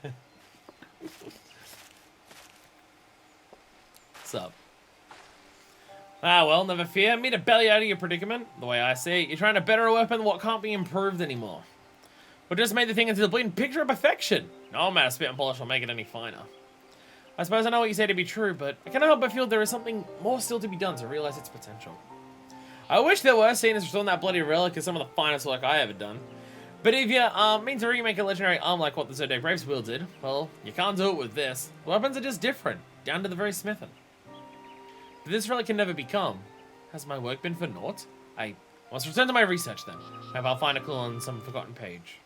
A clue, you say? A clue unlocks forgotten way to forge steel? 7 hours? Oh man, that sounds bleeding interesting. You can let me take a look at that book or two. Can't very well call myself the best smith in the land if there's a technique beneath the sun I don't know, can I? Your skill is not in doubt, Gerald. But precious few descriptions of the arms of Legend's appearance remain, and accounts for their fashioning are fewer still. Even this, my most comprehensive tome, holds with snippets. It would take a genius to understand it. Can't remember you talking to, old man? If the greatest weaponsmith in all the realm can't figure it out, no one can. Let's give it a read. Well, blow me down. This is some bleeding brilliant smitten what's written here. We find us get a work pals in comparison. Gods, I got a mind to try me into this.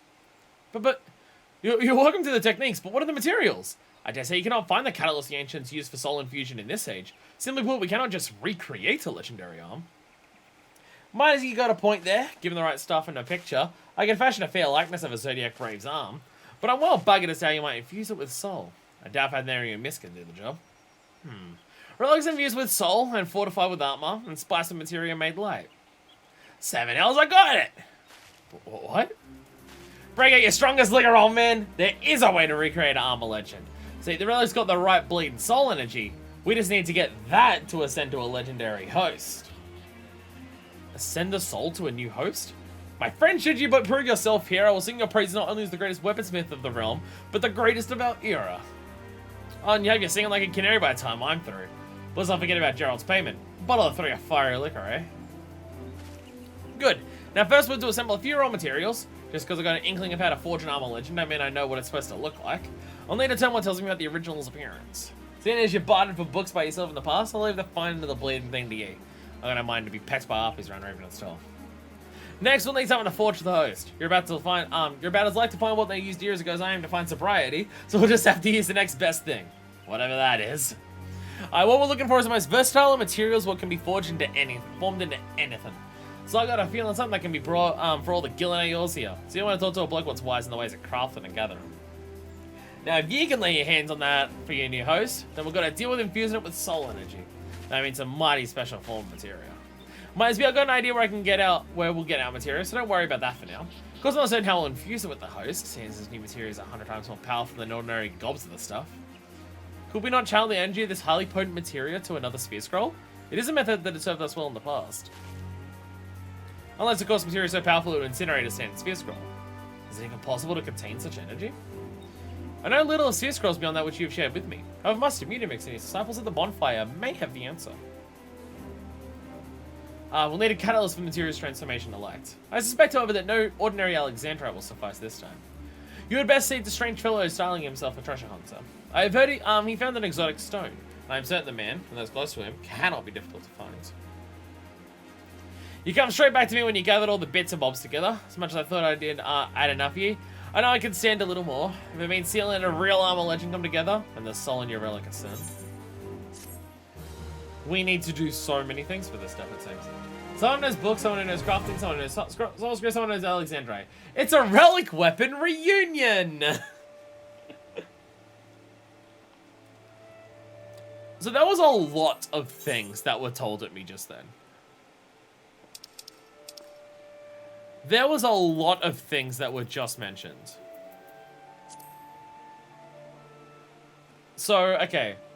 So is it basically just talking to everyone again? So like, we go speak with the woman who sold us the books. The master of crafting and gathering. A scholar well versed in materia and collecting precious stones.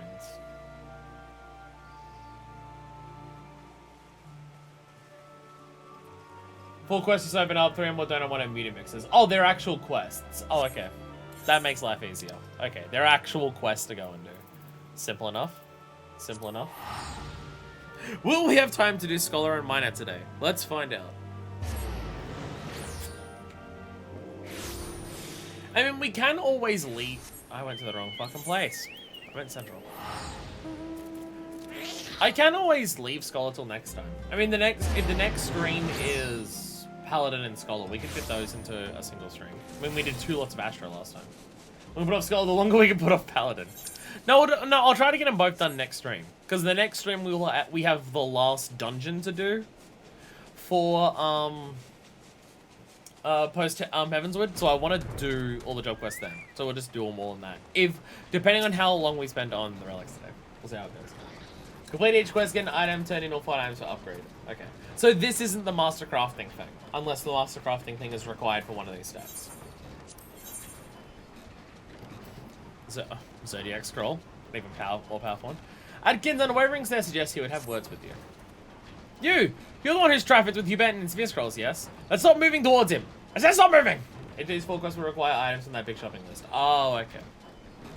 Perhaps you don't yet know me, but you will. Soon all will know Adkin, Master Mutamix's right hand. Now what is it what you want? I want an even better Sphere Scroll that Huberton had. A Sphere Scroll? I knew it! He came start with Huberton's knowledge without paying me any heed. Miss. No more, I say. Huberton has milked your dealings enough. Today, I shall fashion the scroll you seek and gain Master Mutamix's respect in doing so. Now hush, much think. Channeling material of power beyond compare into an empty host. Tricky. Only an ink with an unholy level of ethereal conductivity would suffice. Ha! Huberton's beloved spirit enchanted ink would combust, transferring such energy into a sphere scroll. What was Huberton's note said? Something along the lines of kill the 4 kings, disfigured, imprisoned, unchained, and forgotten. But why?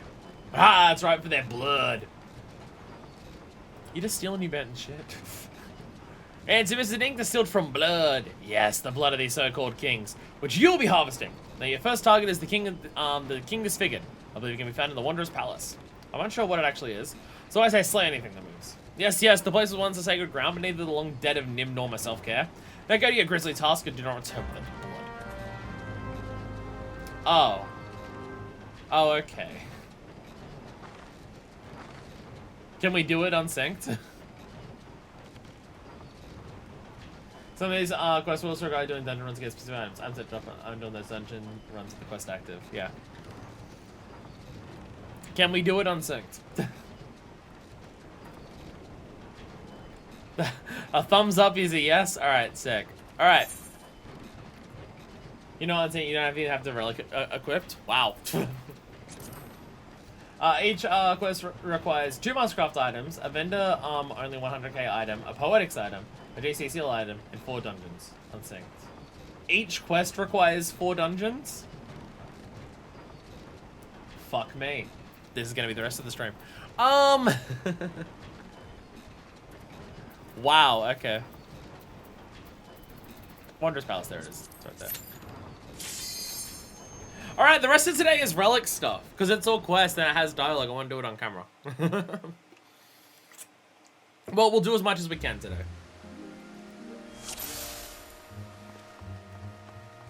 I did these 4 times. I hate these 4 quests. Oh, you did these 10 times, I mean. Each quest basically the same stuff, just different orders. Okay.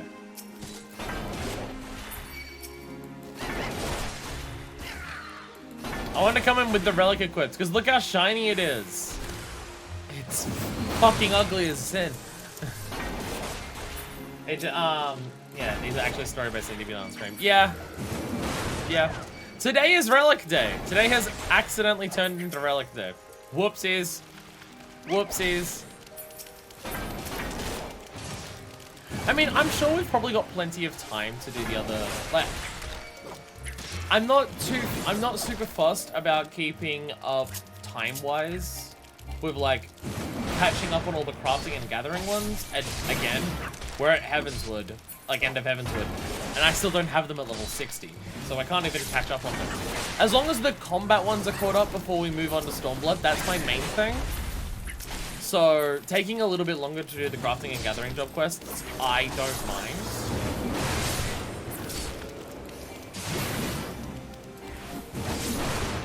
I don't mind about that part. And the next stream that we do, we'll just try to make sure that we get the, what's it called? The things done. The words. Scholar and Paladin. We'll do that next time, just so the combat ones are caught up. And then just, again, crafting and gathering just happens when it happens. I figured at the very least you get all the shopping list items off screen to do dungeon stuff for actual quests on stream at a later time. Well, too late. Now it's all happening today, baby! I thought I grabbed it, but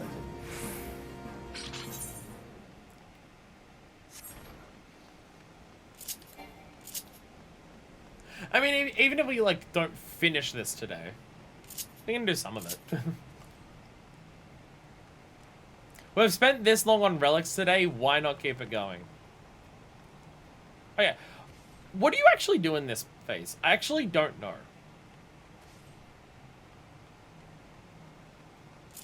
I'll be real, I don't actually know what you do in this part of the dungeon. Everyone I run through it with knows what they're doing, and I don't know what it is. Yeah, I know you have to activate the devices, but I don't actually know how any of this works.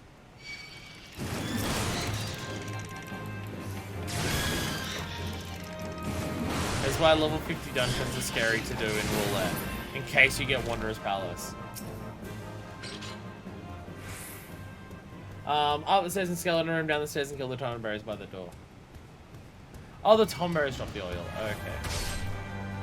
Okay. Okay. Okay, so there's like tomberries here. Okay. Okay. Because every time I've gotten this on roulette, everyone's just kind of running around and we do several laps of this place and eventually we finish it.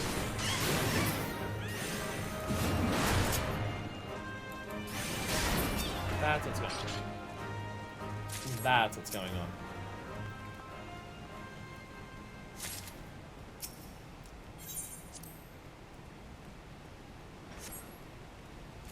And then there's one more over here. Okay. Those two ghosts are just the worst. Spoken like someone who has done this several hundred times. Wait, we need the treasure coffers. We need the treasure coffers, because guild seals. Again, the main other things that I had planned today were Scholar and Miner. We can leave those for later. The rest of today is relic grinding day. Yeah! Because of course, the next step is all, like, story related. So I can't even just grind it off camera. I can get ready for some of it off camera like we do with, like the other stuff.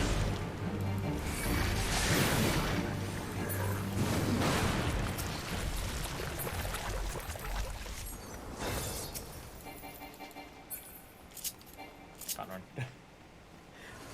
Actually, yeah, I don't need the relic for this. So I should probably go to Gunbreaker after this, shouldn't I?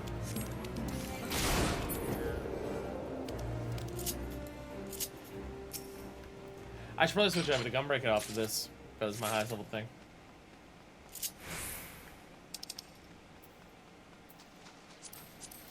Well, I can't. I can't turn that one in for guild seals, so. You have any idea how desperately I wish you could jump over that staircase there? Make life so much easier. I'd be happy. Hey!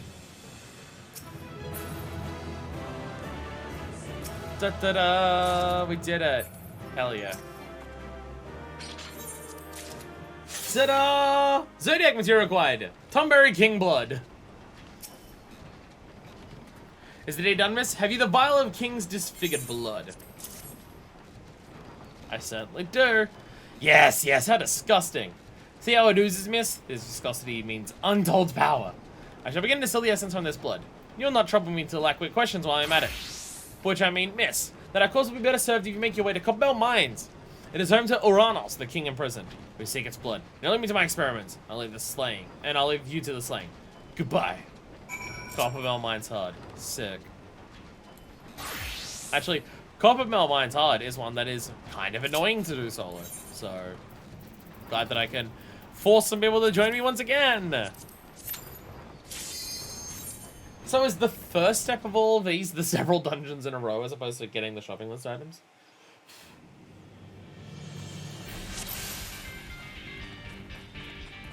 Again, this is just what the relic process is like. We're supposed to do things in different order? Okay.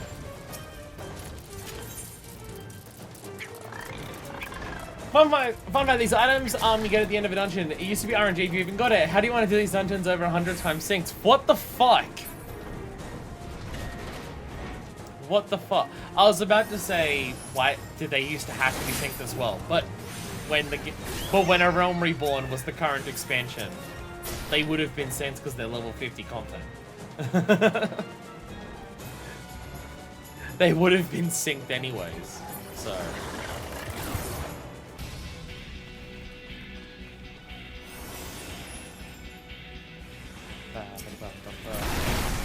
I love how this dungeon just randomly has like 8-bit music. Actually, there's a few dungeons for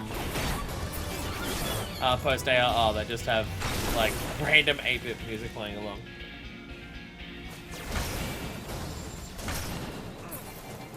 So is this the second last step? Once we do all of these quests and we take everything and we do everything, is there one more after this, or is there two more after this? Second last? We're close! We're close. I mean, they're talking about like forging a new weapon, so I guess this is the weapon where the appearance of the weapon will change.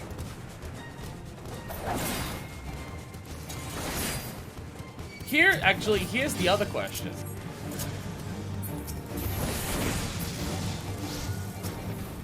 Here's the other question. After this easy victory lab step, but we need poetics for that. Okay, I was about to say, what do I need for the final step? So, like, if we come back the next stream, and I have all of the shopping list stuff ready for this, that we can then finish the relic on the next stream if we can.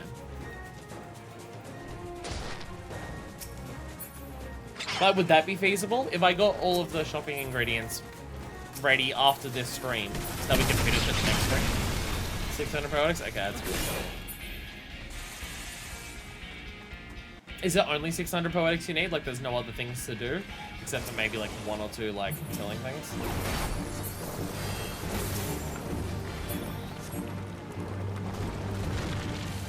Get out of here! It's another light ground, but a much shorter one. Oh, okay.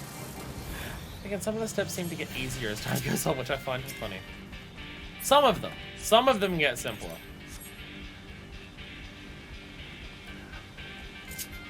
So if there's one thing that I'm noticing about the A Realm Reborn relics, is that it really feels like they didn't have enough different types of content for the entire process, because there is a lot of steps where what you do is similar to each other. Like, how many steps are do dungeons? Sometimes you get a choice of which dungeon, sometimes you have to choose specific dungeons. Like, that seems to be a fairly common trend, right?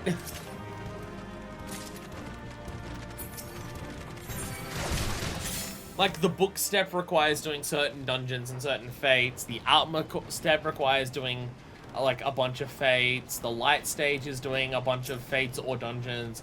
This requires doing specific dungeons. Like, it does feel like they didn't have enough different content available in A Realm Reborn to have, like, a whole actual interesting thing for the relic.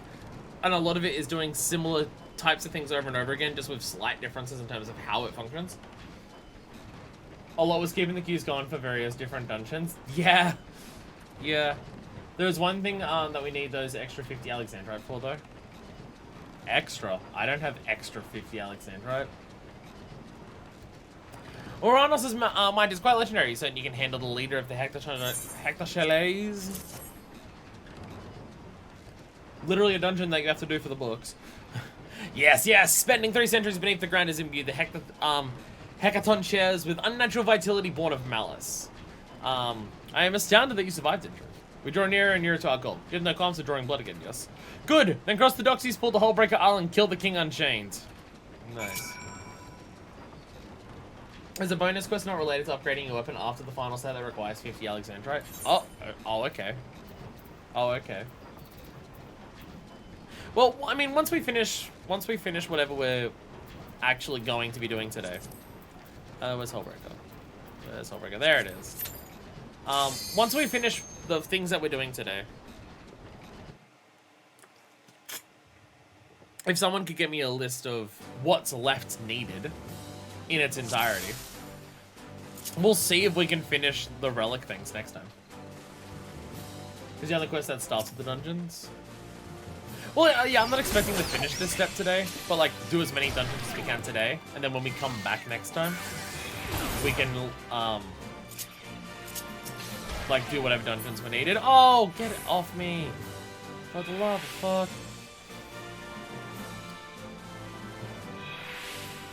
Actually, Deku, you already gave the shopping list, didn't you? You already did you post the shopping list, or do you have it and you can post it later? It doesn't really matter whether it's now or not. God, how did you all do this without having people baby you and help you through every single step of the process, like you're doing for me? How have some of you done this for several different weapons? Jesus.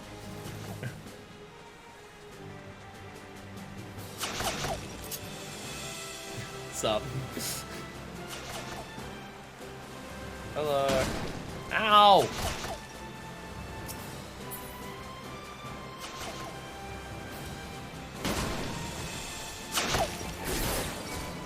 I don't remember this mechanic. Level 90 helps. Sure. It's also annoying that you do a dungeon talk to a dungeon talk. Lots of extra dialogue. Again, that's why it has to be done on stream. Because it has dialogue! And even silly little dialogue like this is important to be done on stream, apparently. I mean, like, we've covered, like, every story beat for quests on stream up until this point, so I don't see a reason to, at this stage, go, no, that one we won't do. There's no need for that. Any of these real? Full strength tablet.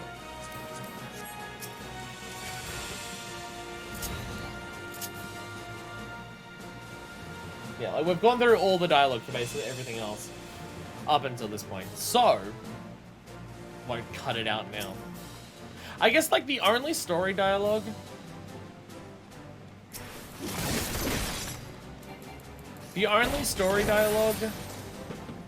did we not get a stone tablet, or did we not pick it up? Fuck. I think it dropped it. I don't think we picked it up. Nope. God damn it. Sorry. Ending it like it would be ultimate dick move. No, yeah, I'll just do all of these dialogues off camera, and we'll come back when the weapon's finished. Barrow Relics already had 3 done. I think the rest I started on stream. What the fuck? What the fuck?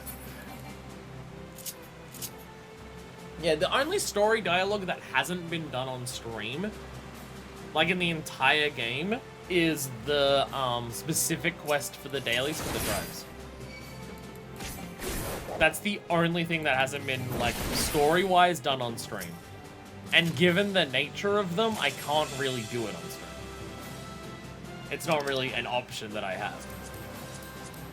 Because, you know, they're random on a day-to-day basis, and there's several different ones.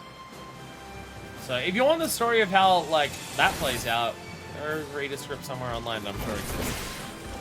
But everything else has been pretty okay. Again, probably the entirety of the reason why this stream has, this LP has been the longest thing on Twitch, despite how little of the progress of the game has actually made at this point.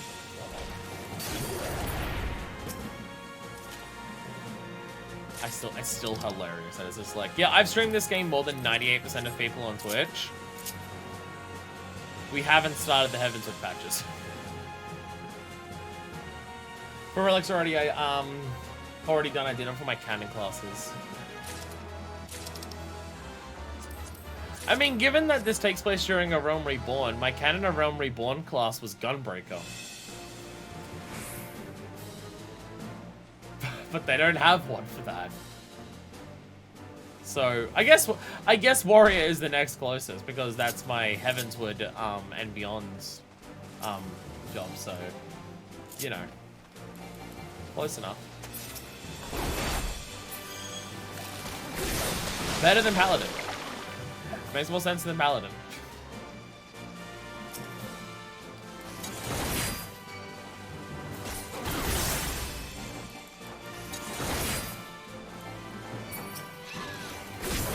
I'm still not killing things super quickly. I mean, I'm nearly level 80, but I'm also... Yeah. I'm nearly level 80, but also... Yeah. I have a level 70 weapon, so... I guess there is that. There's no fast way to do this, is there? There's no fast way to do this one. It is embarrassing, I will say, how long it took me to realize that the way you defeat this boss is by killing 10 arms. I'm aware it literally says it on the screen.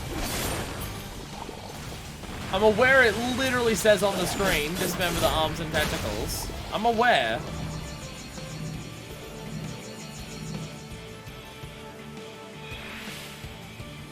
But...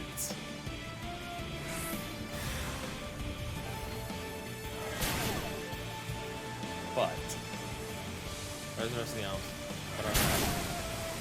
HU expansion adds 1 extra relic to my list. I was saying, me changing jobs is based on story elements and story beats that I think would make sense for the podcast. So I can't actually know any of those ahead of time because, well, I don't know what the story is. 2 arms per island, move the next one. After 8 arms show up, after 8 arms, wait for them to show up and kill those, yeah.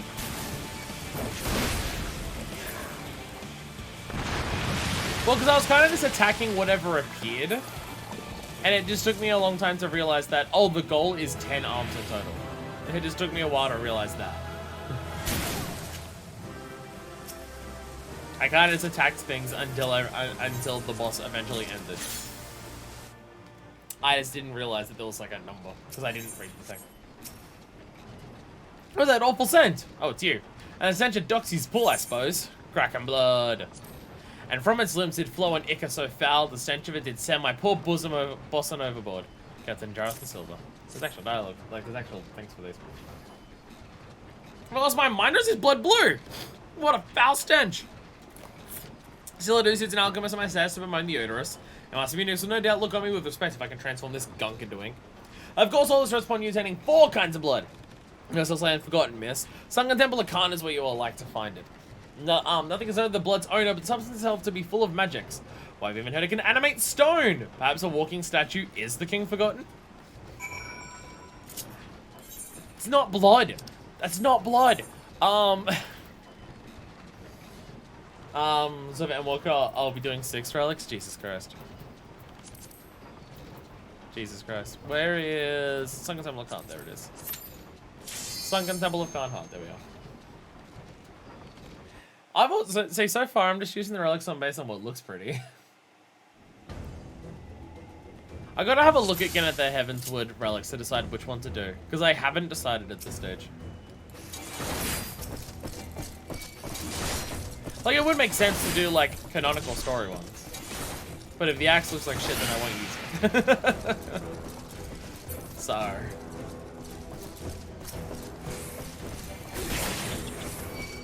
Do we have to worry about any of the mechanics?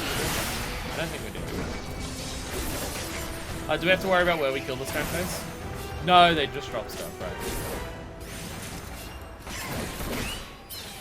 I did Paladin for AR because that's what I play for AR before I can get Dark Knight. Then I've done Dark Knight for everything else. Plus bonus summon for Heavensward because that Dragon Book is cool as shit. I mean, I guess I could do the canonical one.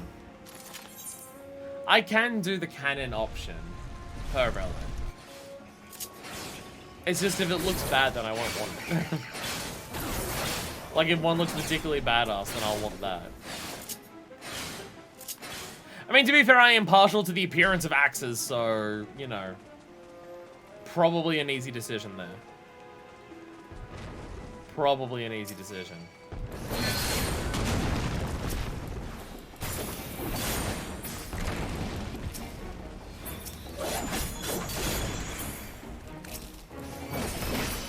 So this is what the thing I was talking about for Realm Reborn dungeons. Just having a dearth of mechanics that exist in them. Because even with being over-leveled and overpowered and killing everything quickly, things still take a while because you have to wait for mechanics. Just another aspect of what makes it take so long to do a Realm Reborn Relics. Because, wow, do you have to do way too many fucking dungeons. It's amazing how much of it is just do dungeons, do dungeons, do dungeons. Just keep doing dungeons. Just don't stop doing dungeons. Just do dungeons on repeat. There's several steps where the step is primarily dungeon. It's dungeon, or dungeon and something else.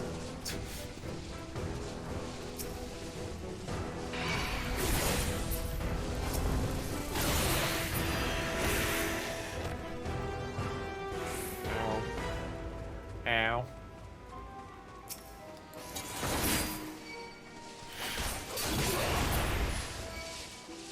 Ugh, body getting sore. May not stream for as long as I did yesterday as I do today. But, you know, we'll see. We'll see how much longer I go for. Midsphere. Yeah, I think we'll hold off Scholar and Miner for the next stream. It shouldn't take a massive amount of time. Oh.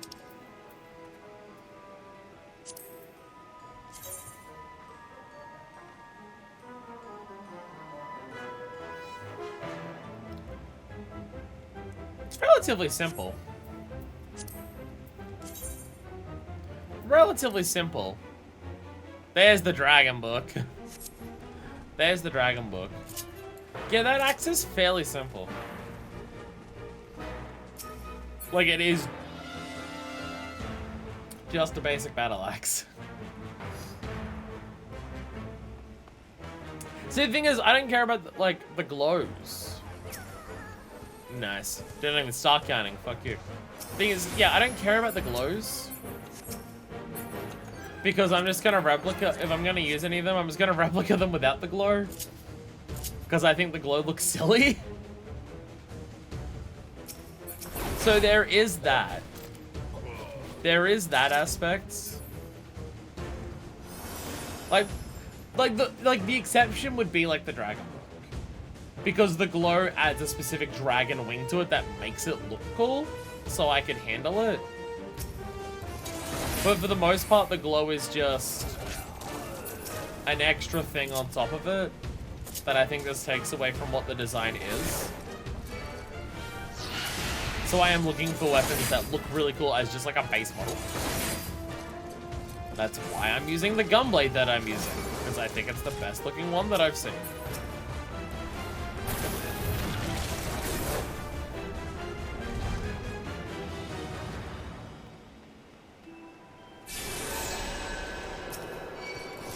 Die!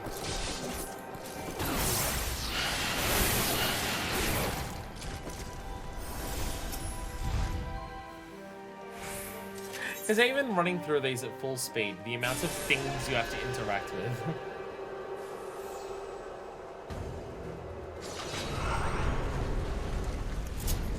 There's enough things to interact with that, even at its fastest. Let's actually do some chunk of time. Get fucked! Get fucking wrecked.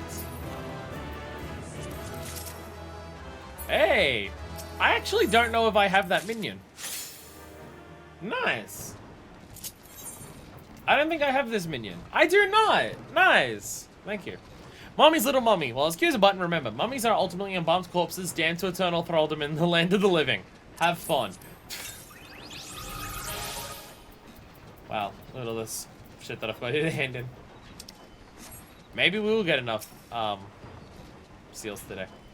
Hubaten! Oh, Hubaten! I am worthier than you, and when you have fallen from us Immunimix's good graces, I shall laugh and laugh and laugh. Why are you being a dick? Believe that the curse which animates the unliving rock within some temple of Khan originates from the blood of the Warden's Vice Regent. I managed to get blood from a stone. Here you go. This is the blood of the King Forgotten. Yes, you have done alchemy a great service by finding this, miss. Okay, it does glow and it does look cool, but I still think the glowy weapons look silly. That does look cool. Like, in a vacuum, it does look cool. But as a thing that my character is swinging around, I still think it looks silly. Well, can we not distill Four King's blood and almost into an ink most conductive of aether? No, not yet. This ink is my alchemical masterpiece. I shall not see its power lessened by something so base as parchment. So I finished mixing the elements of the ink, and may busy yourself with finding a page of perfect vellum to write upon, and a pinch of perfect pounce to ensure the ink's adhesion. It matters not to me whether you pilfer or purchase them. Make them by reusing pieces of aged goods from the old silver bazaar for all I care. One way or the other, kindly go away now. My genius is working.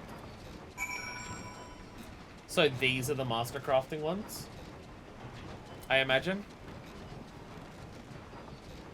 These are the ones that I need to do master crafting for, given that they're high quality. Yep. Sick.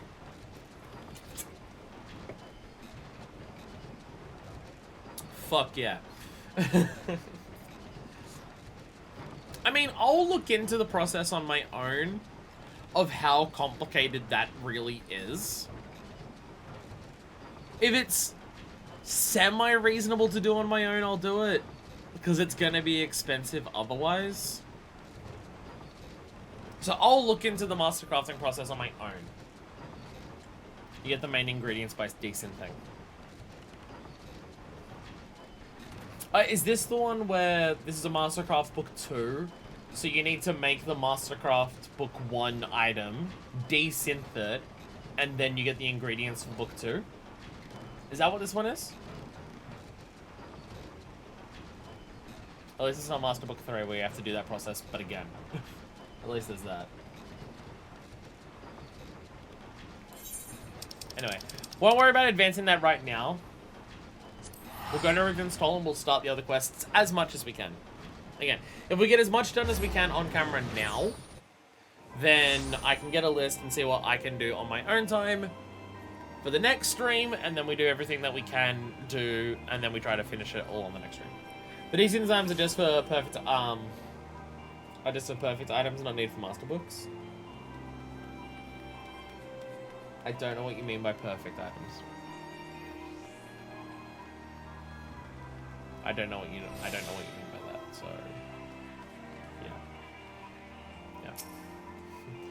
Items for master books on TXT. Thank you, Deku. Items for the quest. Oh, okay. Labor of Love. Zodium. That's the big thing we get for this. Trunk-like arms akimbo. Guiding star seems to radiate a deep understanding of crafting. Like how the two items you're being asked for are perfect, vellum, and the like. Oh, they say perfect. That's what you mean. Okay. I'm dumb. Ah, my kindred spirit, have you come for more of Talon's cookbooks? Or do you have another purpose here this day? Eh? You need a versatile arm material with which fashion a new the legendary arm of the Zodiac Brave? By a god's beard, that is no small thing. I dare say some form of dark matter would be best serve your purpose. We're gonna find anything suitable in Eorzea's markets. Which means you're gonna have to improvise. Surely unique materials called for. Well, you don't know how to pique a craftsman's interest. I'll aid you in this enterprise, adventurer. To begin, we must scour every elm of the realm for materials which, with the requisite properties. Our search may outlast our lives, perhaps our children's lives too, but we shall be vindicated in death even if it takes 500 years. No one for jest, I take it. Ha, even my passion is not so boundless. The materials I have in mind are hard to come by, it is true, but not so hard as all that. Elegant resin should serve as a base component, base for our compounds. Some traders found a few lumps of stuff on the Elegant ruins in southern Thunderland. If you browse the markets over there, you're sure to find one sooner or later. The journey will be long, of course, but not so arduous searching every elm of Eorzea, eh? So that's the one where you need 100,000 gil to buy it from a person, right? I imagine.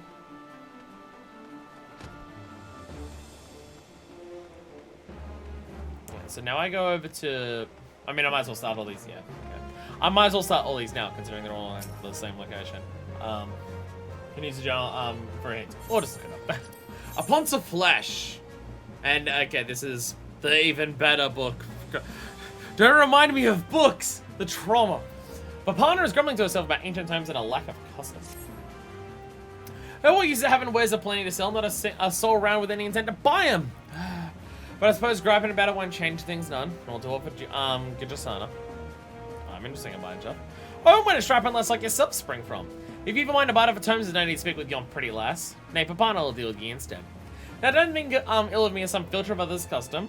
Now, I thought I may be with a wandering sort at heart, but here just because Gijasana is the dearest friend from years back. I thought to meet her again in a place like this, though. 'Tis the girls of face that keep me friend from here born books venturer. Gijasana's villainous and fearsome, dealt with that harpy Rowena. Selling times is dulls a day is long, but even that's a boon for the less.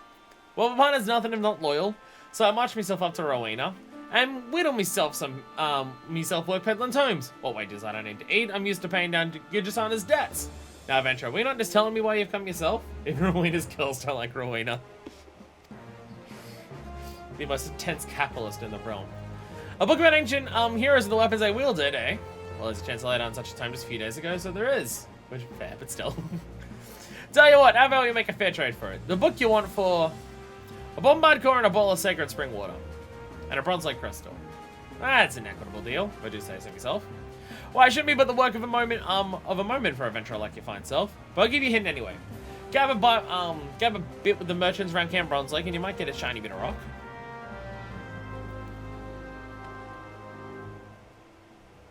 Okay, well, what about the bombard core and the bottle of sacred spring water? Bombard core is the GC item, sacred springs is the poetic. Oh, so I don't know if I have sacred spring water anywhere. I don't think I do.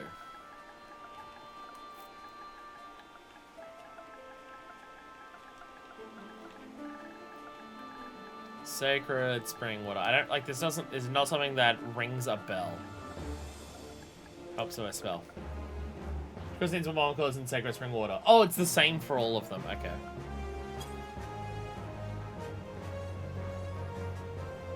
Yeah, I don't have any. Yeah, I don't have any. This is not something I bought ahead of time.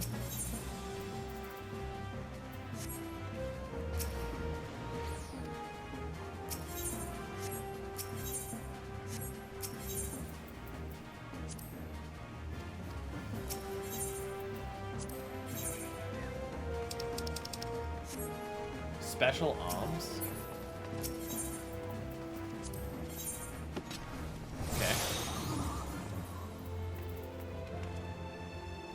All the relic stuff for special arms. Okay.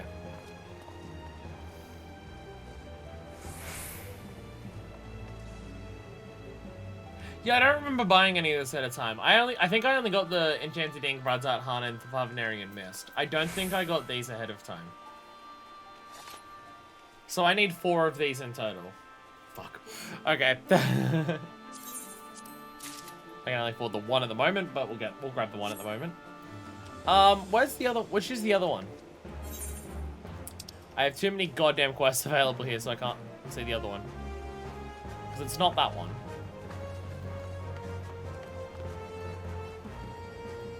Brangwine has it? Oh, it is Brangwine. Okay. I was gonna say Brangwine already had the other repeatable quest. I think. Okay, she's got 2 of them. Okay. Mother? Flawless Alexandrite. Oh wow. Okay. Very, very fancy Alexandrite. Where it's not even green anymore. Brangwine seems in a world to herself.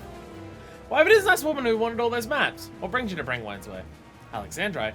Oh, that bit of crystal my son brought home? I've been using it to brighten up my garden, but if it means that much, I suppose I can part with it.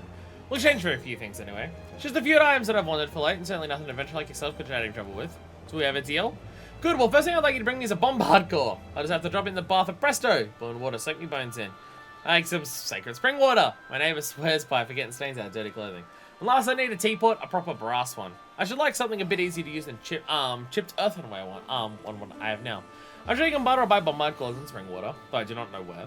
But I believe you ought to find metal kettles in the North Shroud. Okay. Okay. So we're going to brass kettle's the gill item. Okay. Is the bronze light crystal also the gill item? It's funny that like one of them's asked for just a gill item where the others have gone, yeah, get me all 3 of them at once. Okay.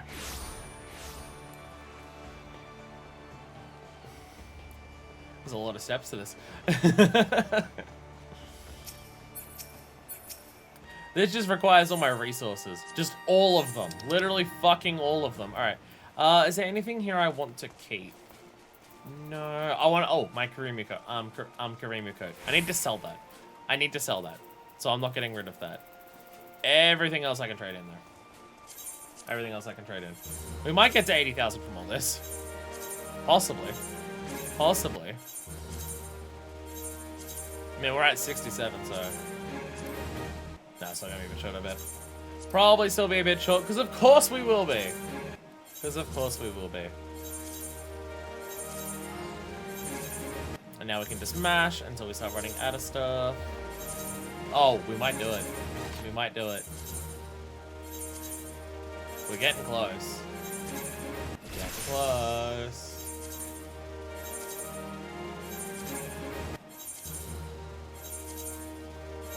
Mash that button harder. Us repeating all of the dungeons several million times has come in handy. Fuck yeah.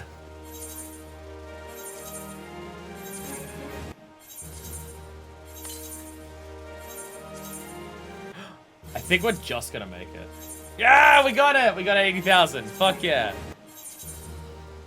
Fuck yeah. It's a good thing I didn't recently just burn all of my seals on ventures, because that's normally what I do with all of them. Fuck yeah.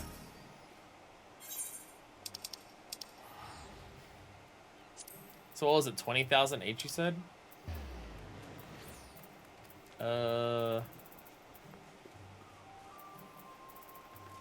Bombard core.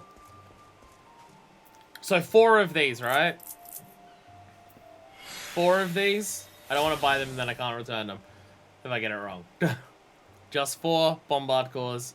What are all these other items for, dare I ask? They have a lot of unique items here. I mean, obviously this is all just food stuff. What is the rest of this actually used for? Is this for other parts of relic things, or are these crafting specific things?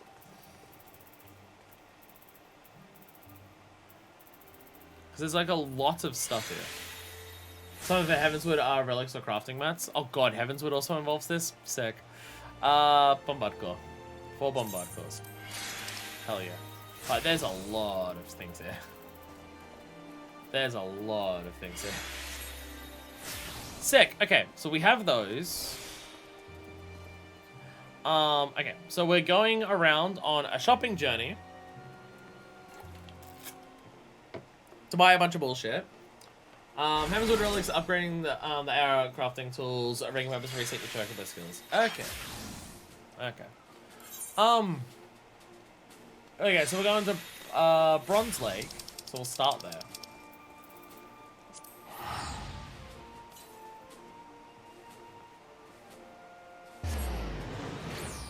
Yeah, like, if doing master recipes in my own isn't that bad, I'll do it on my own to save the money.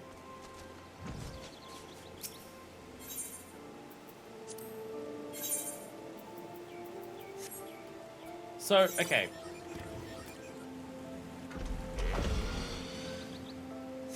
So how do I... Someone in Bronze Lake has shit, right? Is there any indication of where it is, or am I gonna have someone in chat tell me?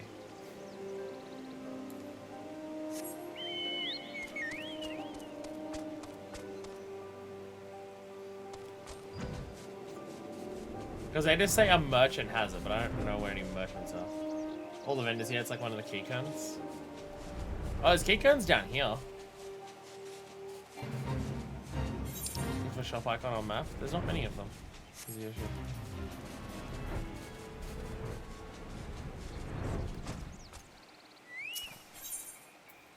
Could it be someone across the way?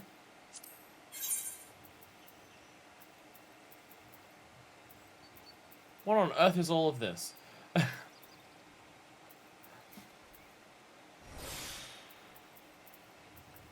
It's all just damaged items. I've never seen that before.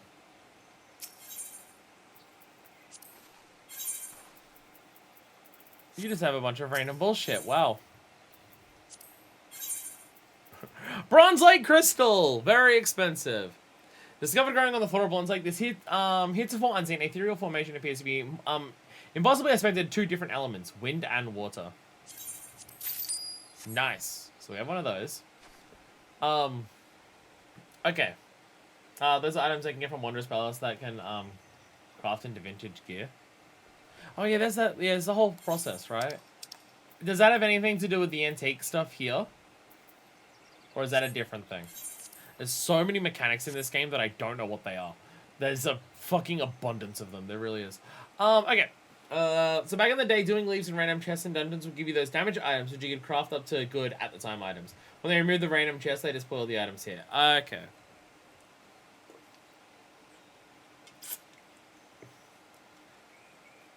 Doesn't know that a bunch of mechanics were completely abandoned going forward. For good reason, it seems. And Nika's forgetting class gear. Okay. Okay, so where am I buying things? You'll need to buy one of each for the crafting look. Fun.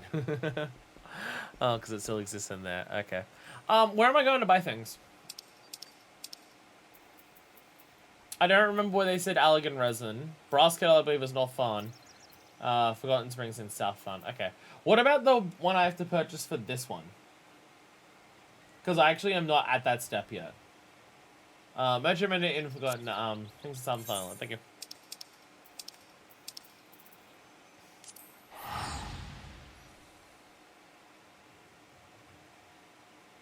Fruit, Fluorite Sand from Whitebrim Farming Corpus. Thank you! Thank you! Alright, so Merchant, that's not Merchant and Mender. Where is Merchant and Mender?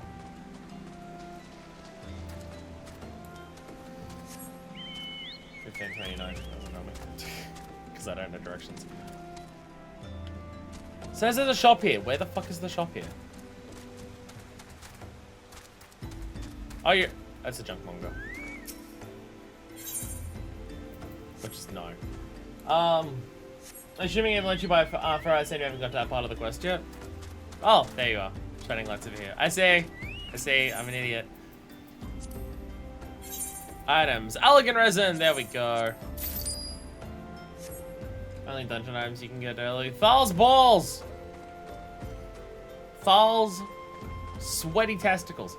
Alright, and then we're going to, what was it? North Shroud. North Shroud. Oh, of course I'm going to North Shroud to get a fucking brass kettle. I'm probably buying one of fucking Geralt's. Of course. Wait a minute. Now a different question's coming up. So we're about to go to Hurstmill to buy a bronze kettle. It's gonna cost us 100,000 gil to buy it. How much fucking debt is Geralt in? If the kettles he makes sell for 100,000 gil and he has to do nothing all day every day but make them. So. Replica vendor, hunter scholar. Random buildings here. What did you say it was? X29, Y15.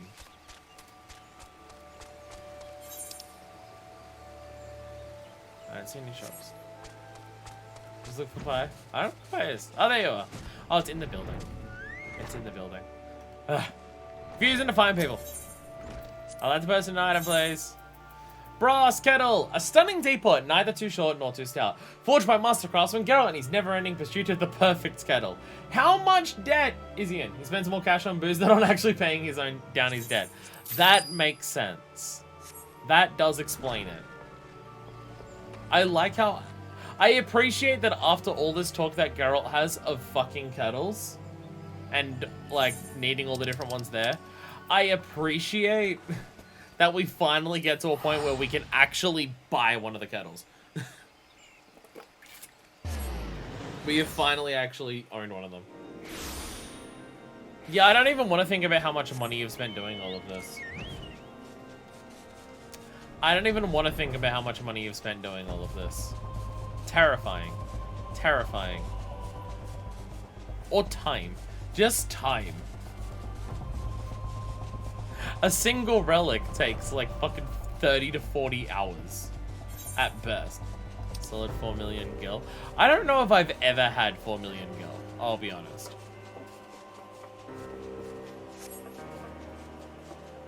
I don't know if I've ever had 4 million gil. Like in total. Actually, no, I've bought some expensive things. I probably have. But still. But still. Alright, where are any shopkeepers around here? I have way too many white quests on the map at the moment to be able to see a single fucking vendor. You can buy me another kettle. The one that you bought for isn't as good now.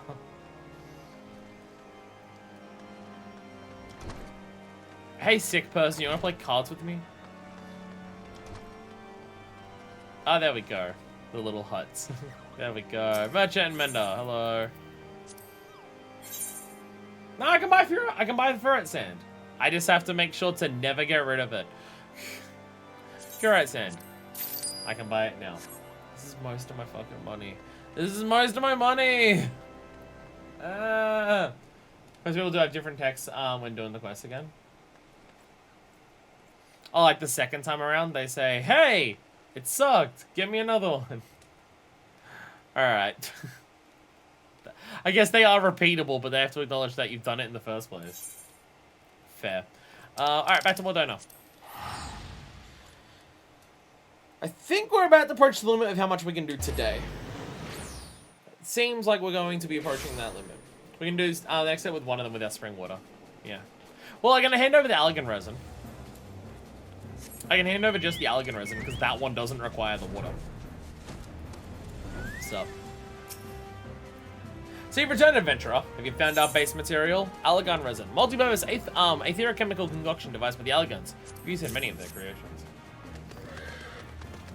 I spent all my poetics yesterday getting Alexandrite, so, you know. That's the step that's holding us back. The fabled resin of Allag. An old substance, I grant you. None alive know the true extent of its powers, nor less their source. I believe, however, that any attempt to recreate the arm of a Zodiac Brave will founder without a base material as mutable as aether. This resin is one such substance. It will rarely take on the qualities of whatever we choose to add to it. Which brings us to the question of what exactly to add. Plainly, the compound must needs to be endured at heart, lest it break during battle, yet supple enough that no blow may make it shatter. A veil bobo of the kind of sometimes found within the Aurum Veil provide ample rigidity. Born of brimstone and mithril, there is no more unyielding than ore. As for suppleness, a piece of voidweed would seem the ideal choice. If rumors are to be believed, it is a cloth bound together by magics from the Dark Realm. I cannot speak to the truth of such claims, of course, but I do know the fabric has only ever been found in areas where void sent roam in great numbers. Hawk Manor, probably. Kettle, when I think it's the most stupid, at least the other items are being used in a way that they can't be used again. Yeah, the woman just wants a kettle. She just wants it. I mean, she uses these rare maps to find an incredibly valuable ore as dishcloths. So, I fear that acquiring these pieces require no small amount of effort on your part, but we can ill afford to compromise on quality if your dream of wielding a legendary arm is to become a reality. Yeah, Hawkman hard. All right. Oh, Deku, did you want to join in? Are you willing to help me mash through dungeons if you're here? We can do more dungeons! Yeah, let's go. Fuck yeah. I did not expect today to just be entirely dedicated to relics, but here we go. You want to do over 100 Syncthor and Veil? I'll pass, thank you. I'll pass. Hers is the most wild one, because the other three are, we're working to create what we need for this weapon. Hers is, oh look, I have what you need, but I'm just going to make you work for it. Yeah, she sucks. She sucks. She fucking sucks. Where's our Veil? We just passed it. I mean, to be fair, we did Stone Vigil 22 times on this stream already. Jesus Christ, we did the Stone Vigil 22 times today. Jesus Christ, we really did that, didn't we? This relic better be worth it. And by that I mean it's literally outclassed by a weapon I could buy from a basic vendor in Heavensward, but it will look cool. But it will look cool.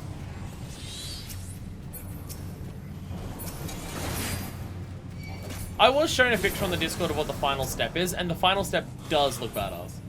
16 since we did the dungeon test for the bonus as well.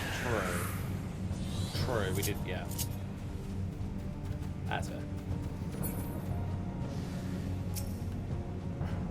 Jesus Christ.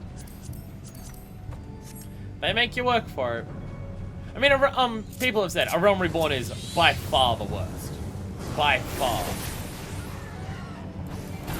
I mean, apparently even fucking, Stormblood and Shadowbringers just have something different. Never gonna use any of the AL ones because I'm the same person. Like, some of them are actually really nice. I mean, does it make sense for me to switch on? I mean, I guess once we're past, being past Heavensward, it's okay. Because there's just the axe that I've been using. The axe that I've been using on my warrior right now has been thematically appropriate too, because I use the axe that looks like a dragon breathing flames. So I've been using that for Heavensward. But if, you know, we're not doing dragon stuff anymore, then I guess I don't need the weapon to look like that. So much I bring us tied to the relics to an entirely new type of content. I'll take that over repeating the same dungeons 100 times. I'll take that over repeating a dungeon 1,000,000 times.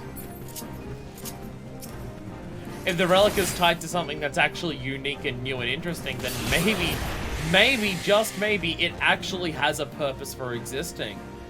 And it actually is new things to do, as opposed to grinding the exact same thing over and over again to get a marginally better weapon. I think if you think about, like, if you tie together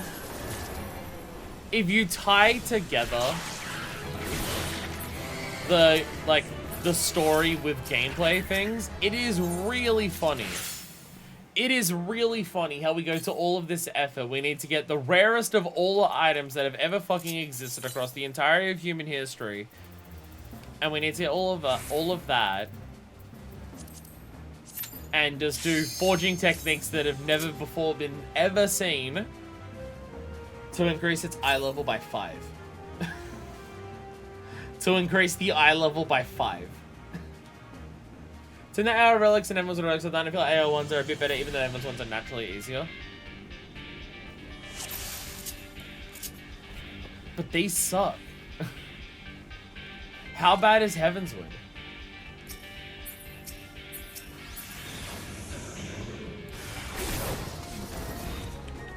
Oh, don't we need the key from this one? No, you get the key from this. Design-wise? Oh, I thought you meant the process of getting them. Oh, okay.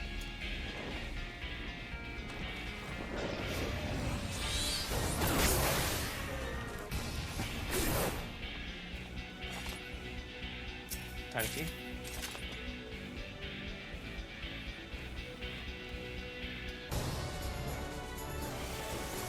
Well, again, that's my thing when it comes to, like, oh, do I want to get the lore accurate ones to whatever job our character has at the time? Well, if the weapon looks like shit, then I don't want to spend all of that time on something that I would never even glance at. Just because it's thematically appropriate. I mean, I've seen the axe that we get as a result of this, and it looks cool. It does look really cool, so, you know, there is that.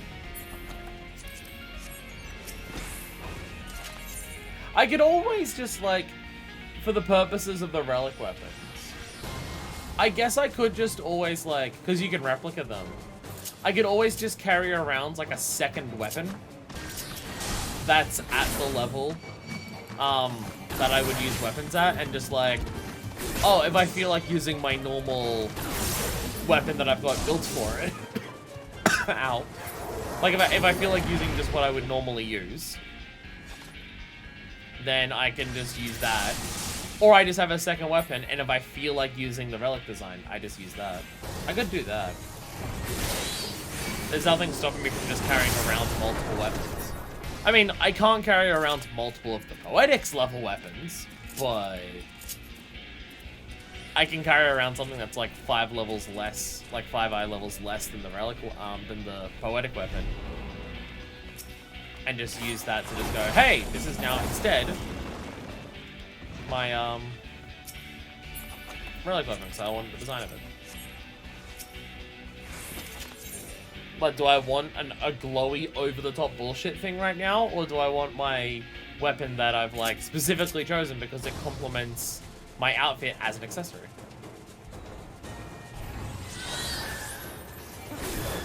Decisions. I'm now realizing that because of the way I equipped my gunbreaker thing right now, and I'm wearing the warrior's garb, I have my arms exposed, and it looks so silly. Because it didn't glam the arms in the way that it normally would. So I just have my fucking arms exposed. Like a goddamn chode! Like a goddamn fool!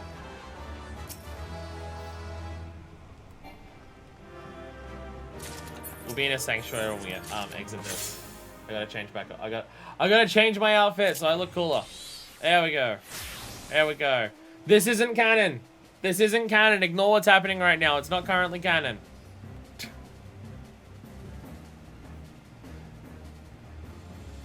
Just ignore it. Don't worry about it. I get. Wait. What I can do. There we go. There we go. There we go.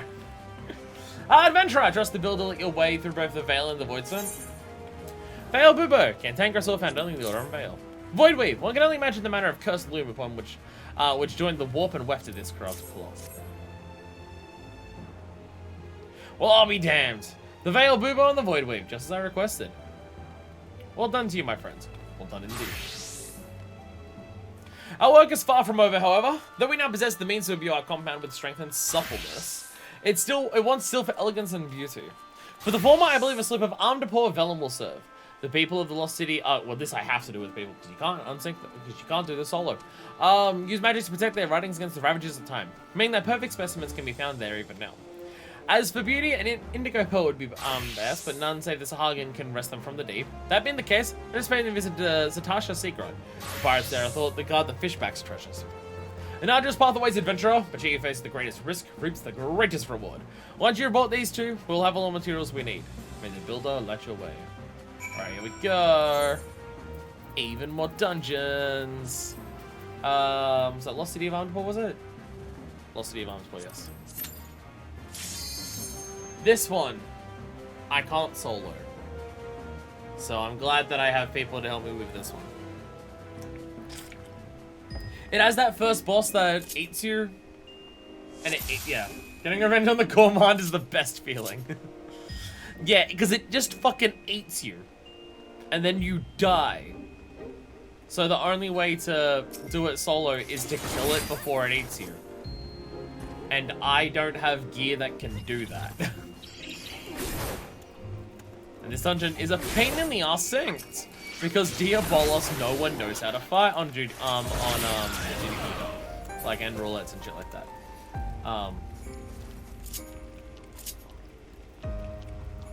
No one fucking knows how to do Diabolos. Including me, by the way. I'm making it very clear, including me.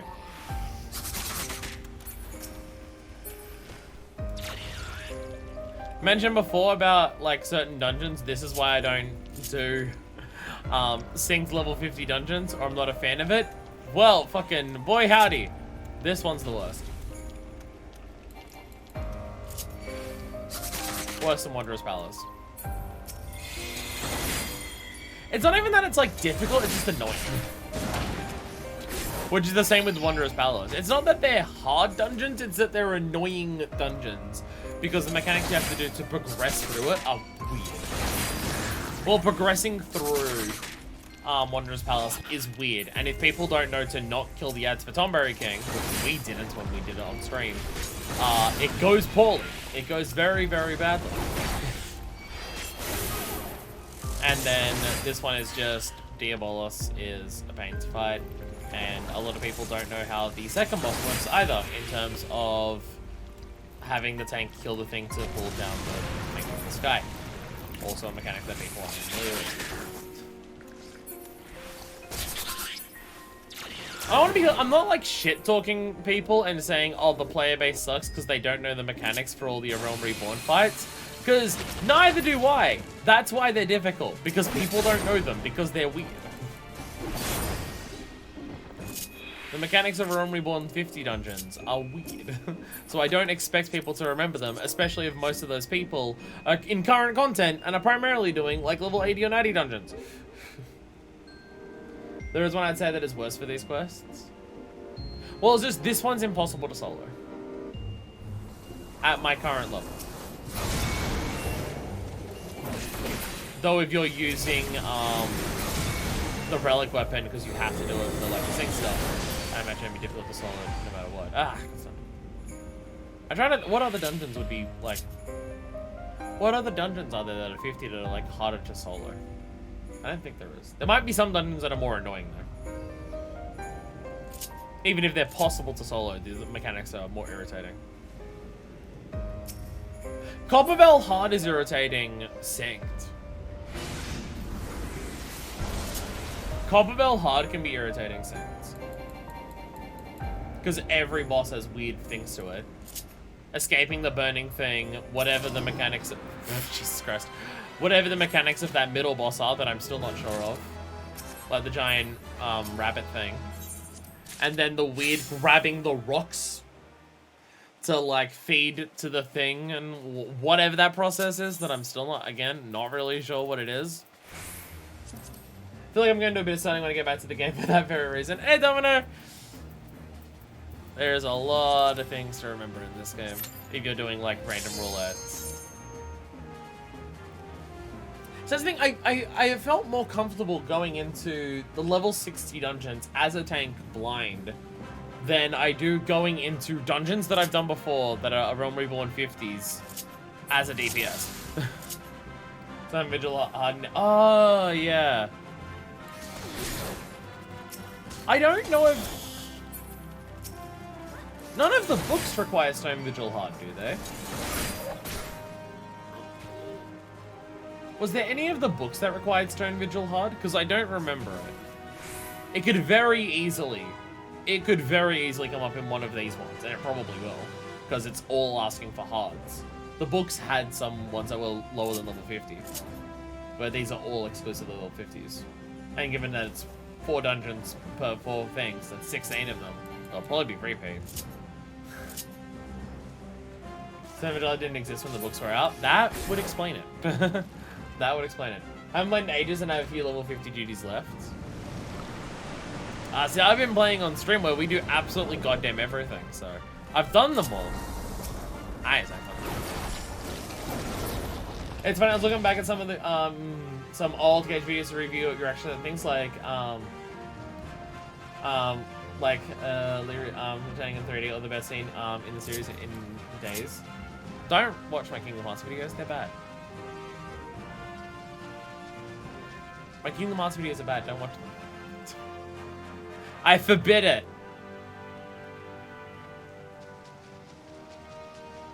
When you're talking about days, are you talking about why do I always get stuck with the icky jobs?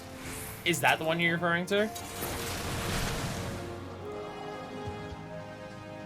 I'm damn what I've said back then. I'm worried what I've said back then. I'm the one on fucking camera. Yeah, actually, yeah.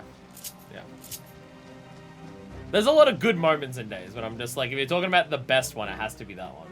It has to be that one. Everyone's faster than me.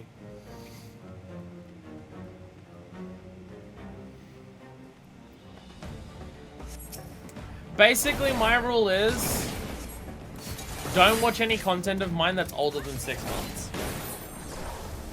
If it's older than 6 months, it's probably bad. Look at this prick still in my Arias code.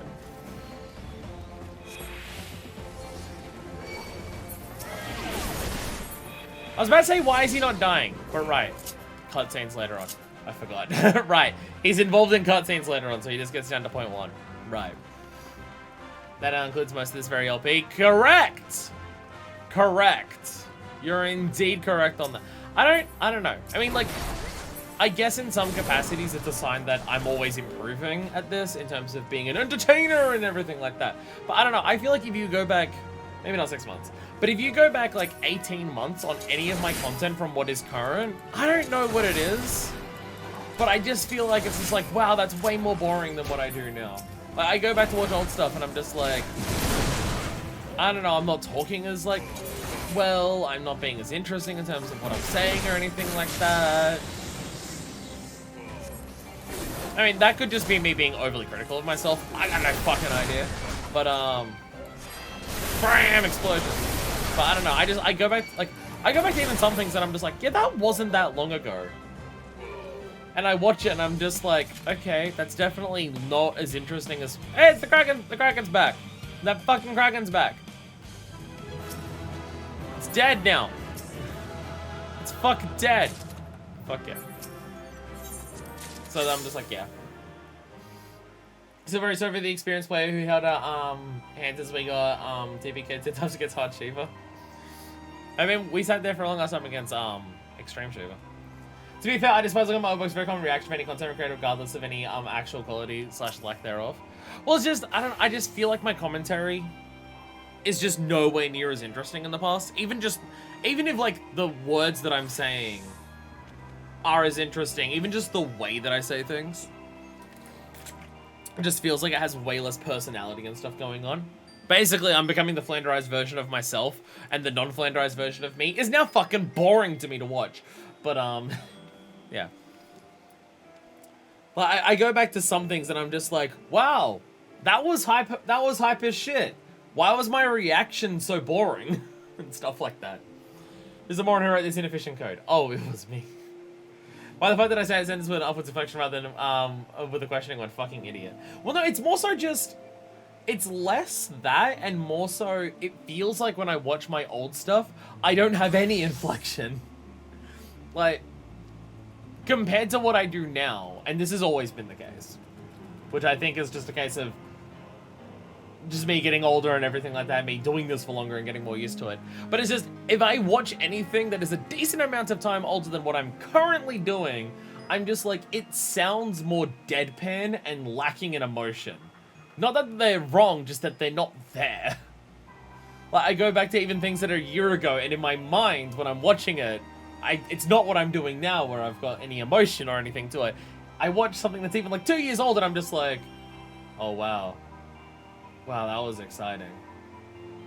Damn, this is so cool. And just like, whether that's accurate or not, I got no fucking idea. But when I watch anything that's even slightly old, everything comes across like I'm talking like that. And I'm just like, I can't fucking do it. But also, the Kingdom Hearts LPs are straight up bad and not worth watching because they're bad. I stand by a lot of my opinions on the Kingdom Hearts games, But the way I expressed my opinions back in those LPs is straight up bad. So I do not stand by those LPs in any fucking capacity. Except for maybe 3. I may have chilled the fuck out a little bit by 3 enough to be reasonable for that. How fast and aging will be at the end of 2023? I'll be permanently on cocaine. That's what it will be. How elegant will how elegant will our compound be for a slip of Amdapor vellum? How radiant for an indigo pearl? If truly a relic from the age of Amdapor, then the white magics prevent this page from crumbling to dust, are far more powerful than the spells which remain today. An indigo pearl, almost pure white in color. The indigo pearl earns its name from the sea in which they found it. It's an indigo pearl, but not because it's colored like indigo. I didn't think my English sounds more deadpan than my French. Perhaps it's just that the only English recordings to me are old embarrassing streams. 2024 fire. Damn, only cocaine? Jesus Christ. You weren't even like highballing that shit with like fucking speed at the same time. Coward. Your efforts have paid off handsomely, my friends. We now hold everything we need to imbue our compound with the necessary qualities. It's just like the small matter of making it. I'll need to levergate the items which you have gathered. However, the forces released in their grinding are enough to shatter solid stone. Only perfect mortar and pestle can withstand the magics of mixing. Though it pains me to ask more of you, could you procure a set? How you go about it is your business, of course, but my inner craft tells me you can fashion them yourself. If you're inclined to try, I'd advise a journey to the Silver Bazaar. The components of antiques from ages past can find new purpose after all. Perfect mortar, okay. I hear that a lot of multilingual people have like different personalities in different languages because of the words they know / how they speak. Oh, that would absolutely be the case. I mean, just even the way your personality comes across just based on like where you grew up and learning how to talk. Like people in Australia talk in a different way to people in the United States. So just the natural way that I talk by talking like an Australian would mean that I present differently than if I grew up in the States. So that would absolutely apply possibly even stronger across languages. Okay, so quick question when it says to this. So I have to make a perfect mortar and a perfect pestle, right? To know Silver Bazaar is where you can buy H items, which are only for the same thing to get the decent item for the item. Okay, you beat me to it. Nice, thank you. I was literally about to ask, when he says I have to go to the Silver Bazaar, where am I doing, what is that for? Buy H items. Only for decent thing to get the decent item for the quest, item for the quest items. Okay. Can I even check the I don't own the books, so I can't actually check the recipes for this, can I?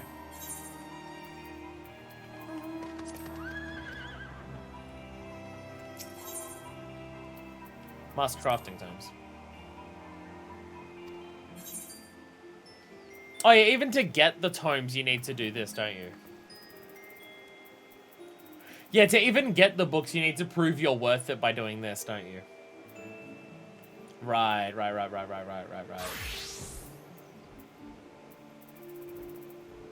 Oh, there's only 2 books. I thought there was 3 books for some reason. I thought there was 3 books.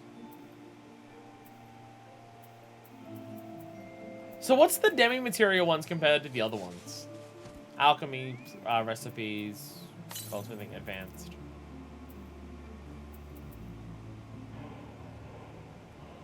There are more books by high levels, but you buy those in crafting groups. There's demi here, but we don't need that for the relic. It's just its own thing. It's not connected to the other books. Okay. Okay. It's not connected to the books. Okay. Okay, so just so in my brain, if I do this in my own time, which I'm probably just gonna buy it off the market board and spend all my fucking gil. So to get Master Book 1, I need to create this high quality item, right?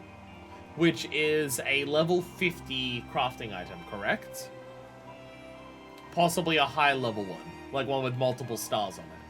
And then, once I get Master Carpenter 1, I can, inside of that book, there is a recipe for the reinforced spruce plywood, which I then use to buy Master Carpenter 2.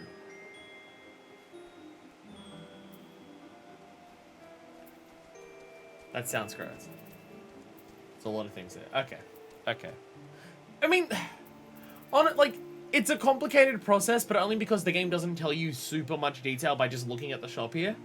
Like, if I look online and I just go, treated splice lumber, I look on the page for that. it tells me what I need. I just make it. I come back and I do this. And then you must cover choose one of the items needed for the relic. One of the perfect ones, yeah. Like, I mean, Deku, you've done this, and I assume you make them all. This isn't that difficult, correct? Like, there's not much stuff I need to actually make. Like, it's not like it's going to be, like, 5 hours to make any of the individual things. Wiki says they're in Master 1.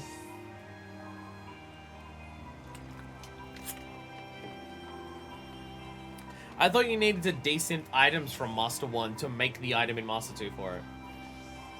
I suppose you need a lot of demi material. I thought demi material wasn't related. You said you don't need demi material for the relic.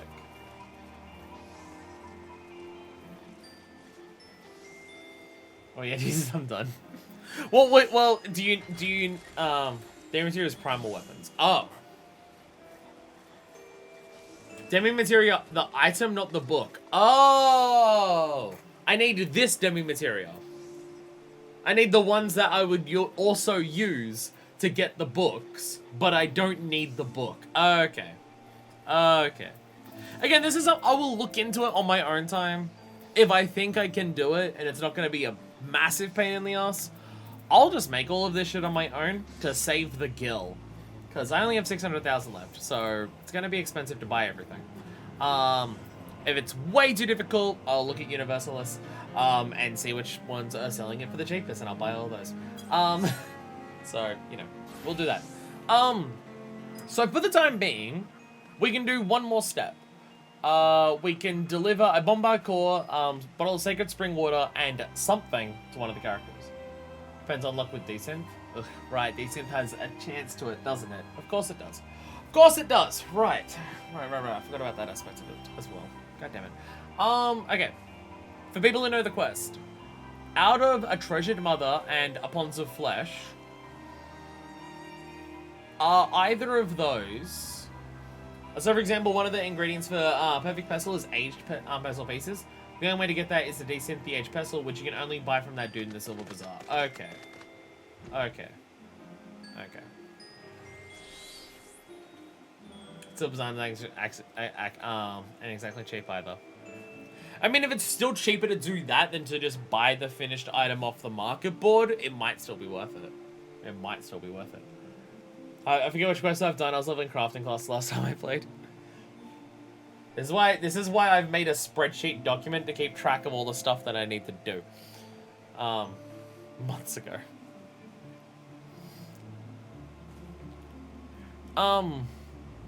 So yeah, we can go visit there. Either way, let's go to be able to get to realize which is the crafted items. Since it's this turn-in then dungeons. Oh, it's this turn-in and dungeons for both of them? Okay, that was the main thing. I want to, like, if we can knock out more dungeons today, the plan was I'll knock out more dungeons today and we do the one that does that, because I don't have 2 bottles of Sacred Water. Okay, sick. I'll go over here then. I'll do this one. So we'll do this one, we can do the dungeons for this one, and then we can see how it goes from there. Relics. I was heading you back to pray, and I figured you found the stuff I asked for. A Bombard Core. Gathered from the smoldering carcass of a bombard during the most recent invasion and carefully stored in an underground cellar. This core remains red hot despite being long removed from its owner. Sacred Spring Water comes from the Far East. And the Bronze Lake Crystal, which we heard before.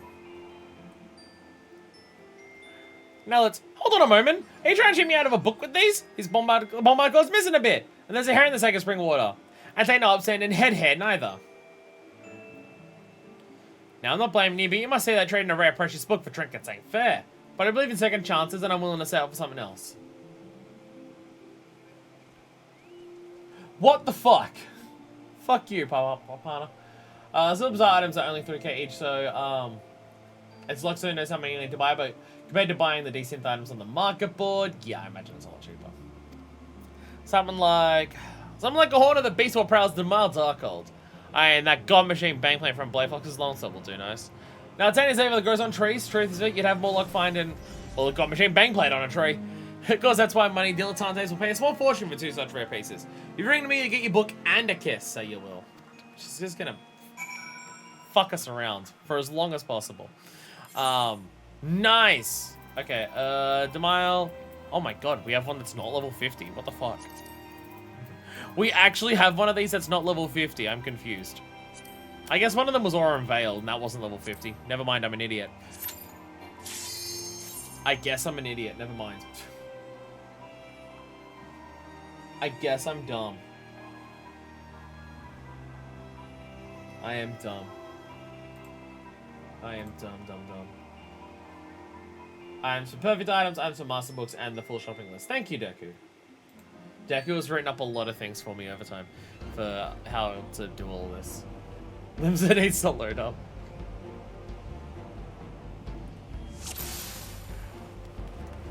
PS4. How much longer does doing anything in this game take you, Deku, because PS4? Because load times to this game for me are extraordinarily quick. Because of the power of the PS5!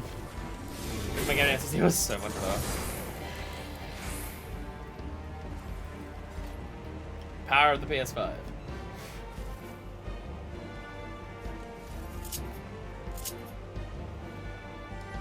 On PC. Ah. Yeah, there's no way I could play this game on PC and stream it at the same time without performance issues. So, nope. Nope.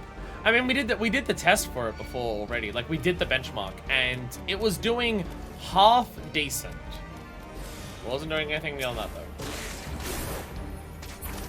I can play this on console and have it play at a proper full frame rate the entire time. Hello. Hi. Or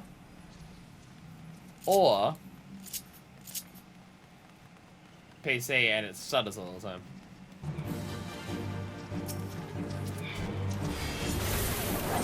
I mean, it's going to be even more impossible to stream PC games in the future now that I've got the GPU doing the entire streaming process. Which seems to be working better. It never is coming up with an encoding overloaded. It's never, I don't know. I'd say people can probably answer me right now. But given that we're playing a game that's like multiplayer and we're all playing together, probably not. I don't know if people are watching the actual screen the entire time. I don't think it's done any of the freeze frames. I didn't notice any in the video last night when I was editing it. But that being said, it's several hours of stuff and I didn't watch the whole several hours of it. I skipped around a little bit, so, you know, it could very possibly still have moments of stuttering, but I don't think it did. It makes me concerned about the state of my CPU. I mean, I'm also concerned about the state of my graphics card. But like, I have a really fucking good CPU. As in, when I bought it, it was the best that I could possibly get. It's the one part of my... Nice. Nice. Don't think that's how that was meant to go. Fuck yeah. I bought the best fucking CPU I could buy at the time. And the fact that the CPU couldn't handle encoding the stream, because I've always had the graphics card set to the recording. So the CPU was handling the stream, which is a much lower bitrate. The fact that my CPU couldn't handle that without stuttering every now and then or having an encoding overload is concerning. So I think I need to... there's probably some aspect of my CPU that I need to set up properly. I've never, like, fiddled with the settings of the CPU, so I probably need to do something with that. From my understanding, there's something to do with, like, how CPUs have multiple threads or cores or something like that, and you can, like, dedicate different threads and cores to do certain tasks, and that can improve the performance or something like that. I don't know the exact details. But there's probably something I need to look into it like that, because it definitely should be better than what it is. Understand, professional streamers have two PCs connected to each other to avoid issues, but yikes, that is expensive. I mean, long-term goal, that would be what I want to do. Long-term, that's definitely my goal. But, you know, I live on my own right now, so I definitely can't afford that. Where am I going, Brayflux on? Like, once I have people move in, which is a fucking tantamount task as it is, because, you know, trying to find dickheads where, people who aren't dickheads where I live is like finding a needle in a stack of dickheads. So, you know, assuming I ever can get someone to move in with me, I'll be able to save up money. And then I would like to buy a second PC for the purpose of the stream. So I can actually play PC games on its own and just have the streaming computer just do its own thing. Because I can't imagine I'll ever get to a point where I focus mostly on PC gaming. I still like the put it in and it fucking works aspect of consoles. And even with two separate PCs, one for streaming and one for gaming, it doesn't stop the process of, hey, sometimes you'll need to fuck around with a bunch of settings to get the game to work properly. And I hate that concept with a furious passion, and I don't want to do it. But I can't deny that there are going to definitely be certain instances where streaming will just be superior than playing a console version of a game. For some games, it's impossible to play them on console because they don't exist. In some cases, you can fuck around with mods and be able to do those things. Some things allow for more multiplayer abilities. Or some is just, unless you're playing it on a PC, its performance is going to be absolutely dog shit on a console. Sometimes it's the opposite. So I would like the option, but yeah, absolutely not. Because I bought the pieces and built this computer, and then had someone come around and look at it because it wasn't turning on, which it turned out the issue was one of the RAM sticks was dead when it came in, which I also need to buy more RAM sticks to replace the ones that arrived DOA. Arrived DOA? Shut the fuck up. But if I get a second PC and I use that PC for gaming, I'm going to just buy a pre-built good one from one of the many websites that do that. Not gonna buy a computer from like a fucking department store where you pay way too much money for what you're getting. But you know, it's stuff like Ironside computers or whatever those many companies are. Some of them are dickheads, and so you can't go through them. I have no idea whether Ironside's one of the good ones or one of the bad ones, but companies like that. Killed to death. RAM sticks die when they are killed.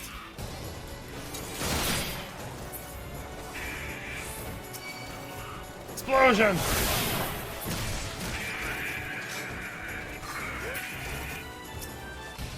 I really like the consoles are finally getting the accessibility features and customization options that are making PC gaming less of an argument. That is definitely true. That is happening more and more as time goes on. Though that being said, also, in the same vein, consoles are running into more of the issues that were exclusive to PCs before. So, you know, it's the trade-off. It's the trade-off. Having to deal with some of the more issues that used to be only in the realm of PC gaming that are now more likely on consoles. Like having to worry about, oh, do I have a PS4 or a PS4 Pro or a PS5 and the performance changes depending on what your machine is and everything like that. So, you know. Once again, you run into that issue. Tis a grand thing to talk, but I'd rather have a Horn of the Beast and a God Machine Bang Play in hand before we start gabbing. I got you the Horn of the Beast. Wicked outgrowth spawned from the skull of the dread Voidsent Buttrell, sought by naturalists and collectors of relics. And a God Machine Bang Plate. The protective armor plating of a God Machine G6, like a G6, sought by naturalists and collectors of relics. PC players will always give the argument of mods. Well, again, yeah, mods. Really use my PS4 because loading times and frame rate on most pro-era games suck. And again, that's an issue that we now have now that console gaming is becoming more like PC gaming. So, load times being a minute on Monster Hunter Worlds being a fantastic example. Well, now ain't a single thing wrong with these, but I think you've taken a few more bells than you ought to have. Well, I was buying me time waiting for you. Who should come by but some money eccentric after me books on Legendary Arms. And Ingamidi's questions were backed up with a grand old coin purse, so they were.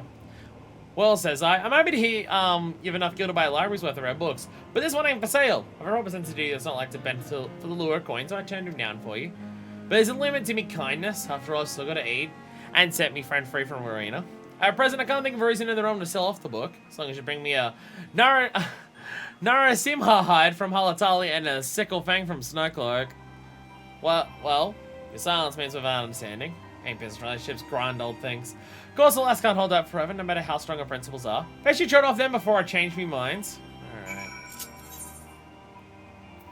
Some people are in it for the passion of what we're doing. Some people are in it because they need to fucking eat. Not ready for me, go to sleep to catch up on all the partying all weekend. Catch you later. See you around, Domino. Actually, yeah, it'd be late for you. Go to bed. As I yell at everyone by keeping them up incredibly late.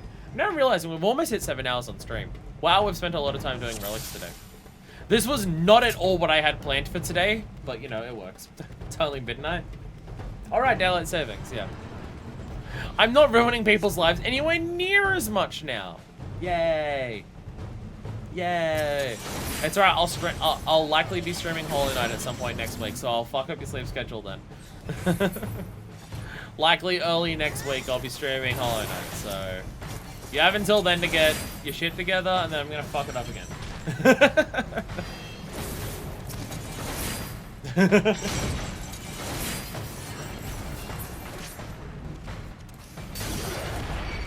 Yeah, it's very much not what I had planned for today, but you know what? Making a fuck ton of progress in relics is also something that we needed to do, and well, we've done a lot. We're getting a lot of it done now, so this works out well.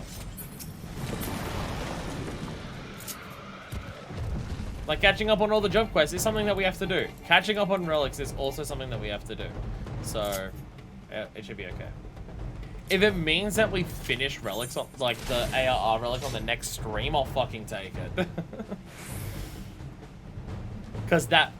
I really thought that even ARR relics were going to be something that would be like halfway through Stormblood. We might finish it. I was really thinking that would be the case. I figured it would just be something that we're perpetually like an expansion to an expansion and a half behind on. But maybe we'll only be one expansion behind on it. Because we've still got the Heavensward one to do.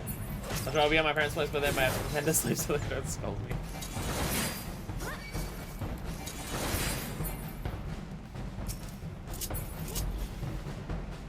Last 2 streams have been like half the whole relic. Yeah, that is true. Yes, it's 27.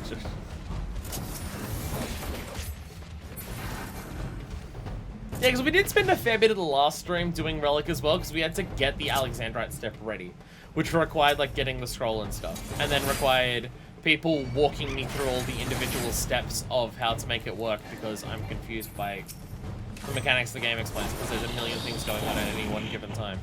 And it's too much for my stupid baby bitch brain to actually understand.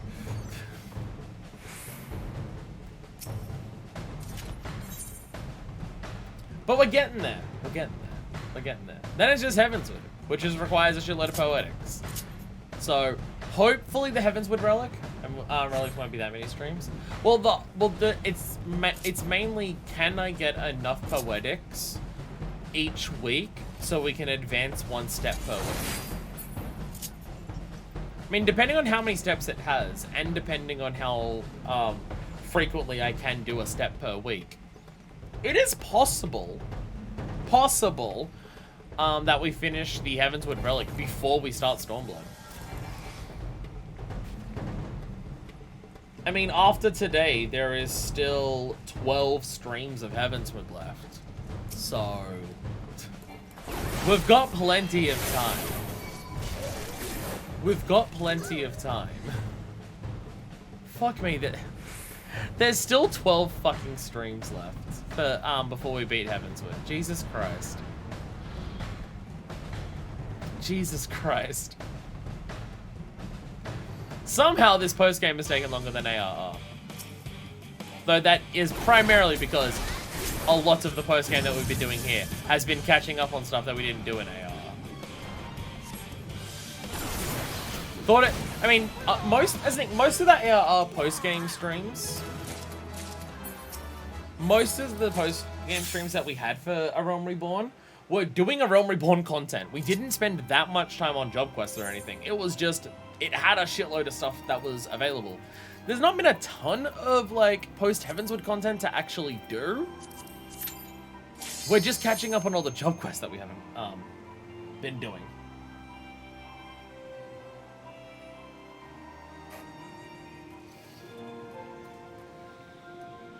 If you're wondering why it's going to be 12 more streams before we beat Heavensward, there's 5 for the patches. There is 4 streams between each of the patches to do raids and trials and extremes and stuff like that. Which during those streams, we'll also be doing Hildebrand. There's 1 more stream for Job Quest and the last Heavensward Dungeon. And then there is 2 streams that are Yellow Quest streams. Apparently there is giant Yellow Quest chains available for us to do. From both, one from A Realm Reborn and one from Heavensward. That will apparently be like each both multiple hours, so that'll be the equivalent of like doing an MSQ batch at the beginning of a stream with Job Quest afterwards. So if you're wondering why, despite how much we've already spent in post Heavensward, it's that much longer, that's why. I don't want to do, I'm adding an extra 4 that if we did it the way we did A Realm Reborn isn't necessary, but I don't want to have the experience that we had in A Realm Reborn again, where we do the patch quests and then do like an entire raid series afterwards, because it makes those streams way too fucking long.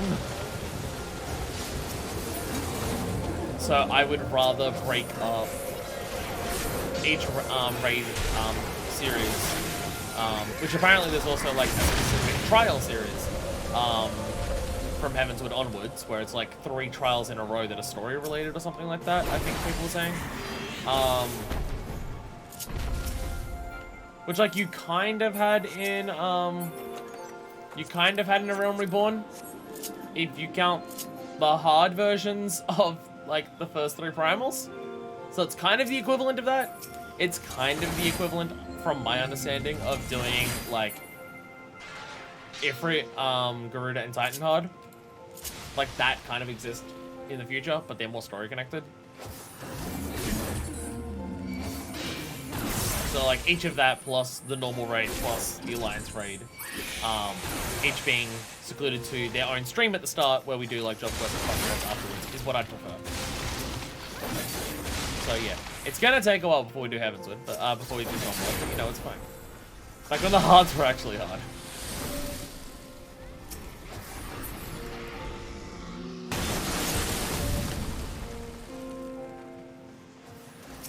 I mean, to be fair, I was about to say, I don't know whether the trials that we've got for like post Heavensward unlock, I don't know whether those are new bosses or hard version of previous ones, but I think they have to be new ones, because I believe half of the trials that happen during Heavensward are named hard anyways.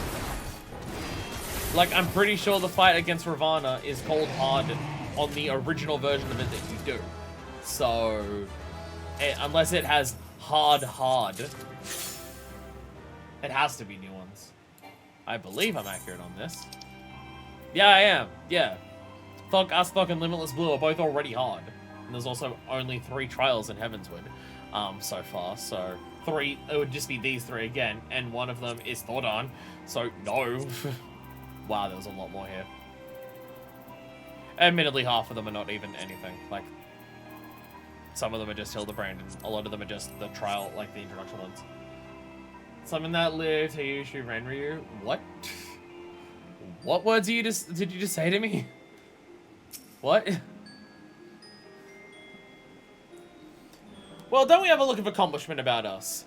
And do we have the Narasimha hide and a sickle fang to back it up? Hell yeah, we do. Iron like skin of a terrible Narasimha, brought sought by naturalists and collectors alike. Crescent shaped canine of the legendary spirit hound Fenrir. I got you things. The super big dick ninja move. Oh. Thank you, friends. It's a great thing you've done for me. So it pains me to tell. I can't hand your book just as yet. I will kick you across to the other side of Ravenous Skull, I swear to God. See, I've got I've done a lot of Gilda free Gijasana. I can't very well do that if I fall from Wiener's good graces. As it happens, Arena's ordered me to toss a heap of old tomes too moldy for selling into the furnace. I've no clue why, but I've to do that before speaking with those custom. But I've no notion how long it will take me to set fire to the lot. And 'tis twice the pity, so I can incinerate the whole heap in an instant if only I had a furnace, ring to light and blaze, and a bundle of perfect firewood to keep it aflame. Ain't life unfair, venturer? Here I was already to give you the book you worked so hard for, and I can't be dealing with another task. Eh? You'll bring them to me. Ah, you're a true friend, so I'll not have you stumbling around the realm in search of things. So I've heard bit to age items in the Silver Bazaar. Can be finding you see if you got the skill to take my part. Well, I'll just wait here. Now hurry back to this dainty lass.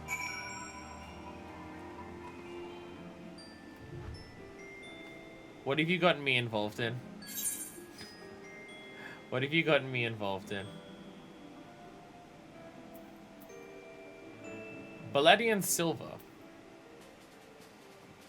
What's this one for?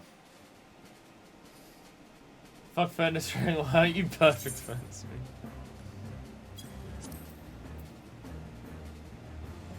I still have no idea if I'm being generous or unfair when I do the traits of 10,000 gil per item. I've just defaulted to that and I have no idea if it's accurate.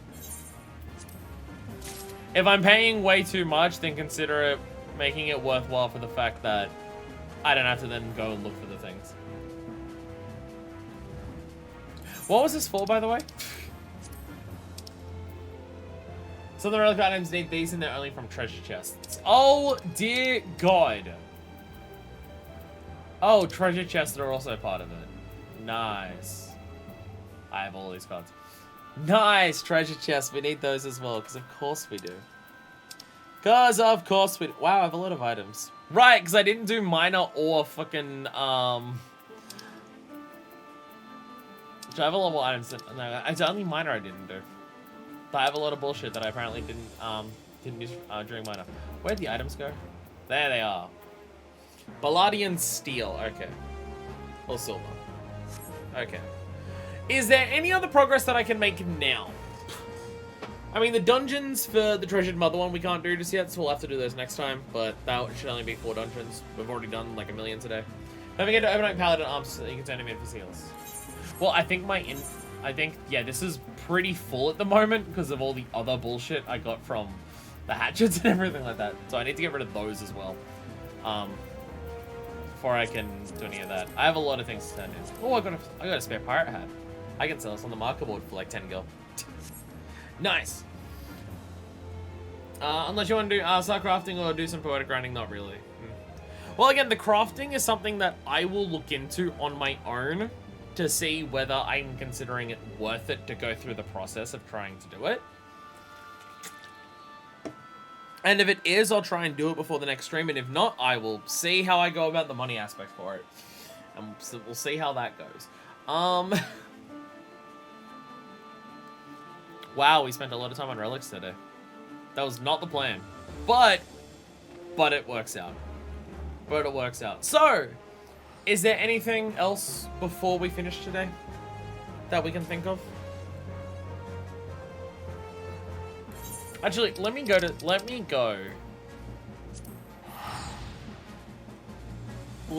Silver Bazaar. Tell me I got work in the morning. Fair. Let me go to the Silver Bazaar. Just so I can see the merchant that you're referring to. If I've got to do that on my own as well. And then sometimes I'll need treasure chests, which is just that. If I need items from treasure chests, that might be something I just buy off the market board. Because farming treasure chest maps to try and get the one item that I need would probably take longer and cost more money than just buying the item from the treasure chest from the market board.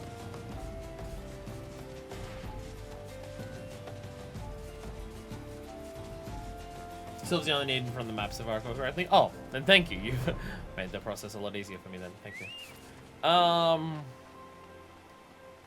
So which dude is the dude down here? Very least you get 1 free map per day from your level 50 gathering points. That requires me to do gathering. Thank you, Turtle, for showing me the way. That requires me to do gathering. Just merchant mender. Items. Ah, here we go. Okay, they're not that expensive each. 1, 2, 3, 4, 5, 6, 7, 8. So one, we need one of these per item. And it does say, yeah, there's different descents per thing. So let's just, I'll do the Culinarian one, because I know my Culinarian has the highest descent at the moment, because I descent all the fish. So, okay. It's not desynthesis. So, age decanter. Optimal required for that. 55, okay.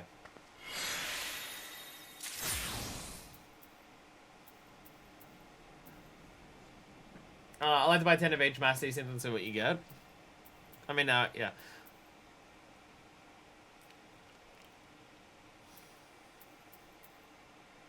Now realizing I don't have the recipe, so I don't know what items I need from it.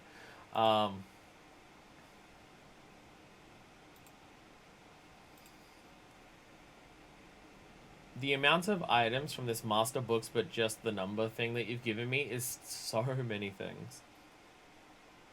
The vintage cooking cherry is... Yeah, I got it! Fuck yeah. Fuck yeah. Again, that's the one that I have the highest descent on. It was... Yeah. That's one. Fuck yeah. Do I only need one of them? Like, to, for it? I mean, assuming I don't fuck up the recipe. Assuming I don't fuck up the actual crafting. Do I only need the one? So let's just buy the aged ring. Now, this is a way lower descent, so... One per? Okay, so... Bam! So... This I can already tell it's bad. So what you're looking for just the same picture as the normal item, basically? Because sunstone is bullshit, and so are these things. Aged Eye of Fire. Oh no, that does look different. Okay. Okay. That does look different. Well, I mean, I've got the list that Deco sent me, so I'll know which one's which. But that is something I can do on my own time. Still not sure if I'm going to do the master crafting aspect of it. I probably will, just so I can actually do master crafting at some point. It is something I should do at some point, and this is a way to force me to actually get the books and everything like that. So we'll see how it goes. We'll see how it goes. But that is something that I can work on my own time until next week. I've got plenty of time to do that. Like, I've got several days of it. And also, I feel like doing the master crafting is probably a good idea for me. Because when I play this game on my own time, very least these things those will level you decent. It's something. Yeah, whenever I play this game on my own, I notice if the only thing that I'm working on is leveling my jobs. Just checking right now, the perfect items like 90 to 100k each right now. That's a lot. That's a lot. Like, I can't afford that currently. Because I had to spend 100,000 on getting the other items for the quest. That's what I mean. I imagine if I buy the items to make... If I buy whatever items I need to buy to make all the individual things, to then eventually make the Mastercraft books, it will probably be a significant amount cheaper. Like, significantly so, if I had to guess.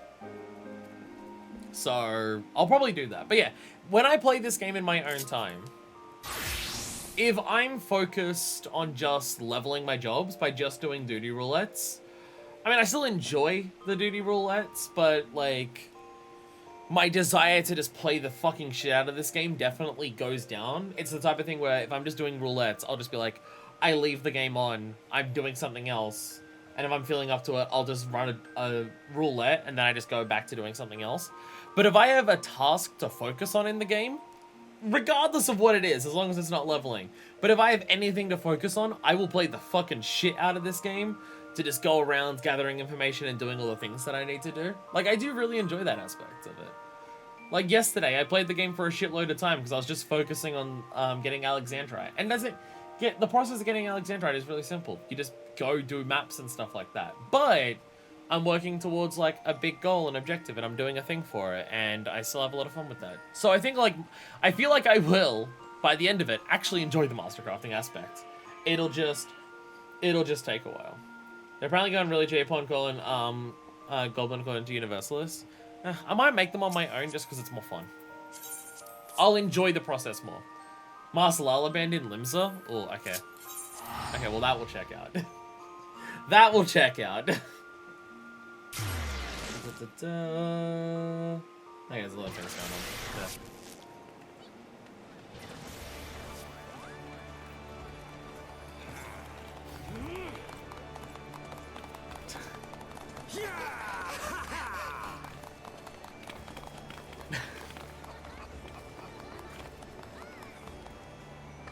totally won't get copyright strikes by this.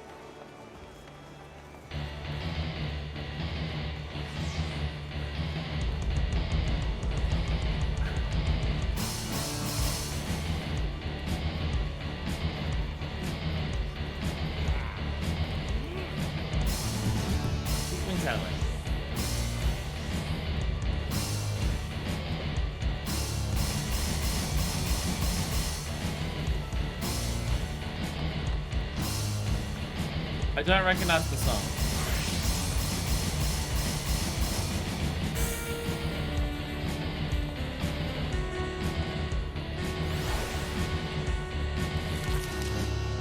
War.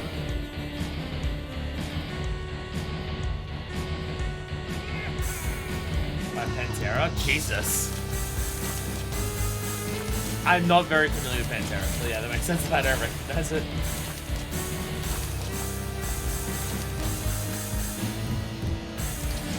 We won't get... It won't be copyright. It won't be. It won't be. It'll be fine. This won't get the video struck down. It'll be fine. It'll be fine, I'm sure.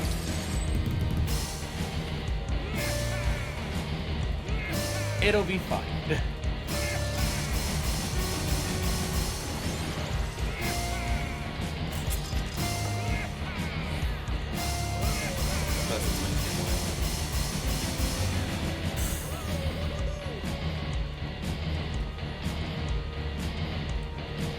Yeah.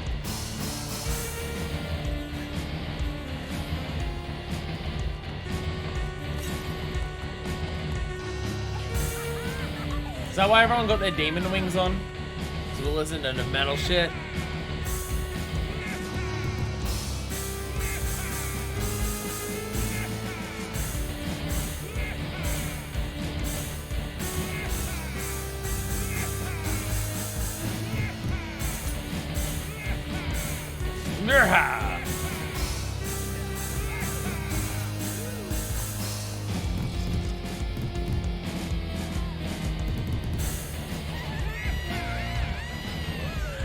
I do love how frequently you can just see dance performances. It happens a lot, and I love it.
Hey, down in front!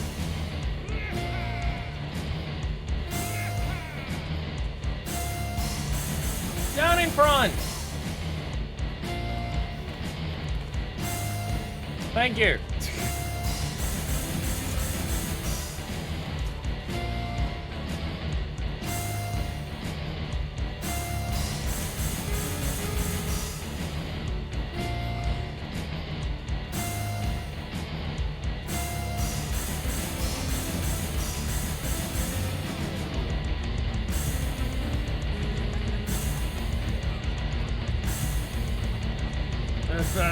Not too much because it'll hurt my head a lot if I do too much.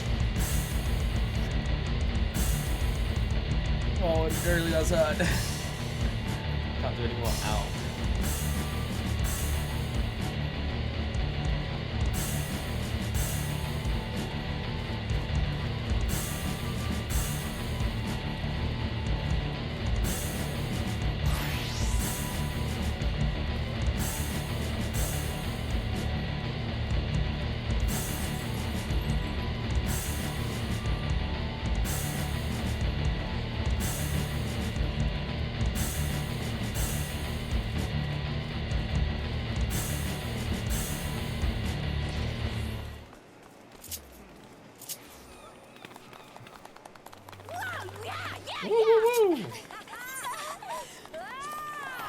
Not gonna sit around for the entire performance, but I had to listen to a song.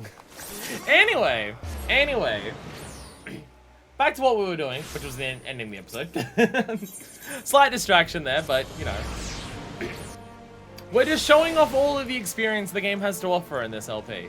Sometimes you spend like 6 hours straight doing nothing but grinding for relics. And sometimes you're stopping by Limsa to see a bunch of Lilas play copyrighted music. That's just the true Final Fantasy XIV experience. Anyway, thank you all so much for watching.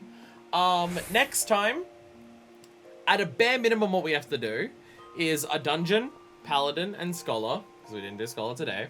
At a bare minimum, we have to do that. We'll try to finish the relic if I'm able to get into a stage where we can finish the relic before the next stream, hopefully. And then minor, and possibly another crafting quest if we have enough time for those. We'll see how it goes. We're slowly approaching Stormblood, ever so slowly. Thank you all so much for watching. I will see you then. Damn, I really did stream for like 7 hours a day, 2 days in a row, Jesus Christ. Until then, this is version 2, signing out.